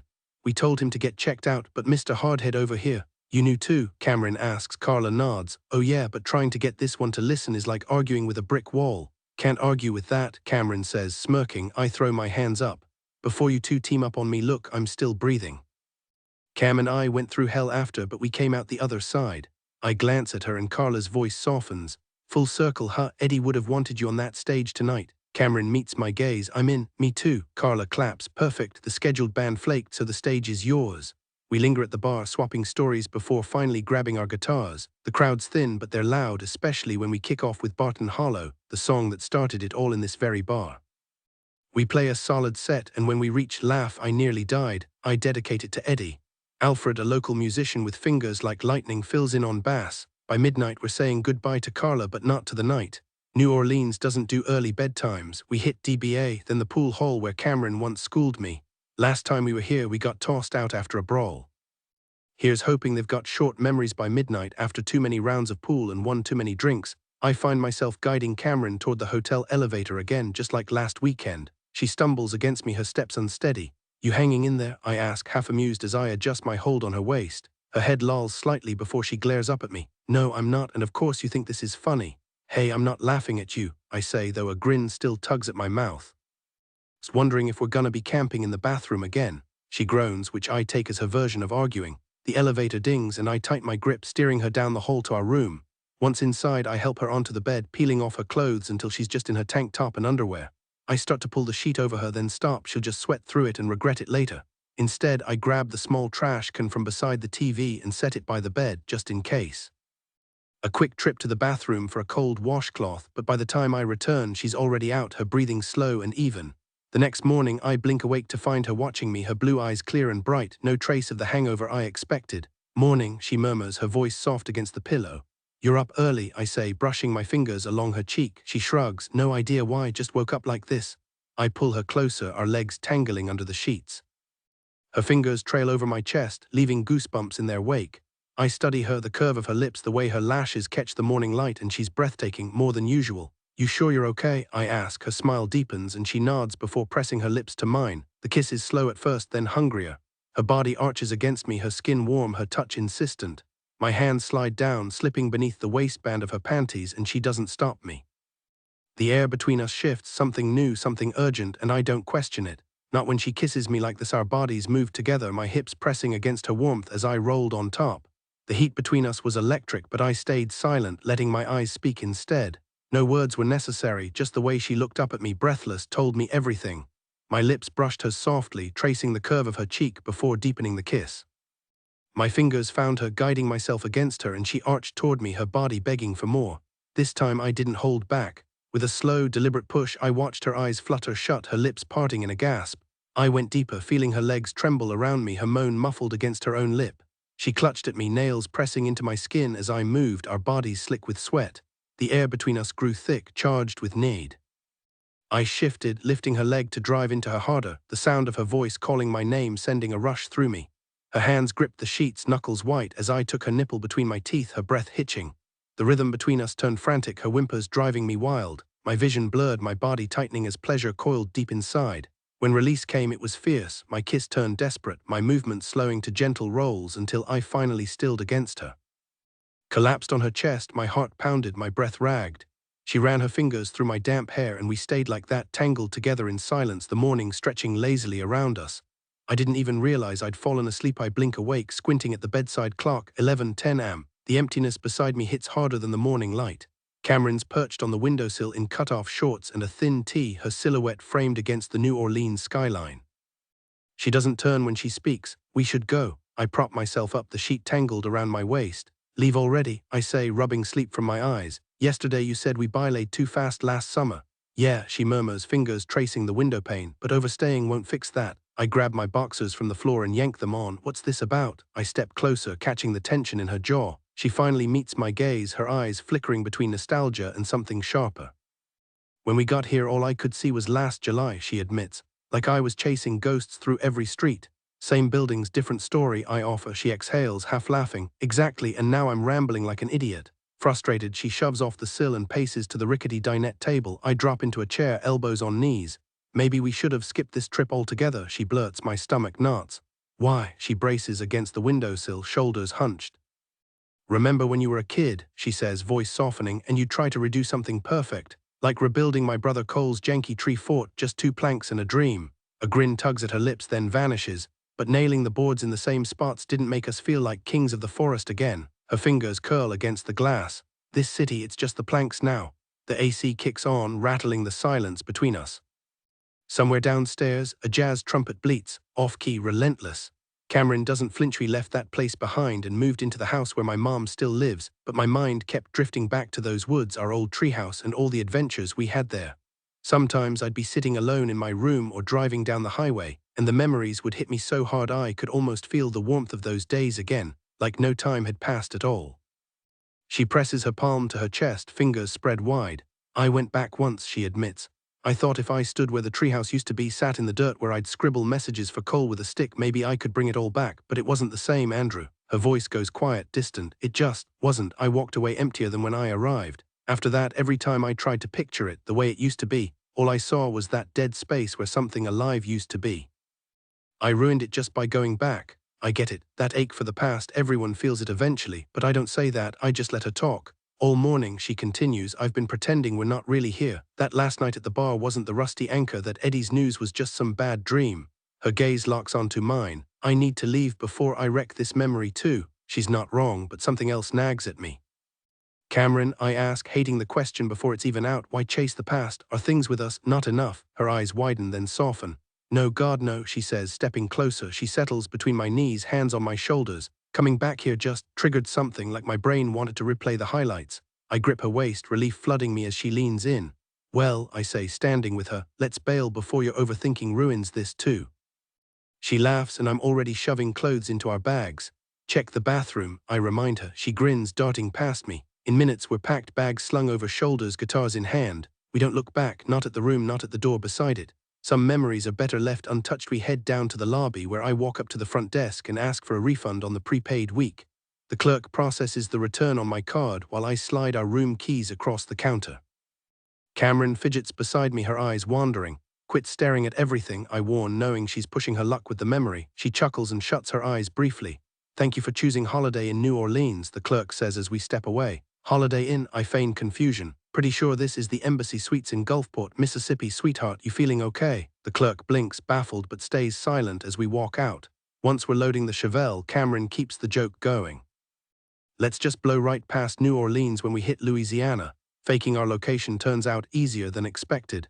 Works for me, I say, slamming my door shut. Could skip Galveston too if you're feeling wild. She shakes her head. Nope, your mom's expecting us. After that, we're free agents. I shift into gear, adding, doesn't mean we can't detour somewhere before Galveston. She smirks, nodding, fair point. Her look says everything else, let's roll. We loop out of New Orleans, cutting northwest through Baton Rouge and Shreveport before crossing into Texas. After a pit stop in Tyler, we hit Dallas, where Camryn drags me to West Village for what she calls a real damn cowboy hat. She lays on a thick drawl. Ain't no Texan road trip without looking the part. I'm not into boots or hats, but I'll admit it suits her. That night in La Grange, we catch a killer country band and down too many whiskeys. The next evening at Jilly's, she mounts the mechanical bull, hat tipped low, and later, let's just say the hat stayed on. 2 days later, stranded near Lubbock with a blown tire, I curse myself for not checking them all in Tyler. We're screwed, I mutter, kneeling by the wrecked rubber. No spare. Camryn leans against the car, arms crossed, sweat beading on her skin. The heat's brutal, the land empty, just dust and horizon in every direction. It's been years since I ventured this deep into West Texas, and now I remember exactly why I stayed away. Stretching my back, I climb onto the car's hood. Hand me your phone, I say, planning to call roadside assistance. Camryn asks, fishing it from the front seat and passing it to me. My thumb swipes across the screen until I find the local business directory. Not like we've got other options, I mutter, typing in towing services and picking the first decent-looking option. Camryn leans through the open window, reappearing with her worn cowboy hat tilted at that angle that makes my pulse skip. She hops up beside me just as I finish the call. Guy says an hour minimum, I report, tossing the phone onto the hot metal. The sun bakes the black hood beneath us, heat radiating through our clothes. A gust of wind offers brief relief as she settles against the windshield, knees drawn up. Andrew, she says suddenly, plopping the hat onto my head before lying back. Promise number 5, if I go first, bury me in that vintage dress from the flea market, no shoes, no tacky makeup. She tilts her face toward me, squinting. But I thought that was your wedding dress. Exactly, she counters. Some say you relive your best moments after you die. I want that day with you to be one of them, dress included. I stretch out beside her, nudging close enough to share the hat's shade. Then promise 6, play Dust in the Wind at my funeral. She groans, not this again, you're ruining Kansas for me. Blame Highlander, I laugh, that episode with Tessa stuck with me. Her fingers brush sweat from her temple as she smiles. Fine, I promise. The desert stretches silent around us, the heat pressing down like a weight. For a heartbeat, mortality feels less like an abstraction and more like the hat's shadow, fragile but enough. Since we're talking about it, let me throw in rule number 7. You ever watch Ghost? I glance at her sideways. Yeah, pretty sure everyone's seen that movie, unless you're like 16. Honestly, I'm shocked you have. I bump her playfully with my elbow. She grins. Blame my mom, she says. Ghost and Dirty Dancing, I've lost count of how many times I've sat through those. She was obsessed with Patrick Swayze, and since I was the only girl in the house, guess who got to hear all about how dreamy he was? Anyway, since you've seen it, here's rule 7. If someone ever kills you, you better pull a Sam and come back to help me track them down. I laugh, shaking my head so hard my hat almost flies off. What's with you and movie references? Never mind. Fine, I promise I'll haunt you relentlessly. You better, she cackles. Besides, I'd totally be one of those people who swears their dead loved ones are still hanging around. Might as well give me proof. No clue how I'd manage that, but sure, why not? Deal if you do the same, I say. Always, she replies. Rule 8, I continue. Don't bury me anywhere cold. Same here, no frozen graves for me either. She wipes sweat from her forehead and I push off the car hood, offering her my hand. Let's get inside before we melt. She takes it and I help her down. 2 hours later, the tow truck's still a no-show and the sun's dipping low. Looks like we're stuck watching the sunset over the empty Texas plains. Unbelievable, Camryn mutters. What is it with tow trucks and ghosting people? Right on cue, blinding headlights appear down the highway. Relief washes over us until we get a good look at the driver. The guy could be Billy Frank's twin. Camryn and I exchange a glance but keep quiet. Need a tow or just a tire? He asks, adjusting his overalls. Just the tire, I say, following him to his truck. Can't stick around while you change it, he says, spitting tobacco onto the pavement. Y'all good here? Yeah, we'll manage, I say. Hold on a sec. I duck into the car and turn the key. The engine roars to life and I shut it off, satisfied. Had to check. After paying the guy, I watch his taillights vanish into the dusk. When I turn back, Camryn's already got the car jacked up, wrestling with the lug nuts. Damn, look at you go. She smirks, blonde braid slipping over her shoulder as she rolls the new tire into place. Not exactly rocket science, she says. I'm pretty sure my heart's not the only thing racing right now. No, I agree, grinning. Guess it's not. A few moments pass before she lowers the car and stows the jack in the trunk. I help by lifting the old tire and tossing it in with the rest of our things. Once we're back inside the car, we just sit there, the silence wrapping around us like a blanket. The sky is a breathtaking mix of pink, purple and blue, the wispy clouds stretching endlessly toward the horizon. As the day's heat fades, a cool evening breeze drifts through the open windows. I've never really stopped to appreciate a sunset before, maybe because I've never had someone like her beside me. There's something unspoken between us, a quiet understanding that makes everything feel right. I glance at her and she meets my gaze. Ready to head back? I ask. She hesitates, staring out the windshield before turning to me with a small, decisive smile. Yeah, she says, I think I'm ready to go home. It's strange being back in Galveston after all this time. 7 months ago, I would have been restless, waiting for the other shoe to drop, some disaster lurking just around the corner. But now, as we pull into Andrew's apartment complex, there's only calm. I could see myself staying here at least for a while. Then again, part of me still imagines life in Raleigh too. Maybe we're finally ready to slow down just enough to catch our breath before the next adventure. Andrew grabs our bags from the backseat, then pauses, resting his arms on the car roof. You know, he says, grinning, you were right about not overdoing it, either the road or staying put too long. What if we only travel in the warmer months, spend fall and winter at home, maybe even do the whole family holiday thing? My mom's still mad we skipped Christmas. I laugh. That actually sounds perfect. No one likes freezing in a car for hours anyway. We stand there for a moment lost in thought until I finally break the silence. Come on, grab the bags, we can figure it out inside, and don't forget to check on Georgia. Andrew waves me off. She's fine, my mom's been taking care of her. I sling my purse over my shoulder and reach for the guitars. For the first time in a long time, everything feels like it's exactly where it should be. Stepping into Andrew's apartment, the familiar scent of emptiness hits me just like the first time I visited. True to his word, Georgia is alive and well. I collapse onto the couch, legs dangling over the armrest, exhaustion weighing me down. But the next stop, Andrew says, brushing past the couch, is gonna be far from here. The jingle of his keys landing on the kitchen counter echoes before he reappears. I prop myself up. How far are we talking? Europe, South America, he says, grinning as he strolls back into the living room. You always said you wanted to see Italy, Brazil, all those places. Let's pick one and just go. A jolt of excitement surges through me. I jump up, barely able to keep still. Wait, seriously? He nods, that trademark close-lipped smile spreading. Hell, we could even write down every place we've ever wanted to visit, toss them in a hat, and let fate decide. I let out an actual squeal, hands pressed to my chest. That's perfect. Andrew drops onto the couch, feet propped on the coffee table, knees bent. I stay standing, staring down at him, still buzzing. Of course, he adds, we've got to keep the cash flowing, plenty in the bank, but international trips'll drain it fast. I can't wait to start working, I blurt, then pause. Andrew, remember when you told me to be honest about where I'd want to live? His eyes lock onto mine. Yeah, where? I hesitate. Raleigh for now, just to be near Natalie and Mom, plus Natalie's boss already said I could apply. He cuts me off with a wave. You don't owe me explanations. He pulls me onto his lap, fingers lacing behind my waist. But what's this for now? Business, I exhale. That's the tricky part. I don't want to blow all our money on a house if we're not staying forever. And if we do, how will we afford Europe later? Minimum wage won't get us far. He shoots me a look. Please tell me you're not suggesting we move in with your mom. Privacy matters. I need the freedom to say, bend you over this table whenever I feel like it. I laugh, tightening my legs around him. You're impossible. Living with my mom, no way, I said, shaking my head. Andrew crossed his arms. So if you won't buy a place and won't stay with family, that leaves renting, which isn't exactly cheap either. I shifted uncomfortably, suddenly aware of how casually I was talking about his money like it was ours. The idea still felt strange. Avoiding his gaze, I mumbled, remember when you mentioned getting a small place somewhere? His expression brightened like he already knew where this was going.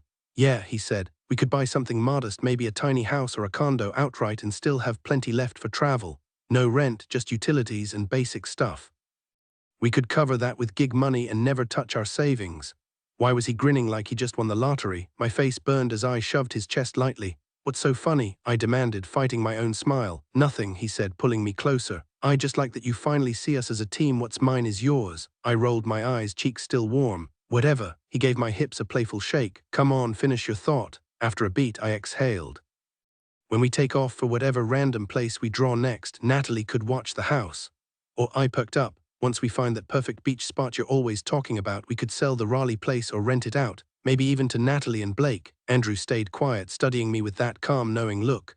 Finally, he said, you've really thought this through. How long's this been brewing? It hit me then, how long I'd been quietly rearranging our future in my head. I remembered the exact moment, that night on the highway after Mobile when I'd rambled about seeing the world but never staying put. The contradiction had gnawed at me until I'd caved and started plotting. I broke the no-planning rule, I admitted, staring at my hands. He kissed me slow and sure. Some rules are meant to be broken, you nailed it. This whole plan couldn't be more perfect, I say, and suddenly his arms wrap around me, pulling me into a kiss that makes my knees weak. When we finally break apart, I cradle his face in my hands, studying every detail. But I want to marry you here, I tell him, watching his eyes light up like fireworks. Your mom shouldn't feel left out. She's the only reason I second-guess moving to Raleigh, and that baby shower she planned. She'll love this, he says, cutting off my nervous rambling with another kiss. The next morning, Galveston's shoreline stretches before us, the salty breeze carrying the promise of something unforgettable. I'd called my mom last night with vague instructions, just meet us at the beach, no explanations. When she spots us, recognition flashes across her face, followed by pure joy. "Oh my God," she gasps, tears already spilling as she rushes forward. "You're really doing this?" Camryn, barefoot in her thrifted ivory dress, pulls her into a hug. "Mana, don't cry, you'll ruin your mascara," she teases, though her own voice wavers.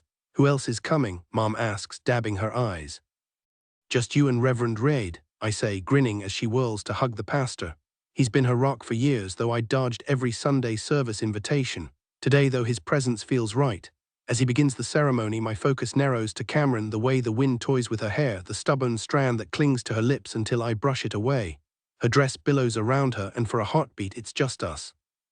No scripted vows, just the truth between us, raw and real. I hold her hands firmly between us, my voice steady but full of emotion. "Camryn, you're the missing piece I never knew I needed. I swear that no matter what happens, I'll love you today, tomorrow, and every day after. If you ever forget me, I'll remind you with every story, every song, just like Noah did for Ali. When we're old and our joints ache, I'll still crawl into bed beside you every night. And if you go before me, I'll make sure you're laid to rest in that blue dress you love so much, the one that matches your eyes." A tear slips down her cheek as I trace circles on her palms. "I promise we'll never wake up one morning full of regrets, wondering where the years went. No matter what life throws at us, I'll be right here fighting beside you. I'll surprise you when you least expect it, keep the volume low when you're sleeping, and sing ridiculous songs about grapes when you're down. No matter where we are or how much time passes, my love for you won't fade, because without you I'm only half of who I'm meant to be." Her breath hitches as she wipes her face. Then with a shaky laugh she says, "Andrew, I promise I won't keep you hooked to machines if there's no hope left. If you ever vanish, I'll turn the world upside down to find you, no matter how long it takes." Her words make my chest tighten. "When your time comes, I'll play dust in the wind like you always joke about, and I'll bury you somewhere warm under the sun. I'll never hide the truth from you, even when it hurts. And when you ask me to trust you, I will, because I know you don't do anything without a reason. I'll stand by you through every storm, and I'll love you in this life and whatever comes after, because any world without you in it isn't one I want to live in." Pastor Reed clears his throat. "Andrew Parrish, do you take Camryn Bennett to be your wife, to stand by her in good times and bad, for richer or poorer, to love and cherish all your days?" "I do," I say, sliding the ring onto her finger, the same one I picked out during that weekend trip to Chicago. Her eyes widen in surprise. Then the pastor turns to her. "Camryn Bennett, do you take Andrew Parrish to be your husband, to have and to hold through whatever life brings?" "I do," she whispers. I hand her my ring. She had no idea I'd been keeping both hidden, and she slips it onto my finger with trembling hands. The pastor smiles. "By the power vested in me, I now pronounce you husband and wife." He nods at me. "You may kiss your bride." From the moment the ceremony ended, all we could do was stand there, locked in each other's gaze like we were seeing one another for the very first time. The weight of it hit me, how far we'd come since that chance meeting on a bus in Kansas. My throat tightened, and before I could stop myself, I pulled her close, kissing her like I'd never get another chance. She clung to me, her bare feet lifting off the sand as I spun her around. My mom was already a mess, crying happy tears, and I couldn't wipe the grin off my face. Camryn was finally mine, my wife. Camryn Parrish now couldn't stop staring at the ring on her finger, the weight of it foreign yet perfect. She was a storm of emotions, laughing through tears, excitement tangled with nerves. Glancing at Andrew's matching band, she knew she couldn't stay mad about the cost, not when it meant this. Behind her, Mana sniffled, and Camryn turned to hug her again. "Welcome to the family," Mana whispered, voice trembling. "Thank you," Camryn murmured, swiping at her cheeks. Andrew slipped an arm around her waist, pulling her close, his eyes never leaving hers. "What?" she asked, cheeks warming. He just shook his head, grinning. "I love you," he said, and she nearly lost it all over again. "I love you too." Their honeymoon wasn't some exotic getaway, just their apartment, lazy evenings in lawn chairs with cold beers, the distant hum of live music drifting from the beach. "Where do you think we'll go first?" Andrew asked, thumb brushing his lip. "Brazil," Camryn snorted. "I've got a feeling it'll be Italy." They clinked bottles, and Andrew's smirk deepened. "Wanna bet?" "If it's Brazil, you're going full Rio Beach style with me." She nearly choked. "No way am I prancing around topless," he burst out laughing. "Relax, babe, I don't think they actually do that." The night air was warm, the future wide open, and for once everything felt exactly right. "You better rock one of those tiny Brazilian bikinis, none of that shy cover-up nonsense like in Florida. You've got an amazing body." He takes another sip from his bottle before setting it down between us. Hesitate for a second, biting my lip. "Fine deal," I say, his eyebrows shoot up, surprised I agreed so fast. "But if it's Italy," I add, grinning, "you're singing to me on the Spanish steps in perfect Italian." I cross my legs, knowing that last part would throw him off. "You're joking," he protests. "How am I supposed to pull that off?" I shrug. "Guess you'll have to figure it out if I win." He exhales sharply, pressing his lips together. "All right, deal. Raleigh, North Carolina, June's surprise. A chorus of voices erupts as I step into the empty house Andrew and I just moved into. My hand flies to my chest. They actually startled me. Natalie stands front and center, Blake beside her, along with my usual Starbucks crew and Sarah, Blake's sister, who I met when we got back to town. "What's all this?" I ask, still catching my breath. Andrew's smug grin gives him away. Natalie, her hair now streaked with auburn, pulls me into a tight hug. "Your official welcome home bash," she says, shooting Andrew a look. "Did you really think I wouldn't go all out? You've been weirdly chill," I admit, "because I was hiding this." She grabs my wrist and yanks me into the living room where mismatched beanbags are scattered across the floor. In the middle sits a makeshift coffee table, 4 milk crates topped with a slab of wood. 3 candles sit in cookie tin lids waiting for nightfall. I burst out laughing. "This is perfect," I tell Andrew. "Forget furniture, let's live like this forever." He flops onto a beanbag, legs sprawled. "I can handle these for now, but we're definitely keeping the bed." I sink into the one beside him, already feeling at home. Natalie and Blake lead the group into the kitchen, beers in hand. Andrew and I stumbled upon this place just a week after arriving in town. Desperate to move out of my mom's place, he dove into online listings and real estate brochures while I lounged around, still recovering from the exhausting drive from Galveston. Honestly, I let him handle most of the search. He'd show me options and I'd nod or shake my head. But this house, it was a no-brainer. The third one we toured in person, and no, his enthusiasm had nothing to do with accidentally walking in on my mom in her bathrobe, though that was a moment neither of us would forget. The sellers were eager to offload it, having moved out months prior, so we snagged it for way under market value. No repairs, no delays, just a quick closing since we paid cash. Today marks our official first day as homeowners. We hold what we could in a rented U-Haul trailer, but the big stuff, like furniture, will have to wait for another trip. Andrew insists on keeping his dad's ancient recliner despite the musty smell, but he swore he'd get it professionally cleaned. He better follow through. Natalie and Blake return, arms loaded with beers, passing them around. "I'm good," I say, waving mine off. Natalie pouts, her fitted white tank top doing nothing to hide her dramatic sigh. "I've hit my beer quota for the decade," I joke. She rolls her eyes but grins. "Your loss." Blake tries to claim the last beanbag, but Natalie dives onto it first, leaving him no choice but to plop down on her lap. Their wrestling match erupts into laughter, and I catch Andrew's smirk as he mutters, "Shenzi." The nickname clicks. I'd looked it up weeks ago after he first dropped it. Mouthy hyena from The Lion King. Fitting. "So spill the road trip details," Natalie demands, now comfortably wedged between Blake's legs. Everyone turns to us, eager. "I've given you the highlights," I say. Lee, my barista friend, chimes in. "Yeah, but we want the drama." Alicia nods. "My family road trip was all gas stations, snacks and bickering. Yours had to be wilder." Natalie takes a swig of her beer, then sets it down, draping her arms over Blake's knees as he plants a kiss on her neck. "And Florida," she adds. "You still owe me that story." The thought of Florida makes me tense up, mostly because Andrew would probably be the most uncomfortable reliving what happened there. For a moment, I can't even look at him. Guilt gnaws at me for mentioning it to Natalie at all. I didn't spill everything, just hinted that things went sideways during our trip. When I finally glance his way, though, he doesn't seem upset. He just winks, sets his beer down and says, "Florida," with a shrug.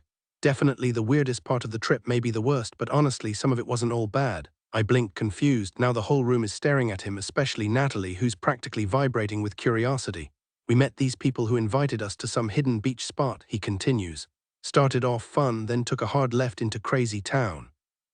Natalie cuts in, "Define crazy." Andrew smirks. "Like what, did we just ingest crazy?" Natalie whirls on me, eyes wide. "You took drugs, seriously, Cam?" I hold up my hands. "Not by choice, they slipped us something." The room goes silent. Andrew nods. "No clue what it was, but we were out of our heads." Sarah, Blake's younger sister, pipes up, "I got roofied once." Blake nearly chokes, jolting upright so fast Natalie bumps her teeth on her bottle. "What the hell?" he demands, voice sharp. Sarah shrugs, "Way too casual." "Oh, you didn't know? Kayla got me home safe, no big deal." Blake's jaw clenches. "Who did it?" "Relax," she sighs. "I never found out." Andrew claps Blake on the shoulder. "If you ever do, count me in." I nudge Andrew before this turns into a revenge planning session. He clears his throat. "Point is, Florida was memorable, but never again." Thankfully, he leaves out the part about the random girl who got way too handsy. Natalie would have had a field day with that. We lounge in the beanbags, laughing and talking until Blake has to take Sarah home. By 8, the place empties out, leaving just Andrew and me, officially alone in our first place as a married couple. Andrew returns from the kitchen holding a flickering candle, its flame caught from the stove's burner. The gas had been on since morning. Carefully, he lights the other candles scattered across the table. "Are we seriously sleeping on the floor tonight?" I ask, watching as he steps back. "Not a chance," he replies, already dragging the beanbags into the center of the room, arranging them into a lumpy but serviceable bed. He gives one a firm pat. Better than waking up feeling like I got hit by a truck. I grin, glancing around at the empty walls, imagining where framed photos might hang someday. This whole thing is weird, right? I say. What, roughing it like pioneers? He teases, shaking his head.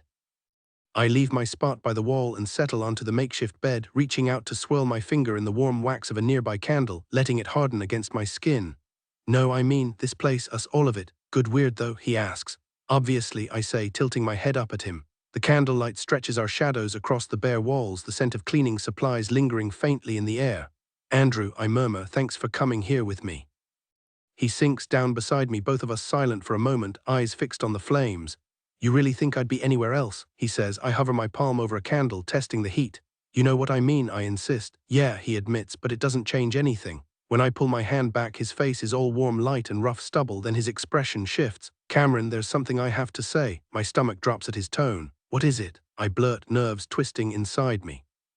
He exhales, knees drawn up, arms resting on them. A beat too long passes before he speaks. I've had these headaches, he starts, and suddenly I can't breathe. Since Monday, I booked an appointment. Your mom knows a doctor here. Rage flares hot under my skin. She knew my hands tremble. I asked her not to tell you, he says quickly. I wanted the move to be, you should have told me. I snap, jerking away when he reaches for me. The room tilts. Why would you hide this? Andrew stays where he is, voice steady. I didn't want to, I don't care. You should have told me. My arms wrap around my stomach as I hunch forward, fighting the nausea twisting inside me. My nerves are unraveling, raw and electric under my skin. This isn't real. My voice cracks as I press my hands to my face, the sobs breaking free. Why is this happening? Andrew is beside me before I can take another breath, his arms locking around me, pulling me against his chest. His grip is firm, steady. It's not the same, he murmurs. The headaches, they're different, Camryn, I swear. I force myself to swallow the tears, lifting my head to meet his eyes. His palms cradle my face, his thumb brushing my cheek. I knew you'd freak out, he says softly, but stressing until Monday won't help. Just trust me, it doesn't feel like last time. Are you sure? My voice wavers. Or are you just saying that so I don't lose it? I push away, pacing the room, fingers pressed to my lips. My whole body won't stop trembling. I'm not lying, he insists. I feel okay, you have to believe me. I spin back toward him. I can't do this again, I won't. He studies me, head tilted, concern flickering in his eyes. He wants me to explain, but the words are too sharp, too bitter, things I can't say without cutting us both. I force a slow breath, grounding myself. Camryn, you'll be fine, I say, my voice flat. I know you will. He closes the distance, pressing a kiss to my forehead. I will be. The last 4 days have been hell. Even though Camryn promised to stay calm, she's barely holding it together. I've caught her crying in the bathroom, heard her retching behind the locked door. Ever since I mentioned the headaches, she's been putting on that same hollow smile, the one she wore after the miscarriage before the painkillers. I had to ask her straight up if she'd slipped again. She says no, and I believe her. But nothing's going to fix this except walking out of here today with good news, if we don't. I can't even think about it. Concern for Camryn outweighs my own worries. The nurses asked her to wait outside during my scan, and though I could see the protest in her eyes, she complied without argument. The procedure felt endless, that same familiar claustrophobia creeping in as I lay motionless inside the deafening machine. Stay completely still, the technician reminded me, or we'll have to start over. I barely breathed the entire time. When it finally ended, I yanked out the earplugs and tossed them away, relieved. Camryn nearly exploded when the nurse told us results wouldn't be ready until Wednesday. Seriously, she snapped, her gaze darting between me and the nurse like one of us had to fix this. I tried to smooth things over. Any chance we could get them sooner? The nurse, reading Camryn's stubborn glare, relented. Wait in the lobby. I'll see if Dr. Adams can review them now. Hours later, we sat across from the doctor. No abnormalities, he said, and I felt Camryn's grip on my hand loosen, only to tighten again when he added, but given your history, monthly checkups would be wise. Track any changes just in case. Camryn's voice sharpened. You just said everything's fine. He's being cautious. I cut in before the doctor could respond. It's routine. Breathe, okay? I told you it'd be fine. But deep down, I prayed I wasn't lying to her. Months later, in our new home, I found myself rereading Andrew's letter, the one he'd asked me to open every Sunday as proof another week had passed without disaster. Sometimes I'd read it at night, watching his steady breathing beside me. Other mornings, I'd sneak it from the bedside book before he woke. Each time, I'd study his sleeping face and wish silently for more time. Andrew always left me in awe, the way his mind worked, how a single glance from him could make me feel like the only person that mattered. Even now, after everything, that hasn't changed. I was constantly in awe of how Andrew could stay so upbeat even when everything seemed to be crumbling. He had this way of bringing light into the darkest corners of my mind when I was convinced I'd never see brightness again. Sure, he had his rough patches, those off days he'd call them, but honestly I've never met anyone else like him, and I doubt I ever will. Maybe deep down I'm just not as strong as I pretend to be. Without Andrew, who knows what kind of mess I'd be in. Sometimes I imagine how different my life would have turned out if I hadn't met him, if he hadn't pulled me back from that stupid, impulsive decision I made alone on a reckless night. Would I even be here now if he hadn't cared enough to pull me through my lowest point? Facing the truth isn't easy, but sometimes you have to. These past few months have been brutal, but they've also been filled with moments that made me feel alive, laughter, love, even hope. Life's funny like that, unpredictable, unfair, but also beautiful in its own chaotic way. Andrew taught me that when things seem hopeless, it's often just clearing space for something better. I hold on to that thought when I need strength. And right now, I need it more than ever. My vision blurs as I try to read the clock on the stark white hospital wall. How long have I been here? My body feels like it's shutting down, drained in every way possible. My throat tightens, my mouth bone dry. I swipe at a single tear, pathetic really, considering how much pain I've been through. The worst part, I don't even feel it anymore, just numbness. The room feels smaller, the walls pressing in, but the ache, gone, replaced by nothing. Then Andrew's voice cuts through the fog. "You've got to push," he says, squeezing my hand. I turn my head sharply. I can't even feel my own body. How am I supposed to push? My words come out strained, more of a snarl than anything productive. He just smiles, pressing a kiss to my damp forehead. "You've got this," Dr. Ball chimes in from below. I shut my eyes, clutch Andrew's hand like a lifeline, and I try to push. At least I think I do. When I open my eyes again, I'm panting. Did that even do anything? Please don't let me embarrass myself right now. This is beyond mortifying. "You're amazing, sweetheart," Andrew murmurs. His gaze shifts to the doctor, who nods encouragingly. "Just a few more pushes should do it," she says. I exhale sharply, frustration bubbling up as my head thuds against the pillow. "One more try, love," Andrew coaxes, his voice steady, though I catch the flicker of concern in his eyes whenever he glances at the medical team. Straining against the exhaustion, I arch forward again, unsure if I'm making progress or just imagining it. Andrew slides an arm behind me for support, and with everything I've got, I push, eyes squeezed shut, teeth clenched, sweat dripping down my temples. A guttural cry escapes me before I collapse back, gasping. Then a sudden, overwhelming pressure, not pain thanks to the epidural, but the unmistakable weight of movement. Holy crap, it's like someone shoved a bowling ball where it definitely doesn't belong. My eyes widen as the doctor announces, "Heads out," followed by the squelch of a suction bulb clearing tiny airways. Andrew cranes his neck, torn between staying with me and stealing a peek. "Almost there, Camryn," the doctor urges. Digging deep, I push harder this time, fueled by the reality of it, until with one final effort she guides the shoulders free.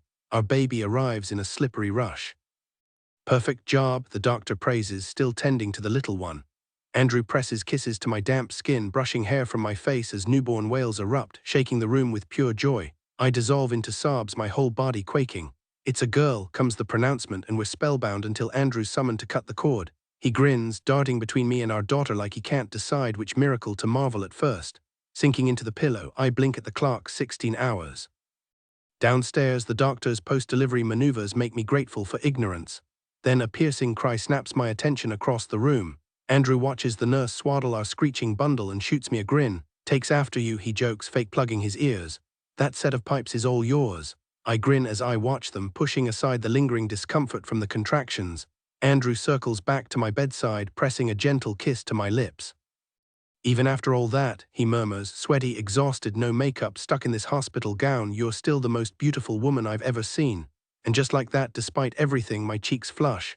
My Roman four-tethered hand lifts to cradle his face, pulling him closer. "We made it," I breathe against his mouth. He kisses me again, soft and lingering, before the nurse steps forward, cradling our newborn. "Who's up first?" she asks. Andrew and I exchange a glance, but before he can defer to me, I shake my head. "You go." After a brief hesitation, he finally nods and reaches out. The nurse carefully transfers the baby into his arms, watching until she's sure he's got her secure. At first, he's all nervous energy, awkward, uncertain, like he's handling something impossibly fragile. But then he relaxes, his face lighting up. "Look at all that blonde hair," he says, his voice thick with emotion, eyes shimmering. "And so much of it." Exhaustion weighs me down, but I still manage a tired smile. He traces her tiny cheeks with his knuckles, pressing a kiss to her forehead before finally passing her to me. The moment she's in my arms, the floodgates open. Tears blur my vision as I stare at her, terrified to blink. "She's perfect," I choke out, kissing the tip of her nose. "Absolutely perfect." Outside, our families wait, minus Camryn's father and brother. No one knows the gender yet, not even us. We wanted the surprise, and oh, did she deliver. Before letting everyone in, I stay with Camryn in the quiet recovery room, holding her close while the nurses finish their checks. I watch as they verify the hospital bracelets, matching Camryn's to the tiny one around our daughter's ankle. Call me paranoid, but I double-check it myself before the nurse leaves. One glance at that wild blonde hair and that ear-piercing cry, and I know this is our girl. If she could talk, I'd be wrapped around her little finger in seconds. Need a bottle. Done. Diaper change. Say no more. She's got me heart and soul. Camryn cradles their newborn close, letting the baby nurse as she leans back against the hospital pillows. That nurse better watch her toes next time. Wrap me up like some Chipotle order, she jokes, exhaustion mixing with amusement in her voice. The moment feels surreal. Just last month, they'd been unpacking boxes in their new home when Camryn quietly slipped the pregnancy test into his hand. She'd waited until after his neurology follow-up, that unspoken fear between them, his recurring headaches, her previous miscarriage, hanging heavy until they finally voiced it. This time they promised each other honesty, no more tiptoeing around fears. Breastfeeding had been one of those honest conversations. With their first pregnancy, Camryn had wrinkled her nose at the idea, uncomfortable with the thought of nursing in public. He'd supported her choice without question. But this time she'd surprised him, thumbing through parenting books one evening before announcing, "You know what, screw what anyone thinks, if I want to do this, I'm doing it." The determination in her voice made him grin. "Then do it," he'd said, squeezing her hand. Now watching them, his wife's tired but radiant smile, their daughter's tiny fingers curling against Camryn's shirt, he feels a warmth spread through his chest. "Read somewhere most babies have blue eyes at first," Camryn murmurs, tracing the infant's cheek. "But I bet she ends up with your eyes." He strokes the baby's downy hair, marveling at how something so small could rewrite his entire definition of joy. Camryn's gaze drifts, her expression shifting. "You were right," she says quietly. The baby makes a soft sound, and for a heartbeat the room holds its breath. "About the miscarriage, about your scans, about all of it." Her voice cracks just enough for him to catch it. He cups her face, pressing his forehead to hers before kissing her. A gentle knock interrupts them. His mother edges the door open, but behind her a small crowd spills into the room, cousins, friends, even his sister Michelle, her baby bump unmistakable. Laughing, he throws his hands up. "Guess we're having a party now." Camryn shakes her head, but she's smiling, their daughter still nestled safely in her arms. The room buzzes with excitement as everyone takes turns embracing me while stealing glances at the newborn. "Congrats, man," Aiden says, giving my shoulder a firm pat. "Knew you'd beat me to fatherhood." He reaches toward Michelle's swollen stomach, but she swats his hand away, teasing him about his habit of poking her belly button. After hugging me, she moves to Camryn's side. "We're expecting a boy," Aiden announces. "No kidding," I reply. "That's great." Camryn perks up at the news, but Michelle cuts in. "He's just guessing," she says with an eye roll. "Thinks he's got some sixth sense." Camryn chuckles, adjusting the baby's blanket. "Trust me, when a parish man predicts the gender, he's usually spot on." Michelle shrugs. "We'll see." I catch Aiden's smug expression. "Yeah, they're definitely having a son." From across the room, Natalie gasps. "Wait, the blanket is pink." "Does that mean?" She presses her jeweled fingers to her mouth, surprisingly restrained for once. Blake lingers beside her, silent as usual. Camryn meets my eyes and I nod before she announces, "Everyone meet our little girl." The women rush to the bedside in a flurry of coos and happy tears. Camryn's mom, Nancy, reaches out eagerly, her messy blonde bun bouncing as she takes the baby. "She's absolutely gorgeous," she croons, her blue eyes just like Camryn's shining. "My perfect granddaughter." Meanwhile, Roger, Camryn's stepdad, hovers awkwardly against the wall, either unnerved by the chaos or suddenly realizing he's married to a grandma. I stifle a laugh. Asher claps me on the back. "Honestly, I'm relieved it's a girl. The world doesn't need another you running around." He elbows me playfully. "Careful," I shoot back, grinning. "You're next in line, and trust me, another version of you is just as dangerous." "Not a chance," he argues. "True," I concede. "You'd actually need a real girlfriend first, so yeah, no kids in your near future." "Shut up, I'm dating someone," he mutters. "Oh yeah, who your ex sparks?" I laugh as he scowls, but he's used to my ribbing. If I didn't mess with him, he'd think I was sick. "Love you, Uncle Asher," I add just to soften the blow. "That sounds perfect." He nods thoughtfully, then adds, "Yeah, I really like it too." Nancy hands the baby to my mother next, and I've never seen her so full of joy. She keeps glancing between me and the little one, her smile widening each time. "She has your nose and lips, Andrew," Mom says, cradling her gently. "And Camryn's wild curls and those strong lungs," I joke. Natalie hovers near the foot of the bed, shifting from foot to foot, her fingers twisting together. Mom notices her eagerness and after pressing a kiss to the baby's forehead, carefully passes her over. "Please tell me you scrubbed those hands, Nat," Camryn calls from the bed, raising an eyebrow. "Like a surgeon," Natalie fires back, already cooing at the sleeping newborn. "Oh, you are just the sweetest little thing," she murmurs, her voice climbing higher with excitement. Then she locks eyes with Camryn, dead serious. "Okay, I need one of these, immediately." Blake's jaw drops so fast I swear I hear it hit the floor. By the time I glance back, he's already retreated to stand beside Roger, looking like he's reconsidering every life choice. One by one, the family takes turns. Brenda, then a cousin, then Michelle, who can't stop marveling at how gorgeous she is before finally returning her to Camryn. I settle back into the chair beside the bed, watching them. "So have you picked a name yet?" Mom asks. Camryn and I exchange a look, and I know we're both thinking the same thing. "Not yet," she says softly and leaves it at that. The mention of names lingers in the air, and I catch the flicker in Camryn's eyes just for a second before she presses a kiss to the baby's cheek, pushing past the ache. Most of the family trickles out as evening falls, but our moms stay behind, chatting like old friends. It's their first real meeting, and the warmth between them is unexpected but welcome. They finally leave just before 7, right as the nurse comes in for checks. Once it's just the three of us, I dim the lights, leaving only the soft glow from the bathroom. Our daughter sleeps peacefully in Camryn's arms, and though exhaustion weighs on her, she refuses to let go. I offer to take her, but Camryn shakes her head, determined to stay awake. I watch them for a long moment, this tiny, perfect family, before moving to sit beside them. Camryn glances at me, then back at the baby. "Lily," I say quietly. She freezes, eyes searching mine.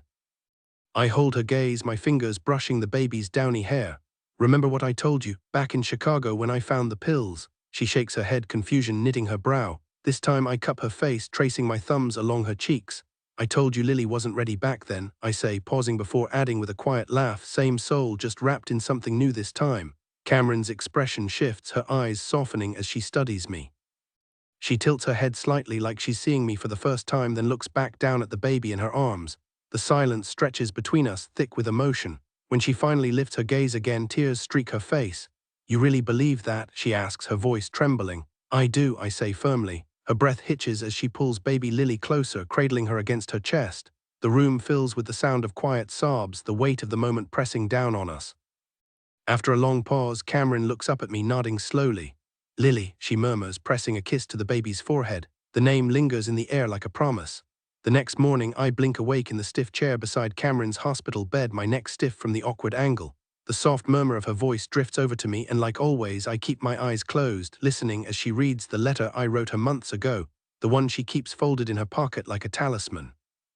"Dear Camryn, I know you're afraid, and if I said I wasn't a little scared too, I'd be lying. But I need you to trust me. This time things will be different. We've survived more than most people could handle in a lifetime, and yet here we are still standing. Nothing, not death, not weakness, not even the worst of what life threw at us could ever tear us apart. We've always been unstoppable, even when the world told us we were crazy for trying. Maybe all of this was just the universe testing us.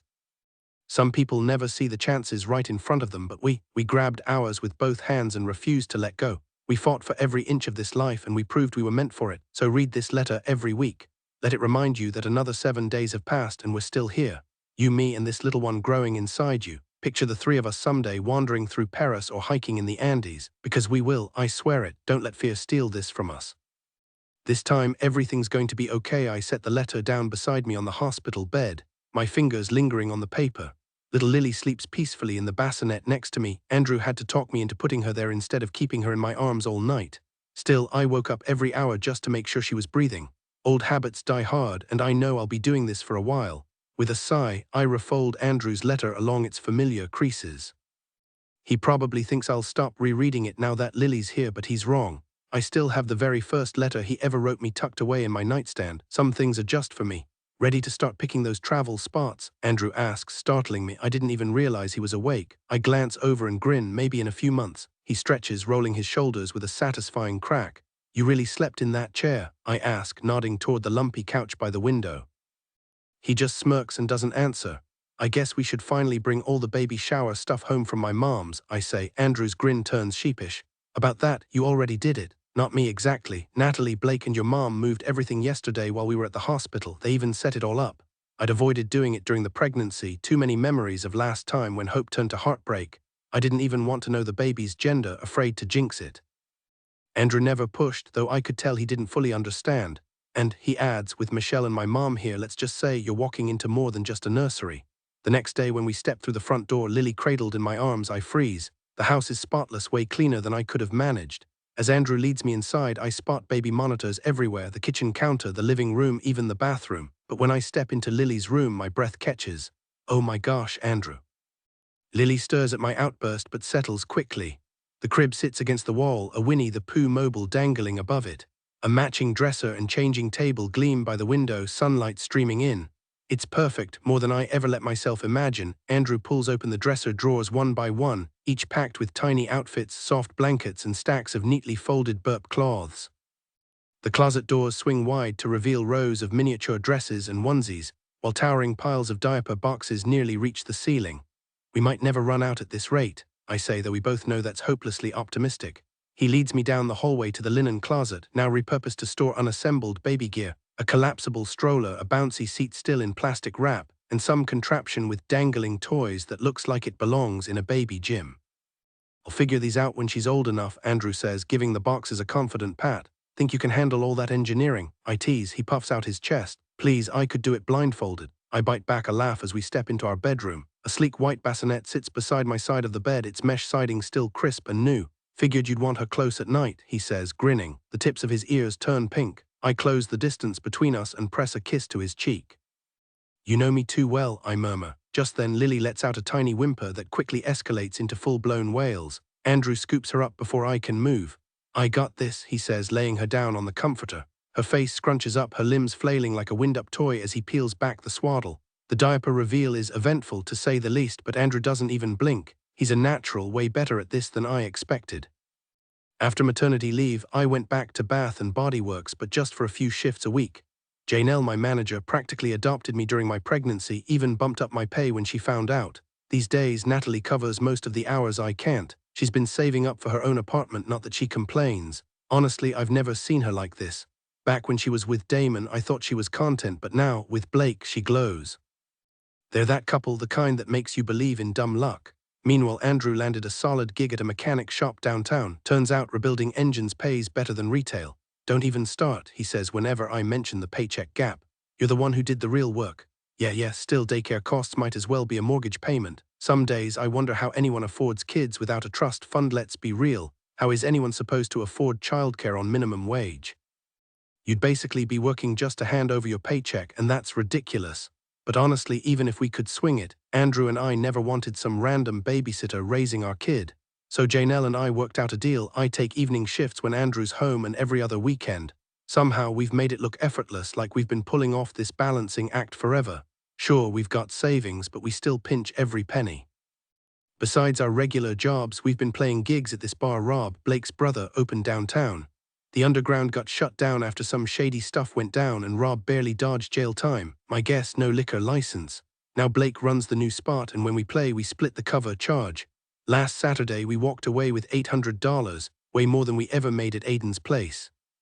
Andrew gives every performance his all, but lately, I can tell he's just counting down the minutes until we can scoop Lily up from my mom's.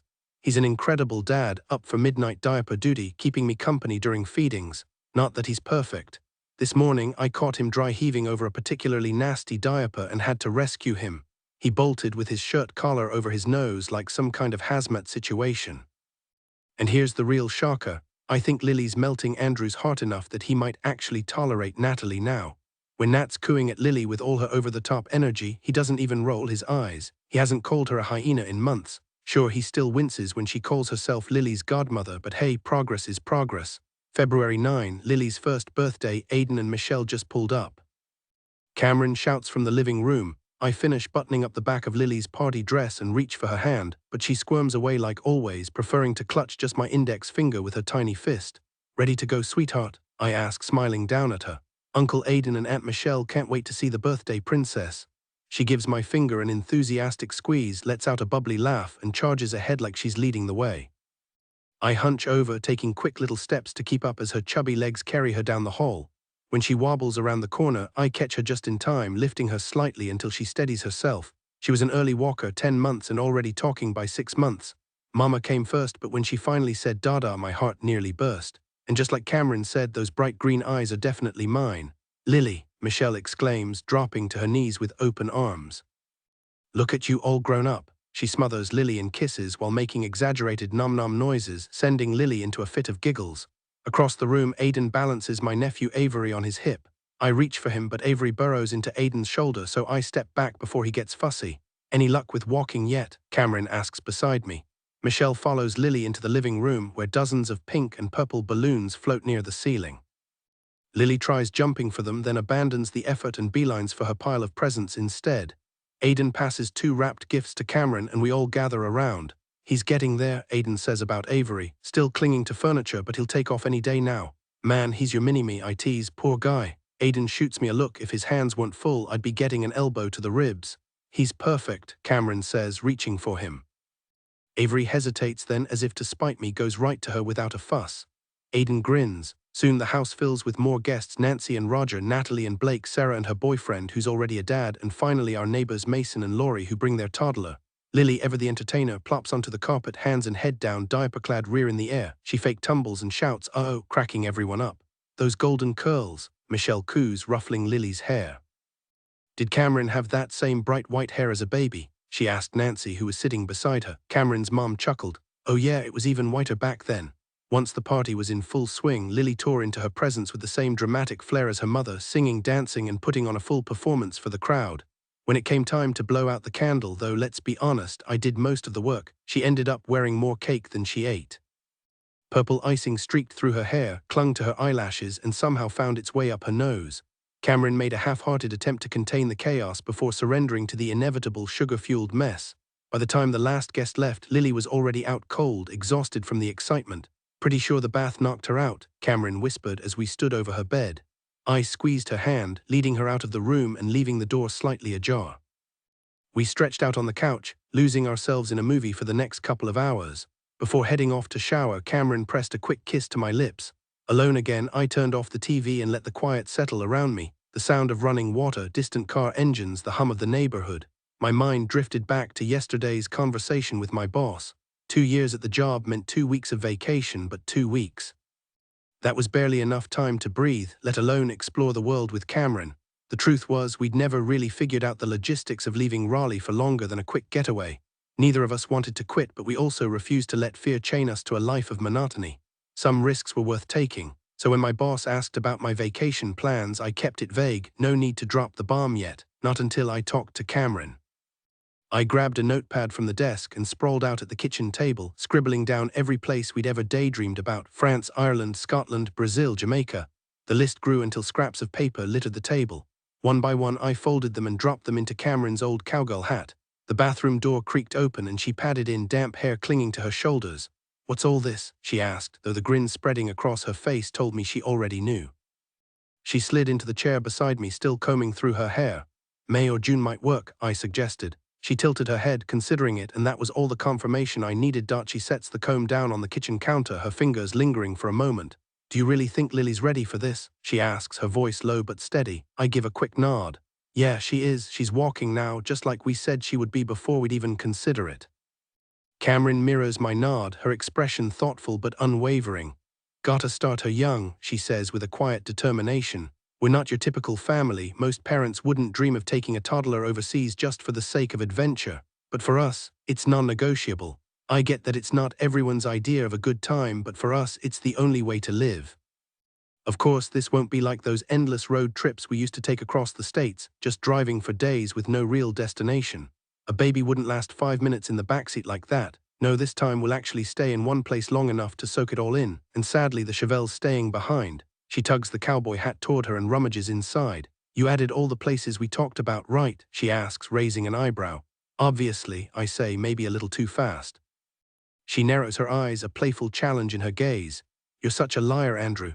"What? No, I swear." Her bare foot nudges my shin under the table. "Cut the crap." One by one, she pulls out the slips of paper, unfolding them and reading them aloud. "Jamaica, France, Ireland, Brazil, Bahamas, Virgin Islands, Mexico." Each one lands on the growing stack between us. Finally, she holds up the last slip, still folded, and gives me a look. Something tells me this doesn't say Italy. She's fighting a grin, and I realize I never stood a chance. As I struggle to keep a straight face, she flips it open. "Australia." She drops it on the pile with a sigh. "You're lucky I don't dock you points for cheating." I can't help but laugh. "Oh, come on, at least I didn't sneak in a second." "Brazil." "You thought about it, though," she accuses, her voice rising just enough to make me wince. We both glance toward the hallway where Lily's asleep. Camryn leans in, lowering her voice to a whisper. "Penalty.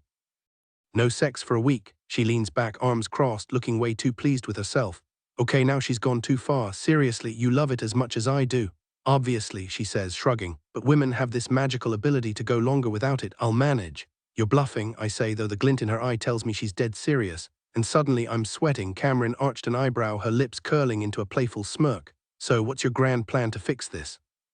I couldn't help but grin back. Name your price, within reason, of course, nothing humiliating, gross, or completely one-sided. She rose from the chair with deliberate slowness, and I tracked every movement like a hawk, not wanting to miss a single second.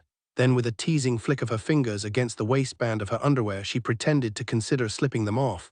Seriously, this is supposed to be my punishment. I bit back a laugh, struggling to keep my expression neutral, even though the smallest hint of her teasing had my pulse racing. Just as quickly she turned and walked away. Where are you going? I called after her. To take care of myself, she tossed over her shoulder. I blinked. Wait, what? She paused just long enough to glance back, mischief dancing in her eyes. You get to watch? Oh, hell no. I was on my feet in an instant, following her into the living room where she sprawled across the couch, one leg draped over the back, looking up at me with that infuriatingly irresistible gaze. That was all it took. I was on her in seconds, my mouth crashing against hers. Not a chance, I murmured against her lips before kissing her harder. Her fingers twisted into my shirt, her tongue meeting mine with equal hunger. Then from down the hall, Lily let out a sharp cry. We froze. Camryn sighed, pulling back with a reluctant smile. I've got her, she said, untangling herself from me. I raked a hand through my hair as she disappeared down the hallway, then wandered back to the kitchen, scribbling Italy on another slip of paper before tossing it into the hat with the rest. By the time Camryn returned, the house was quiet again. She curled up in the chair beside me, tucking her bare feet beneath her and resting her chin in her palm. Her expression softened, something unspoken lingering in her eyes. Andrew, she said finally, do you honestly think we can pull this off? Pull what off? She laced her fingers together on the table. Traveling with Lily. I leaned back in my chair, studying her. Yeah, I do. Why are you having second thoughts? Her smile faltered. No, it's not that. I'm just terrified. Nobody we know has ever done anything like this. What if we're completely out of our depth? Maybe there's a reason most people don't take risks like this, Camryn said, her voice trailing off. At first, her hesitation made my stomach twist. What if she had second thoughts? I'd respect her choice, sure, but part of me would have carried that disappointment for a while. I shifted forward, resting my arms on the table just like her, our eyes locking. We can do this, I said, my voice steady. As long as we both want it, not just because we think the other does, then yeah, Camryn, I know we can make it work. We've got savings, Lily won't start school for years, there's nothing holding us back. She studied me. But is this really what you want? She pressed. You're not just saying yes for me. I shook my head. No, even if I weren't as sure as you, I'd still do it because it's what you want, but that's not the case. I want this too. Her smile flickered back, stronger now. It is scary, I admitted. If it were just us, maybe less so, but think, if we don't do this, what's the alternative? Camryn glanced away, considering. Work raise Lily here, I guess. Exactly, I said, gesturing vaguely toward the world outside. That fear, that's the line between us and them. She knew who I meant, not the people content with routine, but the ones who dream of more but never try. The ones who let fear win. But what will we do? She asked. Ever we want, I said simply. She exhaled. I mean long-term, 5-10 years from now, what then? We can't just drift forever. Money runs out. Lily needs school. We'd end up right back here becoming them anyway. I grinned. See, now you're mixing fear with excuses. We'll figure it out. Lily will be fine. We'll live how we want, go where we want, and if we ever have to settle, we'll cross that bridge. But right now, I tapped the table. Right now, that's not our problem. She finally smiled. Okay, just had to be sure. I slid the hat toward her. Your pick first. She reached for it, then paused, narrowing her eyes at me like she'd caught me in a trick. Did you actually include Italy in there? Yes, I did. Scout's honor. This time Camryn believes me. She reaches deeper into the hat, fingers brushing against the slips of paper until she plucks one out, clutching it tight in her fist. Well, I prompt, raising an eyebrow. She presses the crumpled paper into my palm and says, you read it. I take it from her, unfolding it slowly, letting my mind wander to the possibilities. Before, I'd been so focused on proving Brazil wrong that I hadn't considered the other options. But now, with the bet lost, the idea of any of them feels thrilling. Well, Camryn taps her foot impatiently. I grin and toss the slip onto the table. Jamaica, I announce. Guess we both struck out. Her smile stretches wide. That tiny scrap of paper isn't just a destination. It's the first domino tipping us into the rest of our lives. And what a wild, beautiful ride it turned out to be. I can still picture it, late spring, Lily in her sunflower yellow dress, hair pinned back with little daisy clips. Not a single tear on the flight to Montego Bay, just pure excitement. The second we stepped onto the tarmac, the humid air wrapping around us, everything clicked into place. That was the moment Andrew and I changed, but I'll get to that. Rewind 2 months, I was a mess. Even though I kept repeating Andrew's reassurances like a mantra, fear gnawed at me. 2 days before takeoff, I nearly bylaid. Then I remembered that ridiculous duffel bag moment from when we first met. "So where's our first stop?" I asked, neatly folding one of his shirts. No, his voice echoed from the closet. "No itineraries, Cam, we get in the car and go, no GPS, no reservations." He stuck his head out, frowning. "What are you doing?" I blinked at the half-folded shirt in my hands, making sure they fit. He dropped his sneakers with a thud and marched over, snatching the shirt from me. "Stop being so precise," he said, stuffing it haphazardly into the bag. "Just throw it in." Such a small thing, but it was the push I needed to board that plain staying put would have meant letting fear dictate our future. And looking back now, the only thing that truly terrifies me is how close we came to settling down in North Carolina forever. After 3 incredible weeks in Jamaica, we were reluctant to leave, but adventure called louder. One evening, as we chatted with locals under the stars, Andrew rummaged through our bag. We'd swapped the cowgirl hat for a handy purple Crown Royal pouch and pulled out Japan. Across the ocean, that was a curveball. Right then, we abandoned the whole random country draw idea and started picking destinations based on proximity instead. Venezuela, Panama, Peru, then Brazil, each place left its mark on us. We lingered longest in Temuco, Chile, staying 2 months while steering clear of any regions with travel warnings. Everywhere we went, we dove headfirst into the culture, sampling street food, joining festivals, picking up phrases.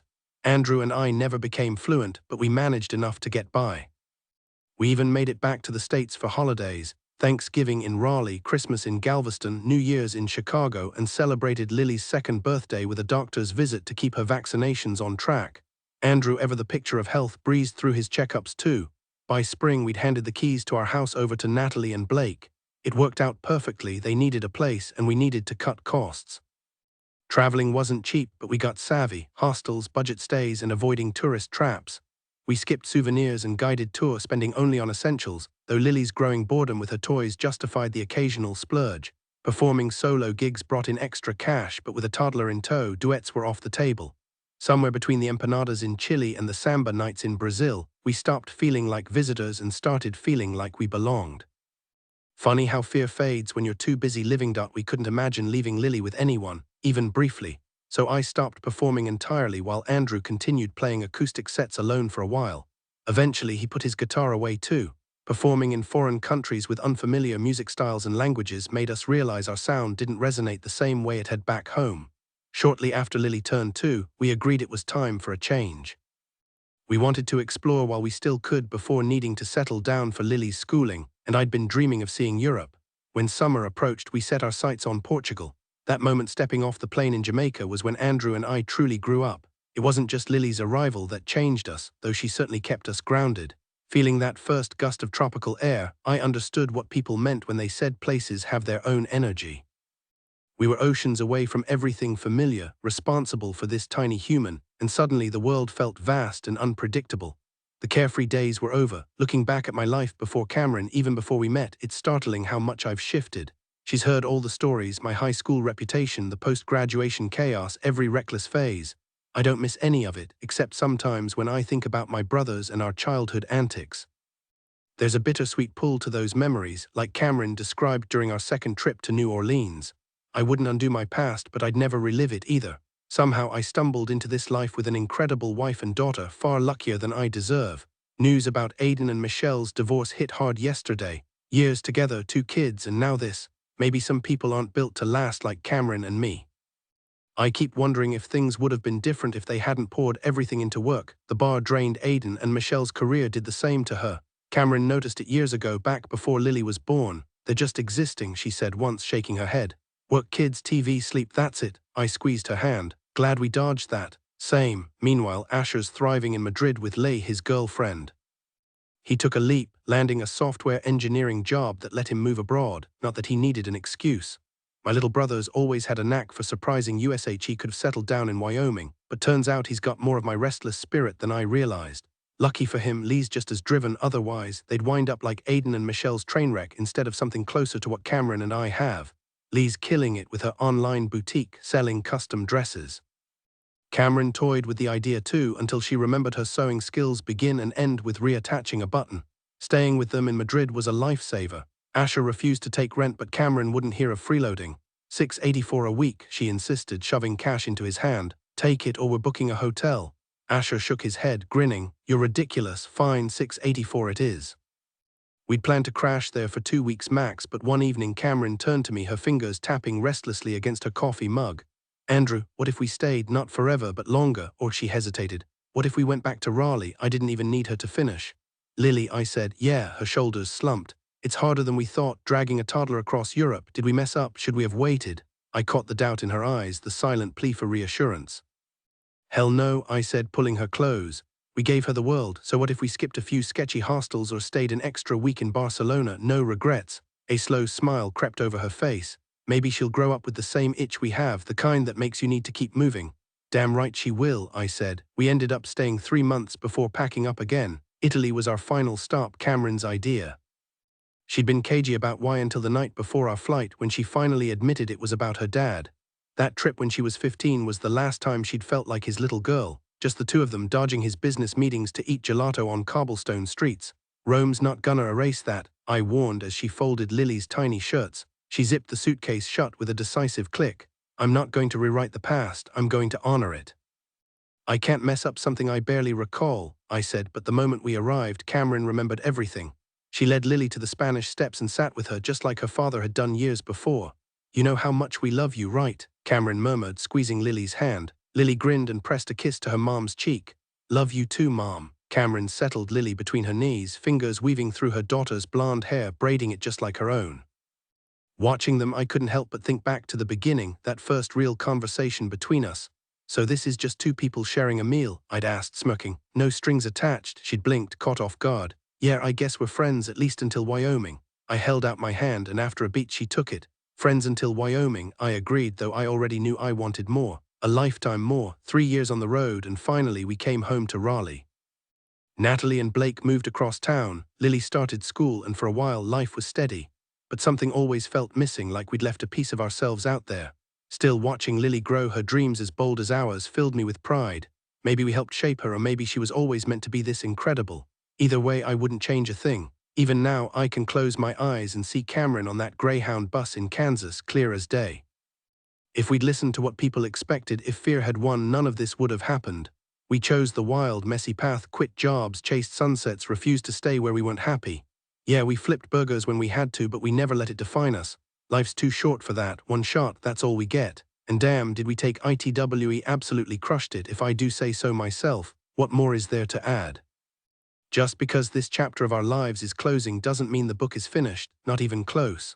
Camryn and I have a whole world left to explore, adventures waiting to be had, and plenty of rules left to break. Today marks a fresh start for Lily, for us, for everything we believe in. Sure, this story might be wrapping up, but our wild ride isn't ending anytime soon. We'll keep living boldly until the very last page. Natalie's been twisting the same strand of hair for what feels like forever, and it's officially grating on my nerves. I grab my iced coffee and take a long sip, watching her from across the table. She's propped up on her elbows, chin resting in her palm, eyes locked on some guy in line. "Oh my God, Cam," she breathes, not even trying to be subtle. "You have to see him." I sigh and set my drink down. "Nat, remind me again, who's your boyfriend?" She shoots me a mock glare. "Relax, Warden. Damon doesn't care if I look, as long as I'm still his favorite distraction when the sun goes down."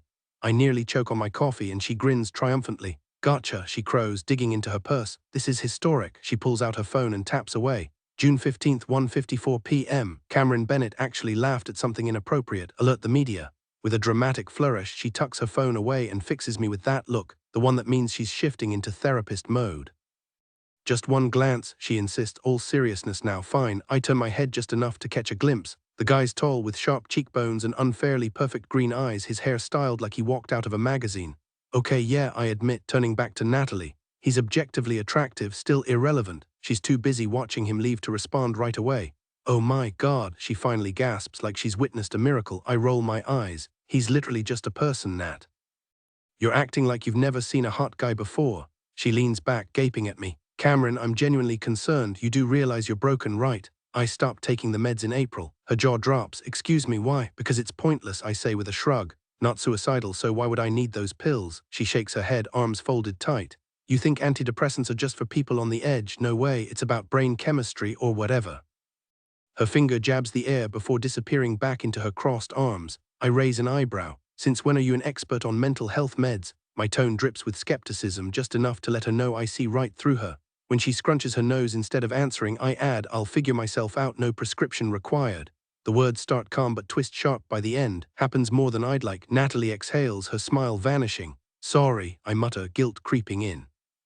No, you're right, my emotions are a wreck, and yeah, I can be awful sometimes. Sometimes, she mutters, but the grin's already back. Classic Natalie. I give her a half smile. I just need to work through this my own way. Work through what? She rolls her eyes. Cam, she says, tilting her head, life's messy. You don't figure it out, you punch through it. Do stuff that actually makes you feel alive. Maybe she's better at this than I thought. Fine, you're right, I admit, hesitating. She leans in. Spit it out already.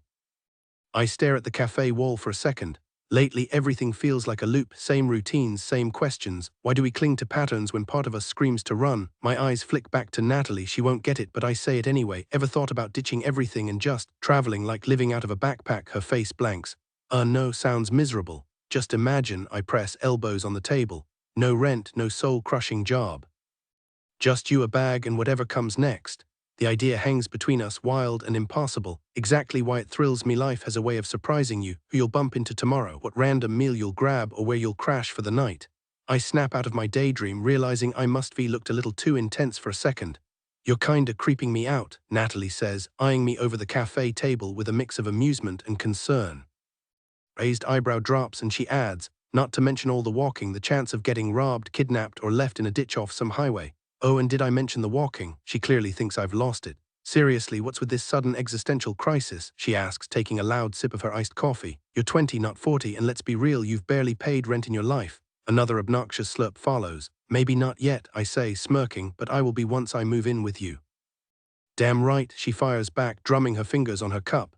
50-50 on everything. Wait, you're not chickening out, are you? She freezes mid-sip, narrowing her eyes. Nope, still in. Next week I'm officially free of my mom's place and living with a total disaster. You're the worst, she cackles. I shrug and sink back into my thoughts, the ones she doesn't get, but I never expected her to. Even before Ian passed, my mind never worked like hers. While Natalie spends hours fantasizing about her boyfriend Damon, I'm stuck wondering about the weight of foreign air on my skin, the salt in ocean breezes, why rain sounds like a whispered secret. You're intense, you know that? Damon S. told me more than once. Natalie groans. You're such a buzzkill. She shakes her head, straw still in her mouth, then abruptly stands. Enough of this deep talk. This cute little coffee shop is just making you worse. We're hitting the underground tonight. What? No way. Yes way. She chucks her cup into the trash with perfect aim and yanks my wrist. You're coming because you're my best friend, and I'm done taking no for an answer.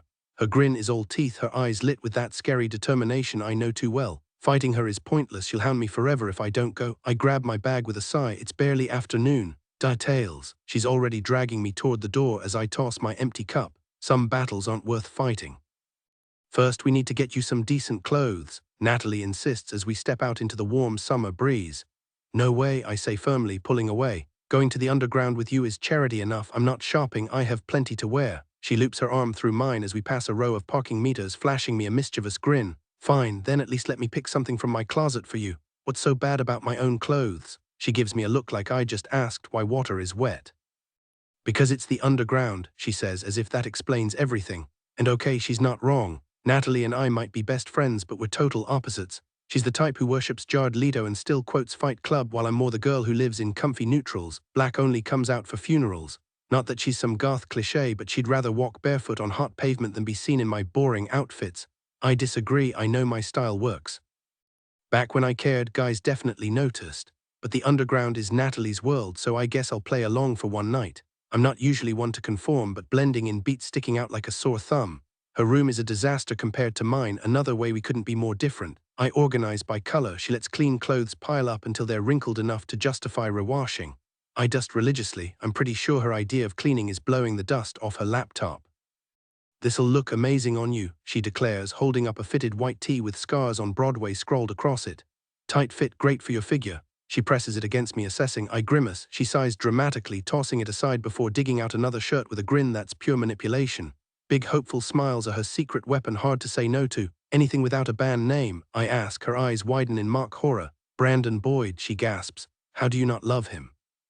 He's fine, I shrug. I don't really want to be a walking billboard for him, I said, eyeing the snug V-neck shirt she was holding up. Speak for yourself. I'd love having him right here, she replied, running her hands over the fabric before pulling off her current top and tossing it toward the laundry basket.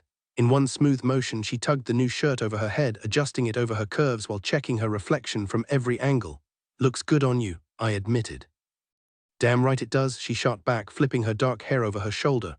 What's Jared Leto gonna think about this betrayal? I teased. She snorted, grabbing her hairbrush. Please, he'll always be my first love. And Damon, you know, the actual boyfriend who exists. She froze mid-brushstroke, turning to glare at me through the mirror. If you keep ragging on me about Damon, she spun around, eyes narrowing. Wait, do you have a thing for him or something? My jaw dropped. What? No, Jesus, Nat.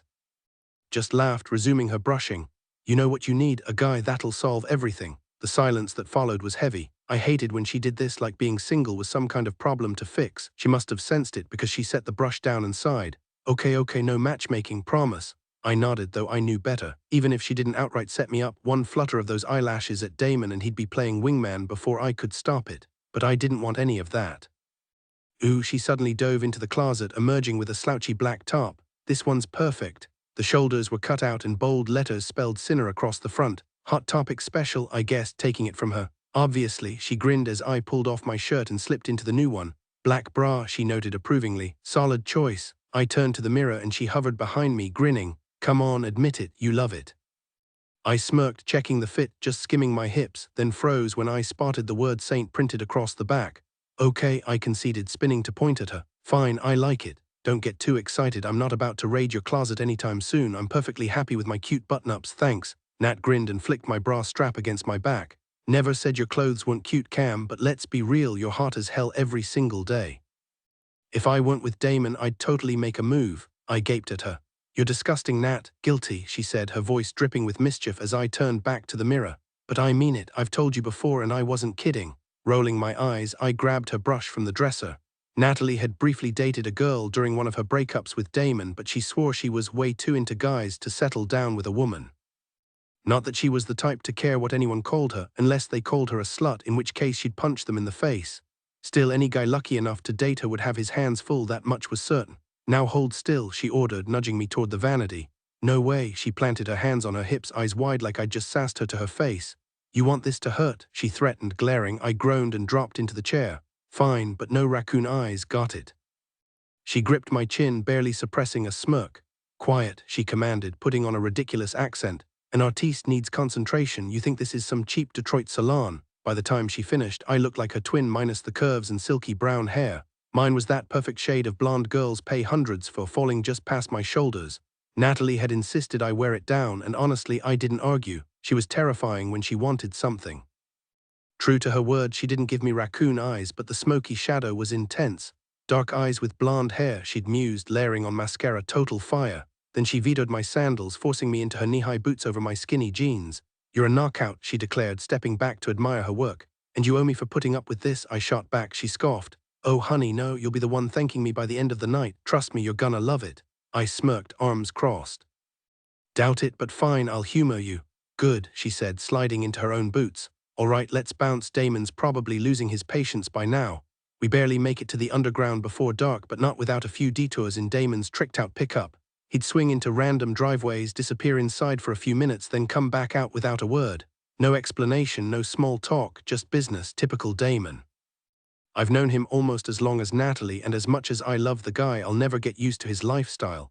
His basement, a full-blown weed farm, but don't let that fool you, he's not the type to lounge around smoking it. Most growers look like they time-traveled from a bad 80s movie, but Damon, picture a younger, edgier Alex Pettyfer. He says weed's not his thing, just a means to an end. That end being cocaine. Natalie plays dumb about it.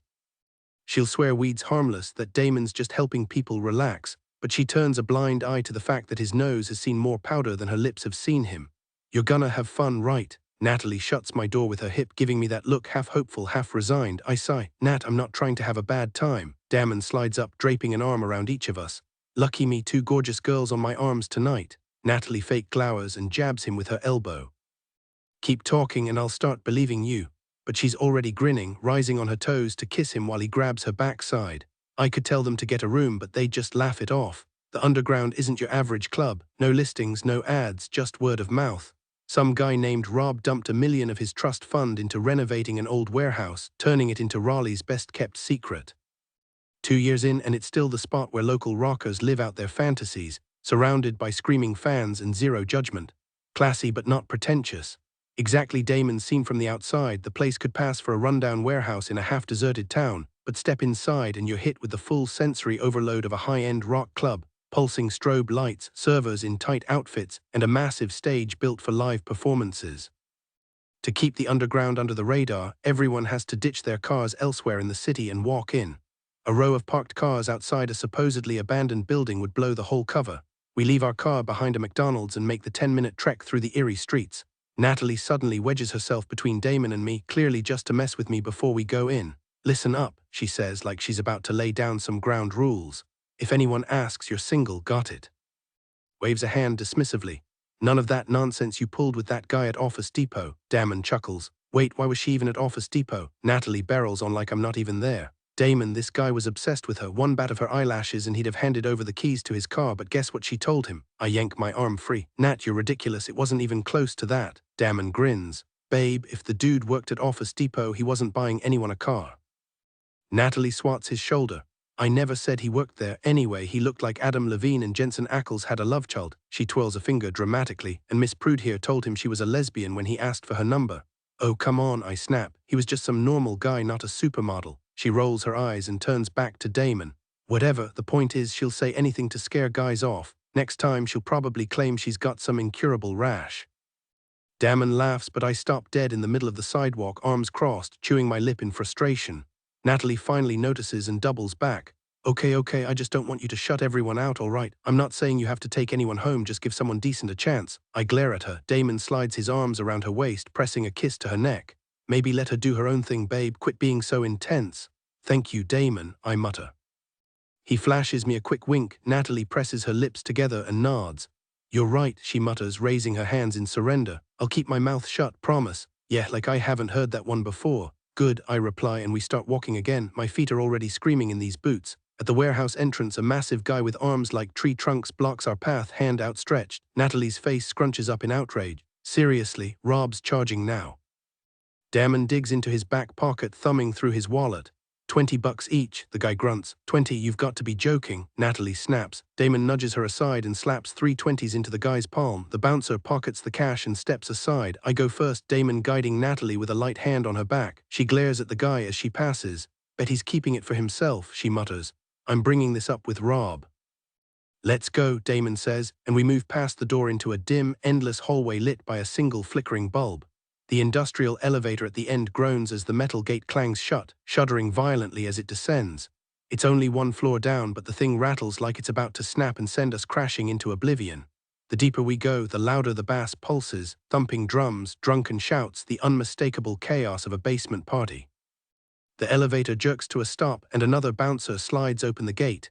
Natalie bumps into me from behind. "Move it," she laughs, shoving me forward. "That's for collision playing." Her voice cuts through the noise as we push into the main room. She grabs Damon's hand, then reaches for mine, but I know what's coming. No way am I diving into that sweaty, bouncing mess in these boots. "Oh, come on," she whines, practically pouting. Then her expression hardens, and she yanks my hand into hers, dragging me toward the crowd. "Quit being a wimp. If anyone messes with you, I'll take care of them, okay?" Damon smirks at me from the side. "Fine," I huff, letting her pull me along like a rag doll. We hit the dance floor, and after a few minutes of Natalie doing her best to embarrass me by dancing way too close, she shifts her full attention to Damon.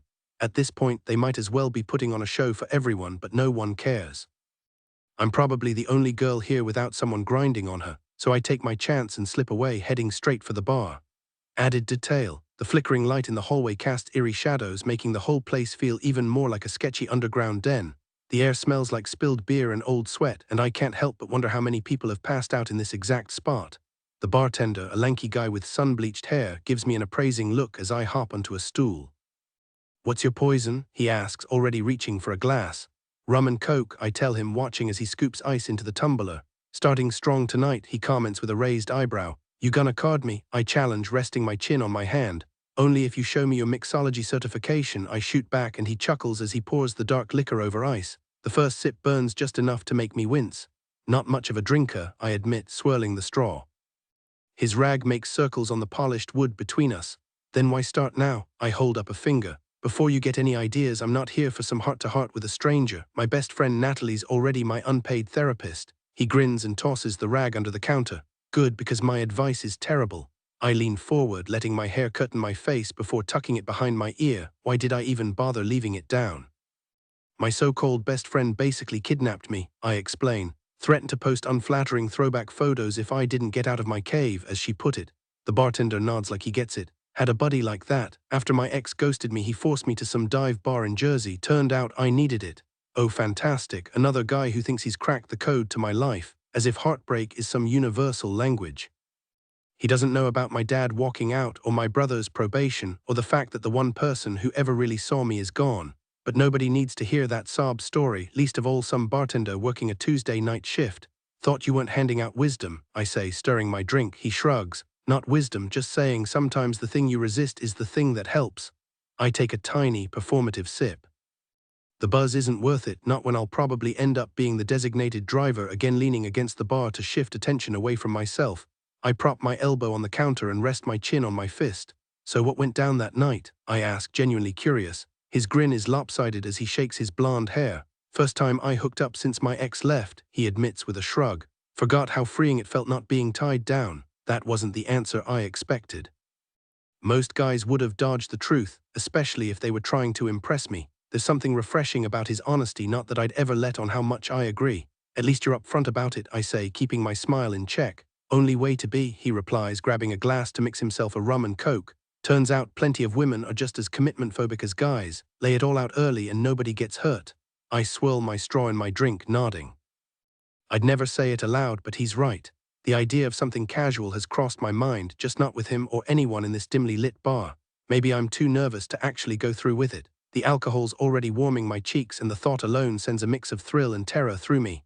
My history isn't exactly wild, just Ian, my first love, who died too soon, and Christian, the rebound who proved love was just another word people throw around. I never told Christian I loved him back, and maybe that's why he bylaid. When I glance up, the bartender's watching me with an easy smile. He's got that effortless charm, sun-kissed skin, warm brown eyes, and arms that suggest he spends more time outdoors than behind a bar.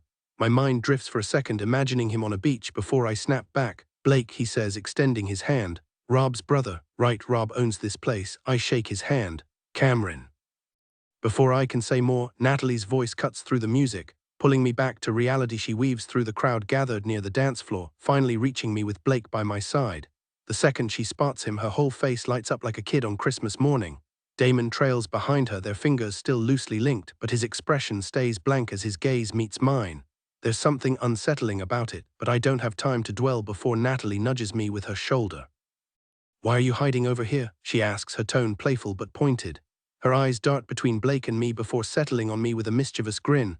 Just grabbing a drink, I reply. You here to join me or spy on me? Maybe a little of both, she says, dropping Damon's hand to tap the bar. She flashes Blake a bright smile. Surprise me, something strong. Blake nods, then glances at Damon, who orders a rum and coke without missing a beat.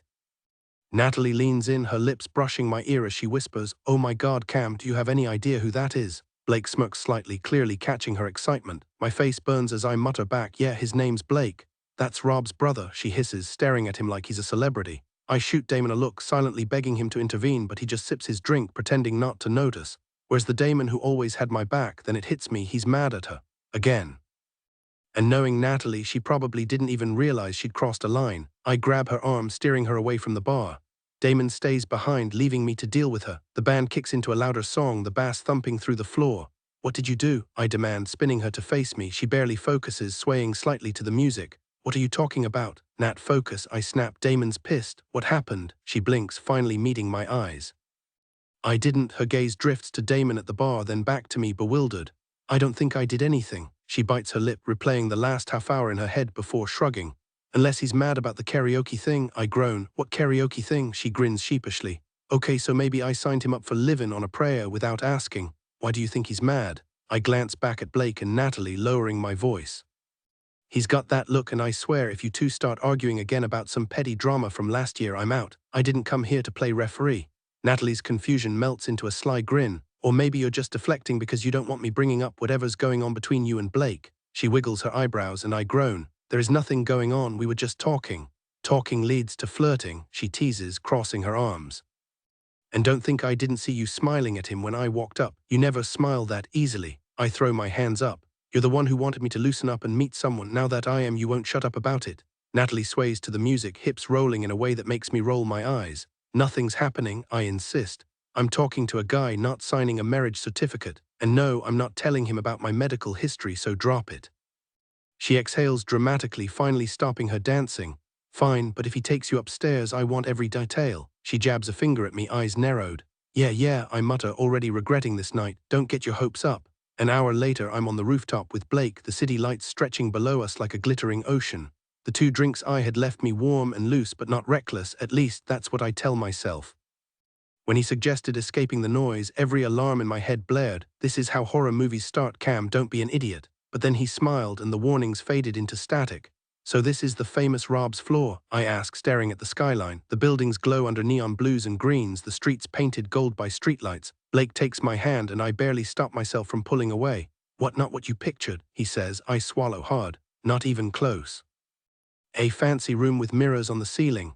Wait, that's exactly what I was afraid of. Why did I even come up here with him? My stomach tightens as reality hits. Maybe I am more buzzed than I realized because my judgment is clearly shot. The thought that I'd ever be okay with something like this, even tipsy, sends a cold wave through me. Is the alcohol just dulling my senses, or is it revealing something about me I don't want to face? I glance at the heavy metal door wedged in the brick wall, a sliver of light seeping through the crack. At least he left it open, small comfort. He leads me to a weathered picnic table and I perch nervously beside him, the night air tugging strands of hair into my mouth. I swipe them away, my fingers unsteady. Lucky it was me, he says, staring at the skyline, elbows resting on his knees. I tuck my legs beneath me, hands clasped in my lap. When I shoot him a look, he grins. Lucky I was the one who brought you up here, he clarifies. A girl like you alone with all those guys down there. He turns, his dark eyes catching the faint glow of distant streetlights. Could V been the start of a true crime special? Every trace of alcohol evaporates from my system, my spine stiffens, breath catching. What was I doing? Relax, he says, raising his hands in surrender. I don't mess with girls who aren't all there, or ones who think they are but really just had one too many. The tension in my shoulders eases slightly. Maybe he's harmless, or maybe he's just good at pretending. Still, if he had bad intentions, would he really joke about it? A quiet laugh escapes me. What's funny? He asks, tilting his head. That true crime line, I admit, biting back a smile. You're a fan of those shows? He looks away, rubbing his neck. Nah, just saying what everyone's thinking. Aha, I tease. First guy I've met who admits to watching them. The flush creeping up his neck is oddly satisfying. And for some stupid reason, that makes me relax just a little more. Seriously, keep this between us, okay? He flashes me this exaggerated puppy dog look. I grin but quickly turn my attention to the skyline, letting the glow of downtown distract me from whatever ideas he might be getting. Sure, he's got charm for days, but that doesn't mean I'm about to fall for it. Right now, all I want is this, just 2 people talking without hidden agendas or expectations. Why is that so impossible with guys? One friendly laugh and suddenly they're reading into things that aren't there. So, he leans in, elbows on the railing. What's a girl like you doing out here solo? I roll my eyes playfully. Nope, we're not doing this. Relax, I'm just making conversation. He shifts, propping one foot on the ledge like he's settling in for a story. No ulterior motives, Scout's honor. Ulterior motives? Yeah, like fishing for personal drama just to seem deep. If I wanted something from you, I'd say it straight. I raise an eyebrow. So you don't want something? He exhales, running a hand through his wind-tousled hair. Okay, fine, you're gorgeous, obviously, but if that's all this was about, I wouldn't have wasted time with small talk. The bluntness catches me off guard, and for a second I freeze. If that's all, what else is there? Some grand romantic plot? No thanks. Just to be clear, I say, putting a little distance between us, I'm not in the market for anything complicated. He blinks, then laughs. Same, honestly, I just liked your vibe. Conversation's rare these days. I study him, the way the city lights catch his smirk, how he doesn't push. Part of me wonders if I gave the signal, he'd roll with it, but he's playing it cool, and I'll admit that's refreshing. All right, I relent. Bad breakups, needed space, end of story. Been there. The wind kicks up, messing with his hair again. Starting over's brutal. You get used to someone's habits, their stupid little quirks, then bam, back to square one. He glances at me, quieter now. Takes a while to unlearn somebody. The honesty hangs between us, raw and unexpected. For the first time tonight, the banter feels real. Staying in your comfort zone can feel like home, even when it's toxic, like trying to drag a guy glued to his couch away from binge-watching shows long enough to remember what sunlight looks like. Blake must have sensed he was getting too real too fast because he cracked a joke to lighten the mood. Took me months with Jen before I could take a dump without locking the door, he said, grinning. I burst out laughing, and when I glanced back at him, his smile was still there. But something in his eyes made me wonder if he was really as over his ex as he claimed. Not wanting him to spiral, I shifted the focus to my own pain before he could. My boyfriend died, I said bluntly. Car crash. Blake's expression dropped, guilt flashing in his eyes. Shit, I didn't mean. I cut him off with a wave. It's fine, you didn't know. He gave a quiet nod, waiting, so I added, "It happened right before graduation." His hand settled on my knee, just a steadying touch, nothing more. I was about to explain when bam, Blake went flying off the table, hitting the ground hard. I barely registered Damon charging in before he was on top of Blake, fist swinging. "Damon," I screamed, scrambling toward them. "Stop, what the hell are you doing?" I grabbed Damon's arms, trying to yank him back, but he was a force of pure rage. I might as well have been wrestling a tornado. One hard jerk sent me stumbling, my palms scraping against rough concrete. Blake finally got a solid hit in, staggering to his feet. "What's your damn problem?" he spat, wiping blood from his split lip. "You know what?" Damon snarled, lunging again. I threw myself between them, shoving against Damon's chest. "We were just talking." My voice was raw from shouting. I twisted to look at Blake, horrified. "Blake, forget it," he muttered, jaw tight. "I'm done." He turned and stormed out, the metal door slamming behind him with a deafening clang that echoed like a gunshot. I spin around to face Damon, my anger boiling over as I shove him hard in the chest. "You absolute jerk, how could you do that?" My voice is raw, inches from his face. Damon's jaw tightens, his breath still ragged from the scuffle. His dark eyes are wild, untamed, almost dangerous. A flicker of doubt crosses my mind, but years of knowing him push it aside. "Seriously? We're just going to leave with some random guy, even drunk? I thought you had better judgment, Cam." I take a step back, arms crossed tight over my chest. "So now I'm an idiot? We were just talking." My voice cracks as my hair tumbles into my face. "I know the difference between a decent guy and a creep, and right now you're acting like the latter." His lips press into a thin line, but his tone stays eerily calm. "Call me whatever you want. I was just trying to protect you." "From what?" I snap. "A normal conversation, a guy who actually seemed interested." Damon scoffs. "No guy just wants to talk," he says, like he's some authority on the subject. "No one takes a girl who looks like you to a deserted rooftop just to chat. 5 more minutes and he would have had you pinned on that table. No one would have heard you up here." A cold knot forms in my throat. Maybe he's right. Maybe Blake's quiet charm was just a cover for something darker. I've seen enough movies to know how this could have gone, but my gut still says Blake wasn't like that. Still, I turn away before Damon can see the doubt creeping in. I'm furious at how he handled it, but part of me knows he meant well, even if it came with a side of overbearing machismo. "Cam, look at me." I hold out for a stubborn moment before turning, arms still folded. Damon's expression has softened. "I'm sorry, he exhales, glancing away. "Camryn, the idea of you with someone else, I can't handle it."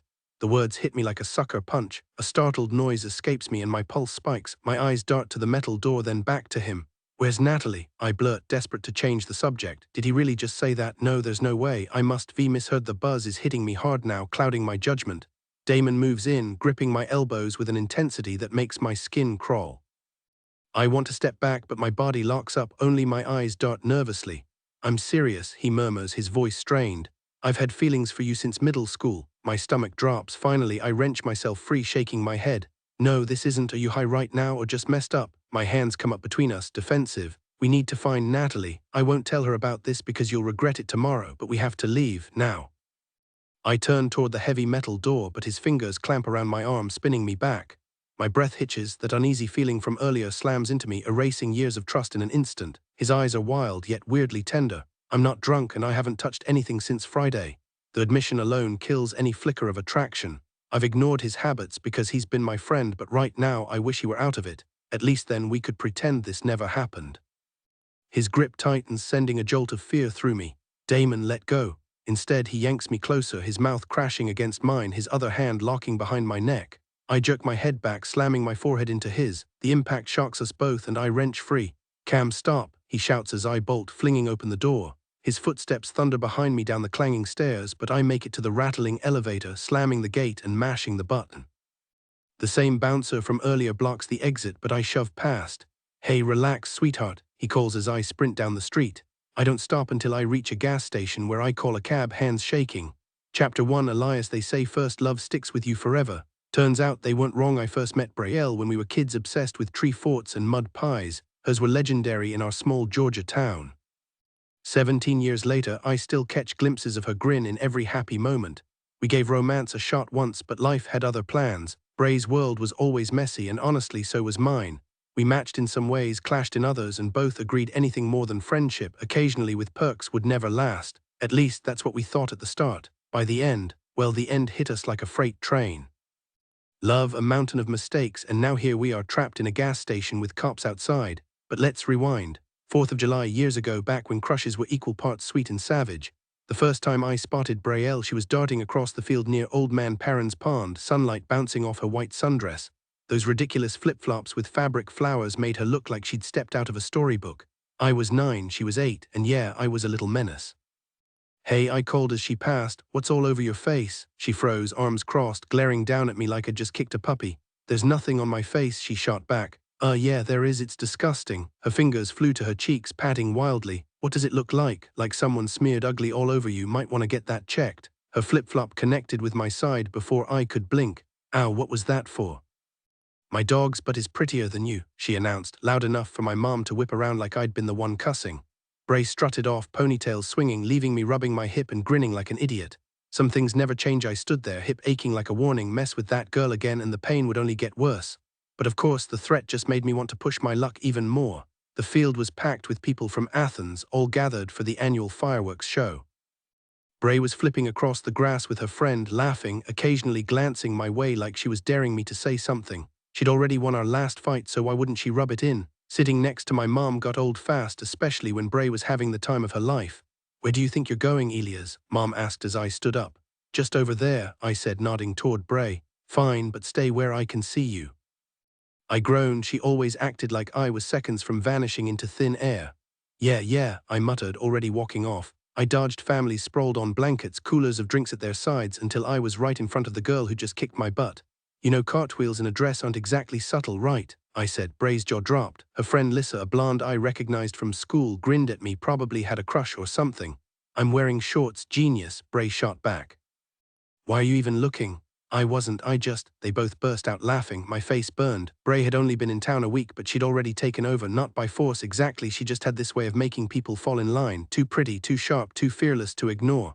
"Wanna go sit by the pond?" I asked. "Fireworks look better over the water." Bray shrugged. "Sure, whatever." She stood, and Lissa was already up before Bray even finished deciding. Just like that, like we hadn't been at each other's throats hours before, we walked side by side. Mitchell showed up later, and the four of us sprawled on the grass, watching colors explode overhead. Even with the others there, it felt like just me and Bray, laughing at dumb jokes, mocking passers-by. Best night ever, and it was barely getting started. By the time the last firework faded, most of the crowd had cleared out. Mom found us still lying there. "Time to go," she said, looming over me. Bray was curled up beside me, her head resting against my shoulder. I hadn't paid much attention to it, but my mom definitely had.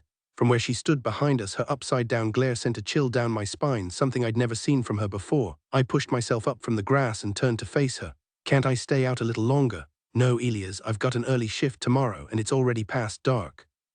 She motioned for me to get up, her other hand weighed down with picnic leftovers. I sighed but obeyed. "Oh, come on, Ms. Klein," Mitchell chimed in from my other side. "I'll make sure he gets home safe." Mitchell was older, but I didn't need a babysitter. The suggestion burned, especially with Bray right there. I shot him a sharp look, and he winced, mouthing a silent sorry. "Later," I muttered, grabbing the cooler from my mom to help carry the load. We trudged across the field toward our truck parked on the dirt road. Aunt Janice waved as her rattling Corsica coughed to life and rolled away. Back home, Mom collapsed into bed, managing that hotel left her exhausted. Dad lived in Savannah now ever since the divorce 3 years back. We still got along great, and I usually spent summers with him. But this year his job sent him to Michigan, so I stayed with Mom the whole time. Funny how things work. If Dad hadn't left, Bray wouldn't have shown up outside my window that night, tapping lightly on the glass. "You're seriously in bed already?" Bray asked, squinting up at me. I shoved the window open the rest of the way, letting in the thick, sticky air. "Nah, just hanging out. What are you doing here?" A mischievous smile tugged at her lips. "Wanna go swimming?" "Swimming?" "Yeah, swimming." She folded her arms and tilted her head. "Unless you're too scared to sneak out." "I'm not scared." "Lie. If Mom caught me, that fly swatter would leave welts." "Then prove it," she dared, beckoning me. A challenge, and if I backed down, she'd tell everyone at school. I'd be the kid too afraid of his mom to live a little. The town outcast, doomed to die alone under a bridge. At least that's what Mom warned would happen if I ever ditched school. Okay, maybe I was spiraling. But still, no way I was letting Bray win this one. I pressed my lips together, hesitating just long enough to see Bray gearing up for another round of chatter. Before she could start, I swung my leg over the windowsill and dropped outside, landing in a neat crouch, smooth enough to impress myself. Bray flashed a grin, snatched my hand, and tugged me away from the house. The whole walk to the pasture pond, I couldn't shake the image of that fly swatter hanging by the back door. Bray moved like she didn't have a single care, and that became crystal clear the second we hit the edge of the pasture. She tore away from me, arms stretched toward the sky like she could grab the moon if she tried hard enough. Her laugh was contagious, and soon I was sprinting after her, laughing just as loud.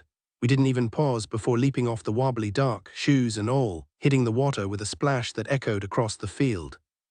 We swam until my arms ached, and I couldn't resist flicking water at her face every chance I got. Eventually, she swam back to the dock, breathless. Out of nowhere, she turned to me. "Ever kissed a girl?" I froze, then glanced sideways at her, our legs kicked lazily in the water. "Nope, you." She shoved her shoulder into mine, cackling. "You know, girls, seriously." It took me a second to catch my slip, too busy short-circuiting over the word kiss, but I played it cool like it was just another dumb joke. "Never kissed a guy either," she added. The silence that followed was thick enough to choke on, mostly from me probably. I stared at the water, listening to fireworks crackling somewhere far off, the pond alive with frogs and crickets. "Why not?" I finally asked. She squinted. "Why not what? Why haven't you kissed a guy? Why haven't you kissed a girl?" Shrugged. "Dunno, just haven't. Maybe you should." "Why?" "Dunno." Quiet again. We slumped against the dock, hands gripping the edge, feet stirring the water into tiny waves. Then before I could overthink it, I leaned in and kissed her cheek just shy of her mouth. She turned pink, smiling like I'd handed her a secret. My face burned, but I didn't care. I wanted to do it again. Before I could, Bray sprang up and bolted into the pasture. "Fireflies," she yelled, her voice carrying under the stars. I stood, watching her silhouette shrink into the distance, surrounded by hundreds of flickering green-yellow lights. "Elias, hurry up." Bray's voice floated through the night air, wrapping around me like the summer breeze. That evening felt electric, charged with something I couldn't name at 9 years old, but my gut told me this memory would stick forever. I sprinted after her, my sneakers kicking up dew from the grass. We totally should have grabbed a mason jar. She darted between patches of moonlight, arms outstretched as fireflies danced just beyond her fingertips. On my third attempt, I finally cupped one between my palms, feeling its delicate wings brush against my skin. "No way you caught one, show me." I parted my hands just enough for Bray to peek inside. Every few seconds, a soft, golden glow pulsed between my fingers, casting flickering light across her awestruck face. "It's magical," she whispered. "Just like you," I blurted out, immediately wishing I could shove the words back into my mouth. Bray didn't tease me, though. She just grinned and nudged my wrist. "Okay, let it go. I don't want it stuck in your sweaty hands all night." I lifted my palms, but the firefly clung to my thumb, its tiny legs tickling. A gentle puff of air sent it spiraling into the dark, its light blinking like a fading ember. We spent hours chasing more through the field, collapsing breathless onto the grass to trace constellations. Bray ranted about her older sister, Ryan, who apparently stole her favorite hoodie and never returned it. I confessed how lonely it got being an only child. "Trust me, you're winning," she said, plucking a dandelion and blowing the seeds at me. We talked until our voices grew hoarse, the kind of easy conversation that only happens when you meet someone who just gets you.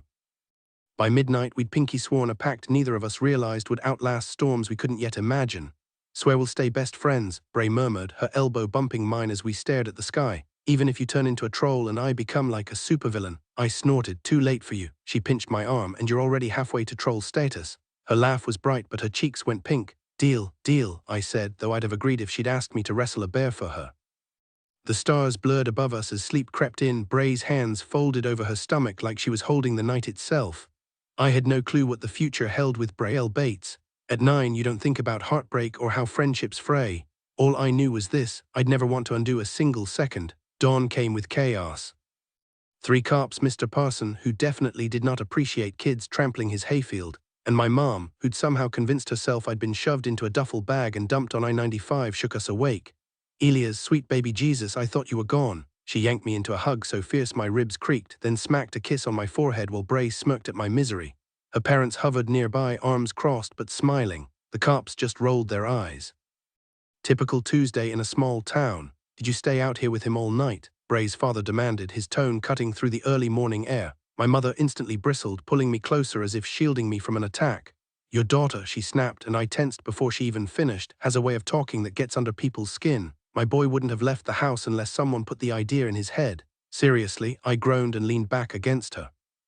"Mom, come on, you're seriously pinning this on my kid." Bray's mom shot back, stepping forward like she was ready for a fight. My mother didn't back down. "Yes, I am," she said firmly. Bray ducked behind her dad, and guilt twisted in my gut. She didn't deserve this. Before things escalated, I wrenched free from my mom's grip. "For God's sake, Mom," her eyes flashed, stopping me cold. "Watch your tone, Elias." Then with a pointed glance at Bray's mom, she added, "He never talks like this.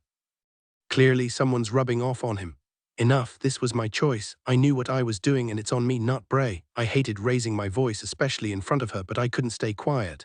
My mom had always drilled it into me, stand up for what's right even when it's hard, defend the ones who can't defend themselves, and right now that meant defending Bray. For a long moment my mom just stared at me, her anger deflating with a slow exhale. "I'm sorry," she finally said to Bray's parents. "I overreacted. I was just terrified something had happened to him." Bray's mom nodded, softening. "I get it, we're all just relieved they're okay." Bray's dad stayed silent, his jaw tight. I could tell forgiveness wasn't coming easily. That stunt cost me the rest of my summer, grounded, plus an unforgettable encounter with a fly swatter. And yeah, I swore I'd never sneak out again, but when it came to Bray, that promise didn't hold. We kept sneaking out all through high school, though I never got caught after that first time. People always asked why, after years of being inseparable, same school, same shifts at Dairy Queen, even crashing in the same bed sometimes, we never crossed that line. Truth is, we did, just not the way anyone expected. The auditorium buzzes with energy as Mrs. Morrison announces my name from the stage. Lily Parrish. Cheers erupt from the crowd, my parents' voices rising above the whistles and applause. I adjust my cap, which never quite sits right, thanks to what Dad jokingly calls my inherited weird head shape. Mom swears it's his fault, not hers.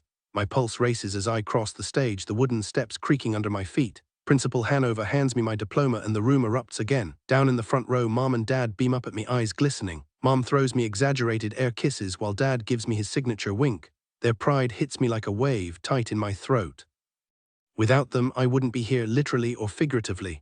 After the ceremony, Gavin and I weave through the sea of families until Mom pulls me into a bone-crushing hug. "You did it, sweetheart," she says, voice trembling. I laugh, patting her shoulder. "Careful, you'll smudge your eyeliner." Dad's turn comes next, his hug firm, his voice low. "Proud of you, kid." Then, with a theatrical glare, he eyes Gavin, who grins back. Some things never changed. It took my dad almost a full year to finally ease up on Gavin and trust him enough to let us go on a real date without parental supervision. Mortifying, absolutely. But Gavin stuck around through all the interrogations and suspicious glares, which honestly made my parents like him even more. He's one of the good ones, and I think they see that now. "Congrats, Gavin," my dad says, gripping his hand in that firm, dad-approved handshake. "Appreciate it," Gavin replies, still a little nervous around him, which I find oddly endearing. My parents went all out for my graduation party, turning our house into a packed celebration. I mean, everyone showed up, even relatives I hadn't seen in ages. Uncle Asher and Aunt Lee flew in from Spain, and Uncle Aidan brought my cousins Avery and Marley, along with his new wife Alice. Grams and Nana Nancy, who insists no one call her grandma, made it too, though Nana's been struggling with her multiple sclerosis. Then Zoe, my ride-or-die since kindergarten, barges in with her usual dramatics. "You're seriously leaving me," she wails, throwing her arms around me. "We grew up side by side in Raleigh, just like our moms did." "I'll visit all the time, I promise," squeezing her back. "Yeah, but it won't be the same," she mutters, pulling away and hopping onto a kitchen stool. I slide onto the seat beside her. "You could always move to Boston," I tease. She rolls her eyes, her dark hair swishing as she leans on the counter. "Not happening, and guess what? I might not even be in North Carolina much longer." "Wait, what?" I blink at her. Uncle Cole strolls in, tossing empty beer bottles into the trash with that effortless cool of his. Zoe sighs, twisting a strand of hair around her finger. "My parents are relocating to San Francisco." "No way," my jaw drops. "That's insane," she shrugs, crossing her legs. "I know it's not exactly down the road." "True, but it's San Francisco," I say, waving my hands like it's some glittering prize. "That's amazing, I'd kill to go there." A small smile tugs at her lips. Uncle Cole, tall, quiet, and effortlessly awesome, grabs a few more beers from the fridge, flashing me a grin as he heads back to the crowd. He also slipped me a fat $200 congrats card earlier. Legend. "Zoe, this could be incredible," I say, nudging her. "And now I have an excuse to visit California. Win-win." She laughs, but her eyes soften. "I'm really gonna miss you, Lil." "Same," I say, just as her mom, Natalie, and Dad, Blake, walk into the kitchen. The air shifts, something's up. "Did you let Lily know yet?" her mom asks, rummaging through the fridge. "Yeah, just told her," Zoe replies. Her mom turns to me. "What do you think, Lily?" Meanwhile, her dad plants a kiss on Zoe's head, grabs a beer from her mom, and steps outside, probably for a smoke. "I'm happy for her," I say. "She's heading to California, I'm off to Boston. We won't be side by side like we were growing up, but there's something freeing about not staying in one place forever. It just feels right." Her mom grins. "Oh, you are absolutely Andrew and Camryn's kid, no doubt about it." I beam and slide off the bar stool, following her and Zoe into the living room. My dad raises his beer in the middle of the room. "A toast," he announces, locking eyes with me, same green, same stubborn glint. "To our girl, Lily, show those college kids how it's done." Glasses clink. "To Lily." The whole day stretches into night, filled with family, friends, and Gavin, the guy I adore, were weirdly similar. He transferred here from Arizona, ended up with the locker next to mine, and somehow landed in all my classes. Zoe spotted him first, no shock there given how she flirts with anything that moves. I remember her declaring on his first day, "That one's mine, just wait." And honestly, I wasn't planning to get in her way, but Gavin wasn't into Zoe's theatrics. Funny enough, I owe her for us even talking. If she hadn't scared him off, he might have never stumbled over to me instead. Gavin and I, it's like we were cut from the same cloth.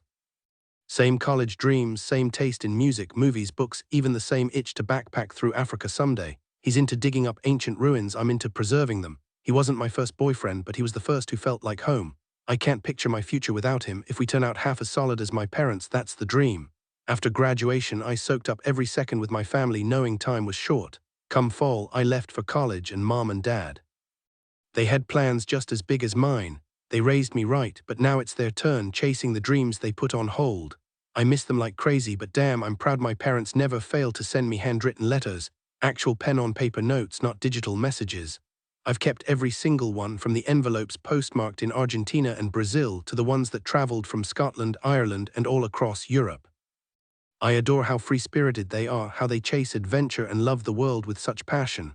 They inspire me. From the stories they've shared about their younger years, I know their lives weren't always smooth. Both had rough patches before they even met. Mom once opened up about her struggles with depression, though she kept some details to herself. Still, she made sure I knew she and Dad would always have my back, no matter what path I choose. I think she feared I'd repeat her mistakes, but honestly, I can't picture myself ever feeling that lost. Then there's the story of how they met, on a Greyhound bus of all places. I laughed when she told me, but the more I hear about their journey, the more amazed I am. Apparently, Dad was a bit of a wild card back then.